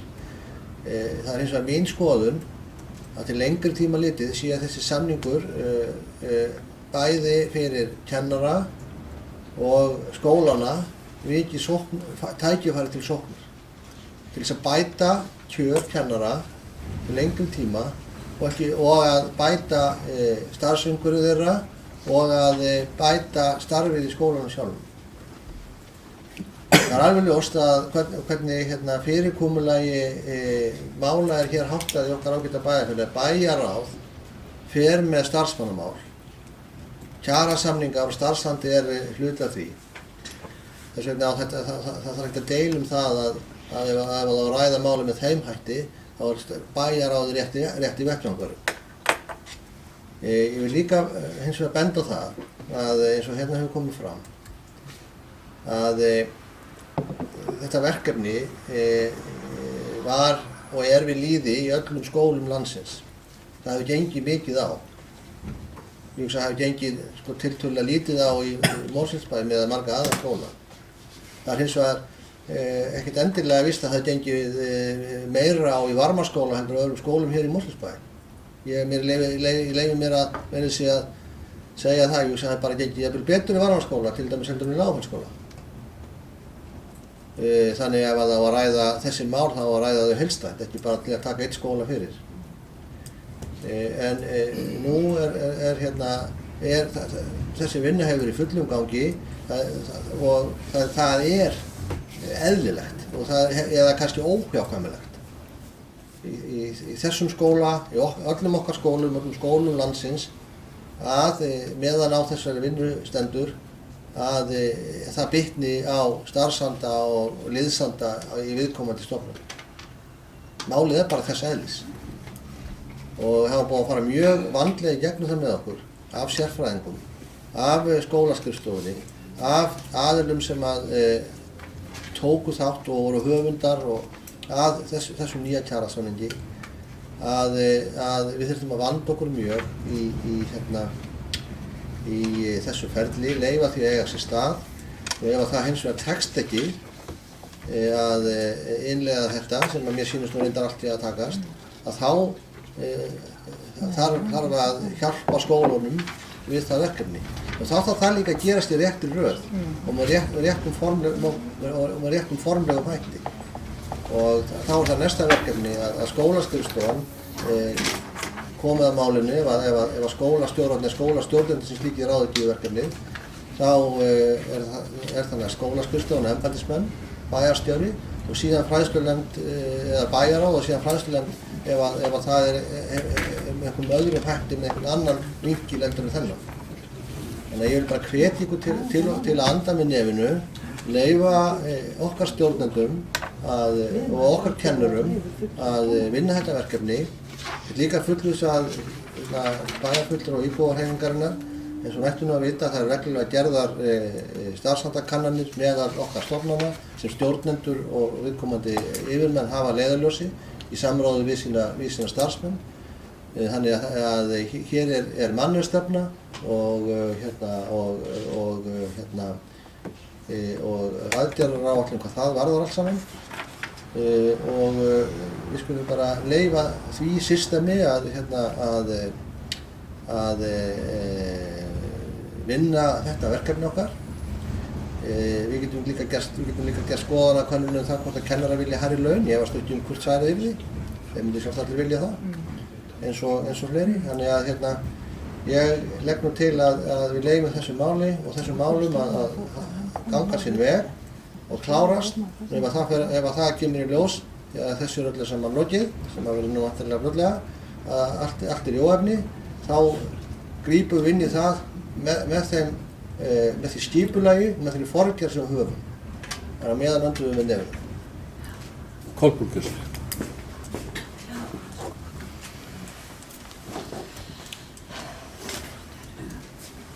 Forseti og bæjarfulltrúar, þetta var ég tek undir hvert einasta orð sem að bæjarstjóri sagði hér áðan í sinni ræðu, en að því að bæjarfulltrúi Samfylkingarinnar tók það fram hér áðan að ég hefði misskilið eitthvað málið, en á mínu blaði stendur að þetta, þú sagði það víst, að samkvæmt minni á mínu blaði þá heitir málið mitt það sem varðar ekkert fundastjórn formannsins. Við erum ekki að ræða hana per se, ég var að ræða nákvæmlega málið eins og það heitir, það var starfsandann. Þannig og mér leiðist að tala hlutina í umbúðum, þannig ég vil helst tala það bara eins og þeir eru. Og hvað verið að fjalla hérna nákvæmlega, og það var verið að tala starfsandann í Rammaskóla. En mér langar líka að taka það fram og það kannski svona pínu hvílir á mér að því vorum að tala þennan tiltekna skóla og þetta eilíða umræðefni starfsandann þar, sem ég alveg viss að farin að blómstra núna, að meiri sé á mínum gamla vinnustað, það sem ávallt og hver einasti dagur var sá skemmtilegasti sem nokkur kennari hafði nánast upplifað á sínu vinnuferli. Það var bara okkar markmið unglingadeildinni. Það var alltaf gleði og það skilaði sér líka í árangri nemenda. Og meiri sé að það var að fara að hrikta í stoðum undir þessum nýja samningi. Þannig að það er ekkert skrítið að fólki bregði við þessar breytingar og sérstaklega líka þegar að rauninni eftir langt og strangt kynningarferli sem að margir, það virðist alltaf koma fólki óvart þegar niðurstöður liggja fyrir og þá fara að heyrast óaneyfraddir. En öðru leyti bara vil ég taka undir ræðu bæjarstjóra ráðuneytur viðkvæm mál og við höfum okkar system hérna til að fylgja þeim eftir. Og svo vil ég líka endurtaka það og ítreka sem ég sagði í byrjun, við vorum ekki að ræða fundastjórn formanns fræðslunefndar. Anna Sigríður. Við vorum að ræða það ekki, það var ekki mál á dagskrá. Já, ok. Já. Anna Sigríður. Forseti, ég kem aftur upp undir sama máli. Jú, auðvitað það er alveg rétt, þetta eru viðkvæm mál. Ég reyndi að skýra á hvernig þetta mál var tilkomið og það var málflutningur fulltrúa kennara inn í nefndinni og mér langar bara til að spyrja fyrst að öllum finnst eðlilegt að vísa þessu frá, þá varpa ég bara fram fyrir spurningu sem bara datt honum í hausinn á mér rétt á það. Af hverju stöðvaði formaður fræðslunefndar ekki þessu umræðu þegar fulltrúi kennara kom með hana í fyrsta sinn inn á fræðslunefndarfund? Mér er það bara óskiljanlegt fyrst að það á að henda því út núna, því að það hljóta að vera sömu formerki. Reyndar man ég það að þetta mál hét eitthvað annað, ég man eitthvað óljóst eftir einhverju tósi það hvað þetta mál ætti að heita, en ég man ekki þannig eftir ég geti haft eftir við ykkur, en það hét eitthvað annað í upphafi. Ég ætla bara að endurtaka, auðvitað er það þannig við gerum okkur fulla grein fyrir því að kjaramál og mannauðsmál heyra undir bæjarráð. Það vill bara þannig til að það var inn á þessum fundi hafið máls á starfsandanum, þó að málið hafi látið heita eitthvað annað síðar. Þannig það. Og það sem ég gerir stærstu athugasemdina við að sú umræði hefur ekki verið botnuð. Auðvitað gerir mér líka grein fyrir því að formaður var kannski einhverjum vissum vanda vegna þess að upphafsmaður málsins var ekki staddur á fundunum. Og ég vona að forseti erfið hann ekki mjög lengi við mig að ég sé að gagnrýna formann fræðsluverndar hér úr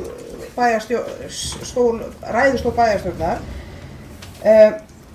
En varðandi líka verið að tala um varmárskóla og þá ætlum ég bara að rifja upp sem ég allavega hef sagt við mörg ykkar að á þessum upphaflega fundi þegar að fulltrúi kennara kom með þessi og var stóryrtur starfsandann, þá spurði ég sem fulltrúi fræðsluverndar sérstaklega það hvort hann væri að tala fyrir hönd kennari í öllum skólum í bænum, því ég var mjög slegin yfir því sem hann hafði fram að færa á þessum fundi. Og þá kom í ljós, nei, hann hafði ekki auðnast tími til þess að tala af aðra kennari en einhverja nokkra í varmárskóla. Og ég bara endurtek, þetta bara, fræðslunarfundir eru bara alvarlegir fundir. Og ef að fólk segir A á fræðslunarfundir, þá bara verður það að segja B líka. En ég endurtek aftur, ég ekki að fara fram á það að við sem að fara að taka mannauðsmáli að kjarasamningu upp fyrir fræðslunarfundum. Máli getur heitið hvað sem fyrir mér, upp á þessa máls málflutningur fulltrúa kennara starfsanda, reyndar bara í einu skóla bæjarins, og mér langar til þess að því verið lokið og ég vona að því ljúki með því að fulltrúi kennara upplýsi okkur það að starfsandinn hafi farið mjög ört og hratt batnandi. Við þurfum öll að gæta að okkur inn á nefndarfundir, hvort sem það eru lokaðir nefndarfundir eða okkur fundir bæjarstjórnar, hvernig við ræðum málin. Og svo ég hljómi heldur ekki, þá vil ég líka segja því að Kolbrún sagðist að við heyrti fulltrúa kennara sem marg nefndur hér á þessum fundi, þá reynda var það þannig að þessi fundur var á mjög óhefbundum tíma. Hann var haldinn ég hef aldrei verið kallað til fundar daginn fyrir jól í þau ár sem ég seti hér í nefndum, en eitthvað virtist liggja á. Þetta var kannski daginn fyrir Þorláksmessu eitthvað þannig sem við vorum kölluð saman til fundar. Og það kannski ástæðan fyrir því að fundarbúið fer fram hjá þessum fulltrúa. En þá endurtek ég bara að það hefði mér fundist betri bragur á því að formaður fræðslunefndar hefði frestað málinu. Þangað til fulltrúi kennara væri mættur á fundinu. Takk. Já, ég ætla að fá að gefa sjálfum mér orðið. Það ljóst að það kom fram ósk frá áheyrnarfulltrúa íbúahreyfingarinnar þetta mál á dagskrá og það var rökstutt með ákveðnum hætti. Og það var út frá þeim rökstuðningi sem að tillaga kemur að vísa málinu frá þar sem að það heyri undir aðra í stjórnkerfi bæjarins. Annað sem að alveg skýrt í mínum huga að þó að eitthvað komið fram á fræðslunefndarfundum eða öðrum fundum, þá það bara eitthvað sem kemur fram. Það þýðir ekki alltaf að það eigi að botna umræðina á viðkomandi vettvangi. Það getur verið að það leiði til þess að það beri að færa það annað þar sem að sú umræða á að eiga sér stað. Og það þarf alltaf að fara með það í þann rétta farveg eftir eðli máls, hvort að umræðan eigi að halda áfram á þeim vettvangi eða fara annað þar sem að henni skipaður sess í stjórnkerfi bæjarins.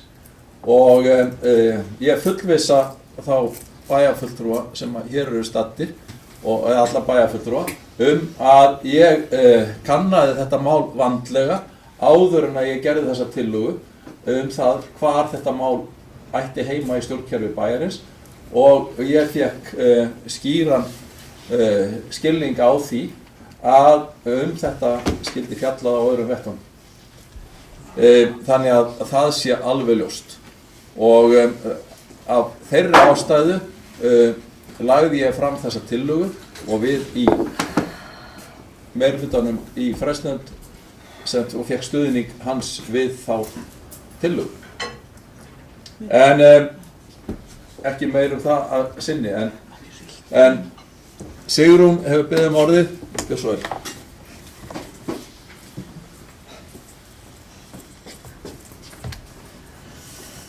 Já, forseti, ég svolítið undrandi á þínum málflutningi hér. Það var frá upphafi algjörlega skýrt að það sem að fulltrúi íbúahreyfingarinnar í fræðsluna vildi að yrði rætt, það var starfsandinn í þeim skóla sem að var til umræðu á þeim fundi sem að Anna Sigríður var að minnast á hérna áðan. Og þessi umræða, hún snerist ekki bara að óánægjuna sem skapaðist út af innleiðingu á vinnumatinu, hún snerist slæma starfsaðstöðu, til dæmis í unglingadeild, og ég ætla ekki að fara að telja upp allt sem kom fram á þessum fundi. Ég ætla að láta það ógert, ég hef gert það hérna áður við litlar vinsældir, þannig að ég ætla að sleppa því. En það voru mörg atriði sem voru talin upp og þetta óskaði fulltrúi íbúahreyfingarinnar eftir að fá að ræða á fundi fræðslunefndar, en því var vísað frá. Hún reyndi hvað hún gat að óska eftir því að þetta fundarefni yrði ekki tengt kjarasamningum. En henni var meinað það. Hún fékk ekki að ráða því hvað fundarefni hennar hét, og hún fékk heldur ekki að ráða því hvort þessi umræða yrði sett á dagskrá. Í mínum huga, og ég hef ekki sagt það fyrir en nú, þá finnst mér þetta mjög skýrt dæmi valdníðslu, að þessi máli skuli hafa verið vísað frá. Þið eigið að hafa kjark til þess að ræða þau vandamál sem upp í stofnunum sveitarfélagsins. Til þess erum við hérna. Og það einhver líkara en að, nei, ég ætla að sleppa því. En sem sagt, fulltrúi íbúahreyfingarinnar í fræðslunefnd reyndi að fá þetta mál sett á dagskrá út af því sem fram hafði komið á fundi fræðslunefndar, og benti til þess að það væri hræðilegu starfsandi í skólanum, ekki bara vegna vinnumatsins. Ólafur Ingi, gjör svo vel.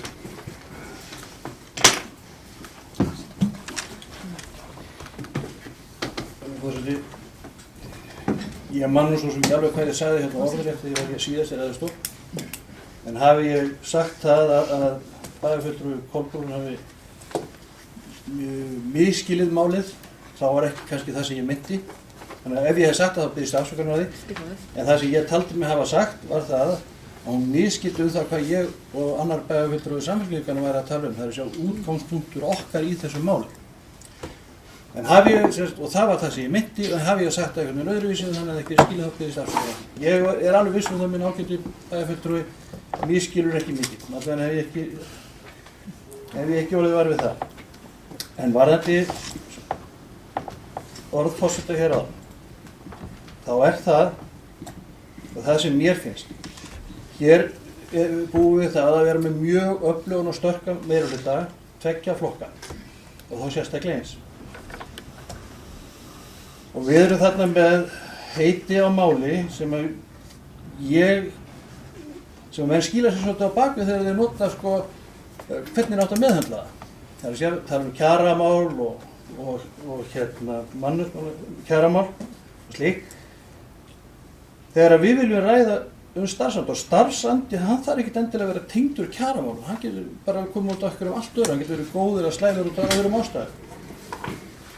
En við þurfum bara það sem ég var og vil segja, við þurfum svolítið að passa okkur vegna þess að sterkur og öflugur meirihluti getur, og ég er ekki að segja að það hafi verið gert, en hann getur að svo möguleiki fyrir hendi nánast stoppað umræður í öllum málum með því að teygja rökin fyrir því hvað mál heita eða hvernig eru, og vísa bara þannig að þau eru fara umræðulust í burtu. Ég tel að það hafi verið í þessu máli, þá hafi umræðan verið stoppuð. Þó hún hefði svo sem verið komin greinilega dálítið vel á veg og hún hefði átt að fá að klárast í það minnsta, í það allra minnsta, hefði átt að fresta þessu máli þar til fulltrúi kennara sæja sér fært að mæta á fund fræðslunefndar. Og það finnst mér að hefði átt að vera aðalpunktið og mér finnst bara, og það hefði bara verið allt í lagi að gera það. Og sennilega verið betri leið. Ég þarf að gefa sjálfur mér orðið og gera svo frægur að lesa bókun frá M-lista í fræðslunefnd sem er svohljóðandi. Fulltrúi M-lista íbúarhreyfingar telur að þessu máli sé vísa frá og röngum forsendum harma það mjög. Fræðslunefnd hefur það eftirlitshlutverki að gegna gagnvart skólunum og var beiðin að þetta mál yrði sett á dagskrá liður í að sinna því hlutverki. Í kjölfar mikillar óánægju sem skapaðist í skólunum vegna innleiðingar og vinnumati sem út af fyrir sig ekki kjaramál heldur snýst starfsandi í skólanum. Þetta var röksemdafærslan á bakvið þetta mál þegar að það sett á dagskrá og það var ekkert í víðara samhengi en það. Og nú verið að tengja fleiri mál við þetta og orðræðu sem átti sér stað á fyrri fundum inn í þetta og þannig að á þeirri forsendu og þetta var rökstuðningur á bakvið það og það áréttað í bókum fulltrúa M-listans og það ræður afstöðu minni og okkar og þannig að fara að túlka þetta í mun víðara samhengi nú heldur en það sá dagskrárliður og það dagskrárefni sem var óskað eftir að yrði tekið á dagskrá að taka hlutin úr samhengi að mínu mati og þykir mér það miður en Theodór gjör svo vel. Mér langar að óska stuttu fundarhlé svo. Theodór hefur boðið hér í púlt og kominn, takk fyrir þetta, og hann þarf að ljúka máli sínu. Talandi valdníðslu, forseti fór aðeins yfir það af hverju niðurstaðan var eins og hann var. Það ekki valdníðsla í því fólkin heldur það að verða jafnvel í bókuninu svona leiðbeining jafnvel hvert erindið á að fara til frekari umræðu. Einnig heyrist mér verið að tengja saman tvö mál en verst við þessu umræðu kannski svo að við hefum ekki einu svona í skólanum eru fleiri hundru börn sko, sem að kannski málið á að snúast öðru fremur sko. Þannig að við erum að ræða starfsmannamál og líðan starfsmannana, það virðist mér eiga heima undir bæjarráð og við getum örugglega tekið það þar upp og enginn feiminn við að ræða það. Takk. Ég tel rétt að áður en við gerum fundarhlé að Bryndís fái orðið og svo gerum við fundarhlé. Gjör svo vel.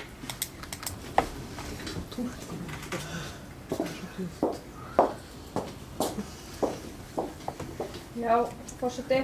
Mér finnst ansið langt selst þegar hér talað valdníðslu og kjarkleysi bæjarfulltrúa til að ræða hér mál.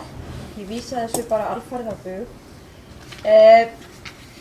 Fulltrúa VAFF og D-lista óska eftir því að bóka í kjölfar á bókun fulltrúa íbúarhreyfingarinnar. Mikilvægt að virða stjórnsýslu innan bæjarins. Bæjarráð fer með starfsmannamál samkvæmt samþykktum bæjarins, því málsmeðferðartillaga formanns fræðslunefndar eðlileg. Bæjarfulltrúar D- og VAFF-lista taka undir mikilvægi þess að starfsandi sé góður innan grunnskólana. Þá komum við frá óskum fundarhlé og það orðið við þeirri ósk. Ef ég þá funda nýju, Anna Sigurður, gjör svo vel. Forseti, ég ætla að fá að lesa hérna bókun frá fulltrúum Samfylkingar. Bæjarfulltrúar Samfylkingar, ég ætla að fá að byrja aftur. Bæjarfulltrúar Samfylkingarinnar eru ósammála þeirri túlkun að umræðum starfsanda í grunnskólum bæjarins eigi ekki heima á vettvangi fræðslunefndar og þar af leiðandi ósammála afgreiðslu meirihluta nefndarinnar á málinu. Orðið laust. Ef enginn kveður sér hljóðs, þá umræðum lokið. Það svo komið að því að bera upp fundargerð fræðslunefndar. Þeir sem að staðfesta hana gjör svo ekki á merki. Takk fyrir og á móti. Hún samþykkt með 8 atkvæðum og 1 situr hjá. Þá Þá komum við að fundargerð 403. fundar skipulagsnefndar sem haldin var 12. janúar. Orðið er laust fundargerðina. Ef enginn kveður sér hljóðs, þá er umræðin lokið. Þeir sem var staðfesta fundargerðina kjósa að gefa merki. Takk fyrir, hún samþykkt með 8 atkvæði. Og eitt situr hjá. Þá tökum við fyrir fundargerð. Já, 8 atkvæði, samþykkt með 8 atkvæði, eins og frestan. Þá tökum við fyrir fundargerð 54. fundar þróunar- og ferðamálanefndar sem haldin var 14. janúar. Orðið er laust fundargerðina. Ef enginn kveður sér hljóðs, þá er umræðan lokið. Þeir sem að samþykkja hana og staðfesta ekki og svo ekki að merki. Takk fyrir, hún er samþykkt með 9 atkvæði. Þá er komið að fundargerðum til kynningar og það er fundargerð 279. afgreiðslufundar byggingafulltrúa sem haldin var 8. janúar. Orðið er laust fundargerðina. Ef enginn kveður sér hljóðs, þá er umræðan lokið og fundargerðin lögð fram. Má ég spyrja, ég sé ekki fundargerðina. Sérðu ekki fundargerðina á netinu? Ég er búin að benda skjalastjórunum okkar á það, hún sést ekki ennum. Það er að laga það. En hún er á heimasíðin allavega, ég var búinn að skoða hana á heimasíðinni. Hún kemur bara ekki undir bæjarstjórnar. En það á hún að vera og það er að taka hana fyrir hér. Já, en hún er undir fundargerðum afgreiðslufundar byggingafall. Já, en það er bara ekki nógu gott, það er þetta afgreiðslu þessum viti. Sigrún. Af hverju er þess ekki getið hverju taka til máls undir hverjum lið? Í afgreiðslufundi? Bara í fundargerðunum? Og hver tók það ákvörðun? Ræðum við það ekki þá í lok fundar? Það er svona, við klárum afgreiða fundargerðinar og þá getum við rætt þetta hér á eftir. Þá er það næst fundargerð 232. stjórnarfundar Strætó sem haldið var 4. desember. Orðið er laust fundargerðina. Ef enginn kveður sér hljóðs, þá er umræðan lokið og fundargerðin lögð fram. Því næst tökum við fyrir fundargerð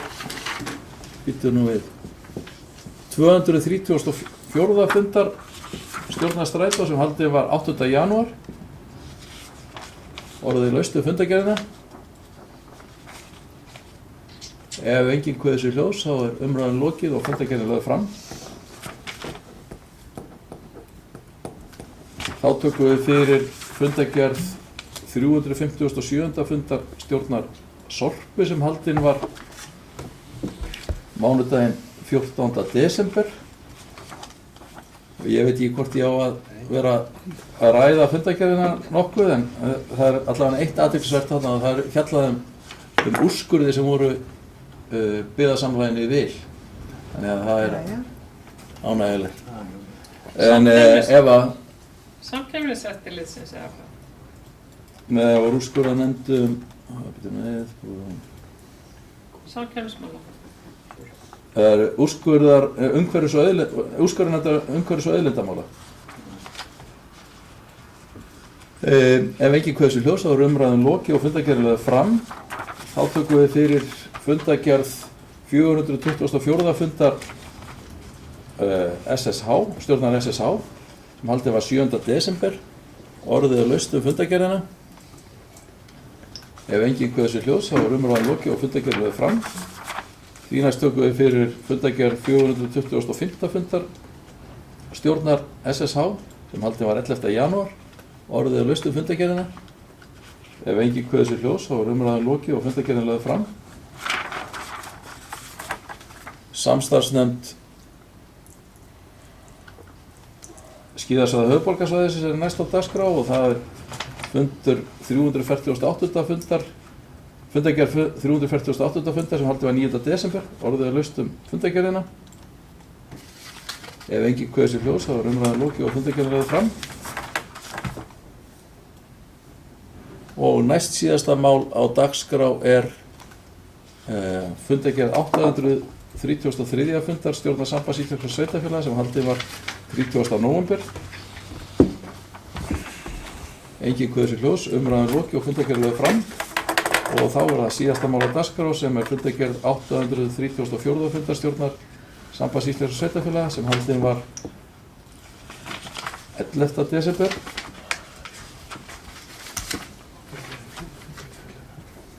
Engin kveður sér hljóðs. Umræðan er lokið. Fundargerðin lögð fram. Nei, ég er að ruglast á það. Það eru fleiri mál hérna á dagskrá. Ég haldið það. Fyrirgefið. Þetta var eitthvað. Þú ert á góðri leið. Og þá er það fundargerð 21. fundar heilbrigðisnefndar Kjósarsvæðis sem haldin var 17. desember. Orðið að laustu fundargerðina. Ef enginn kveður sér hljóðs þá er umræðan lokið og fundargerðin lögð fram. Þá er það 151. fundur stjórnar Slökkviliðs höfuðborgarsvæðisins sem haldin var 18. desember. Orðið að laustu fundargerðina. Ef enginn kveður sér hljóðs þá er umræðan lokið og fundargerðin lögð fram. Þá er það fundargerð 63. fundar svæðisskipulagsnefndar höfuðborgarsvæðisins sem haldin var 11. desember. Orðið að laustu fundargerðina. Enginn kveður sér hljóðs og umræðan er lokið og þá kemur fundargerðin sem vantaði þarna inn á milli áðan, nr. 233 hjá stjórn Strætó sem haldið var 18. desember. Orðið að laustu fundargerðina. Ef enginn kveður sér hljóðs þá er umræðan lokið og fundargerðin lögð fram. Fleira liggur ekki fyrir þessu fundi. Nei, ég ætlaði að spila, nei. Og ég þakka fundarsettuna og segi fundi slitið. Takk fyrir leiðis. Og ég vil minna á kjör íþróttakarls og íþróttakonu Mosfellsbæjar annarkvöld klukkan 19 í Íþróttahúsinu og hvet ykkur til þess að mæta sem að það getið. Ég kemst því miður ekki. Er búið að slökkva? En ég sendi það bara einhvern annan, eða ekki?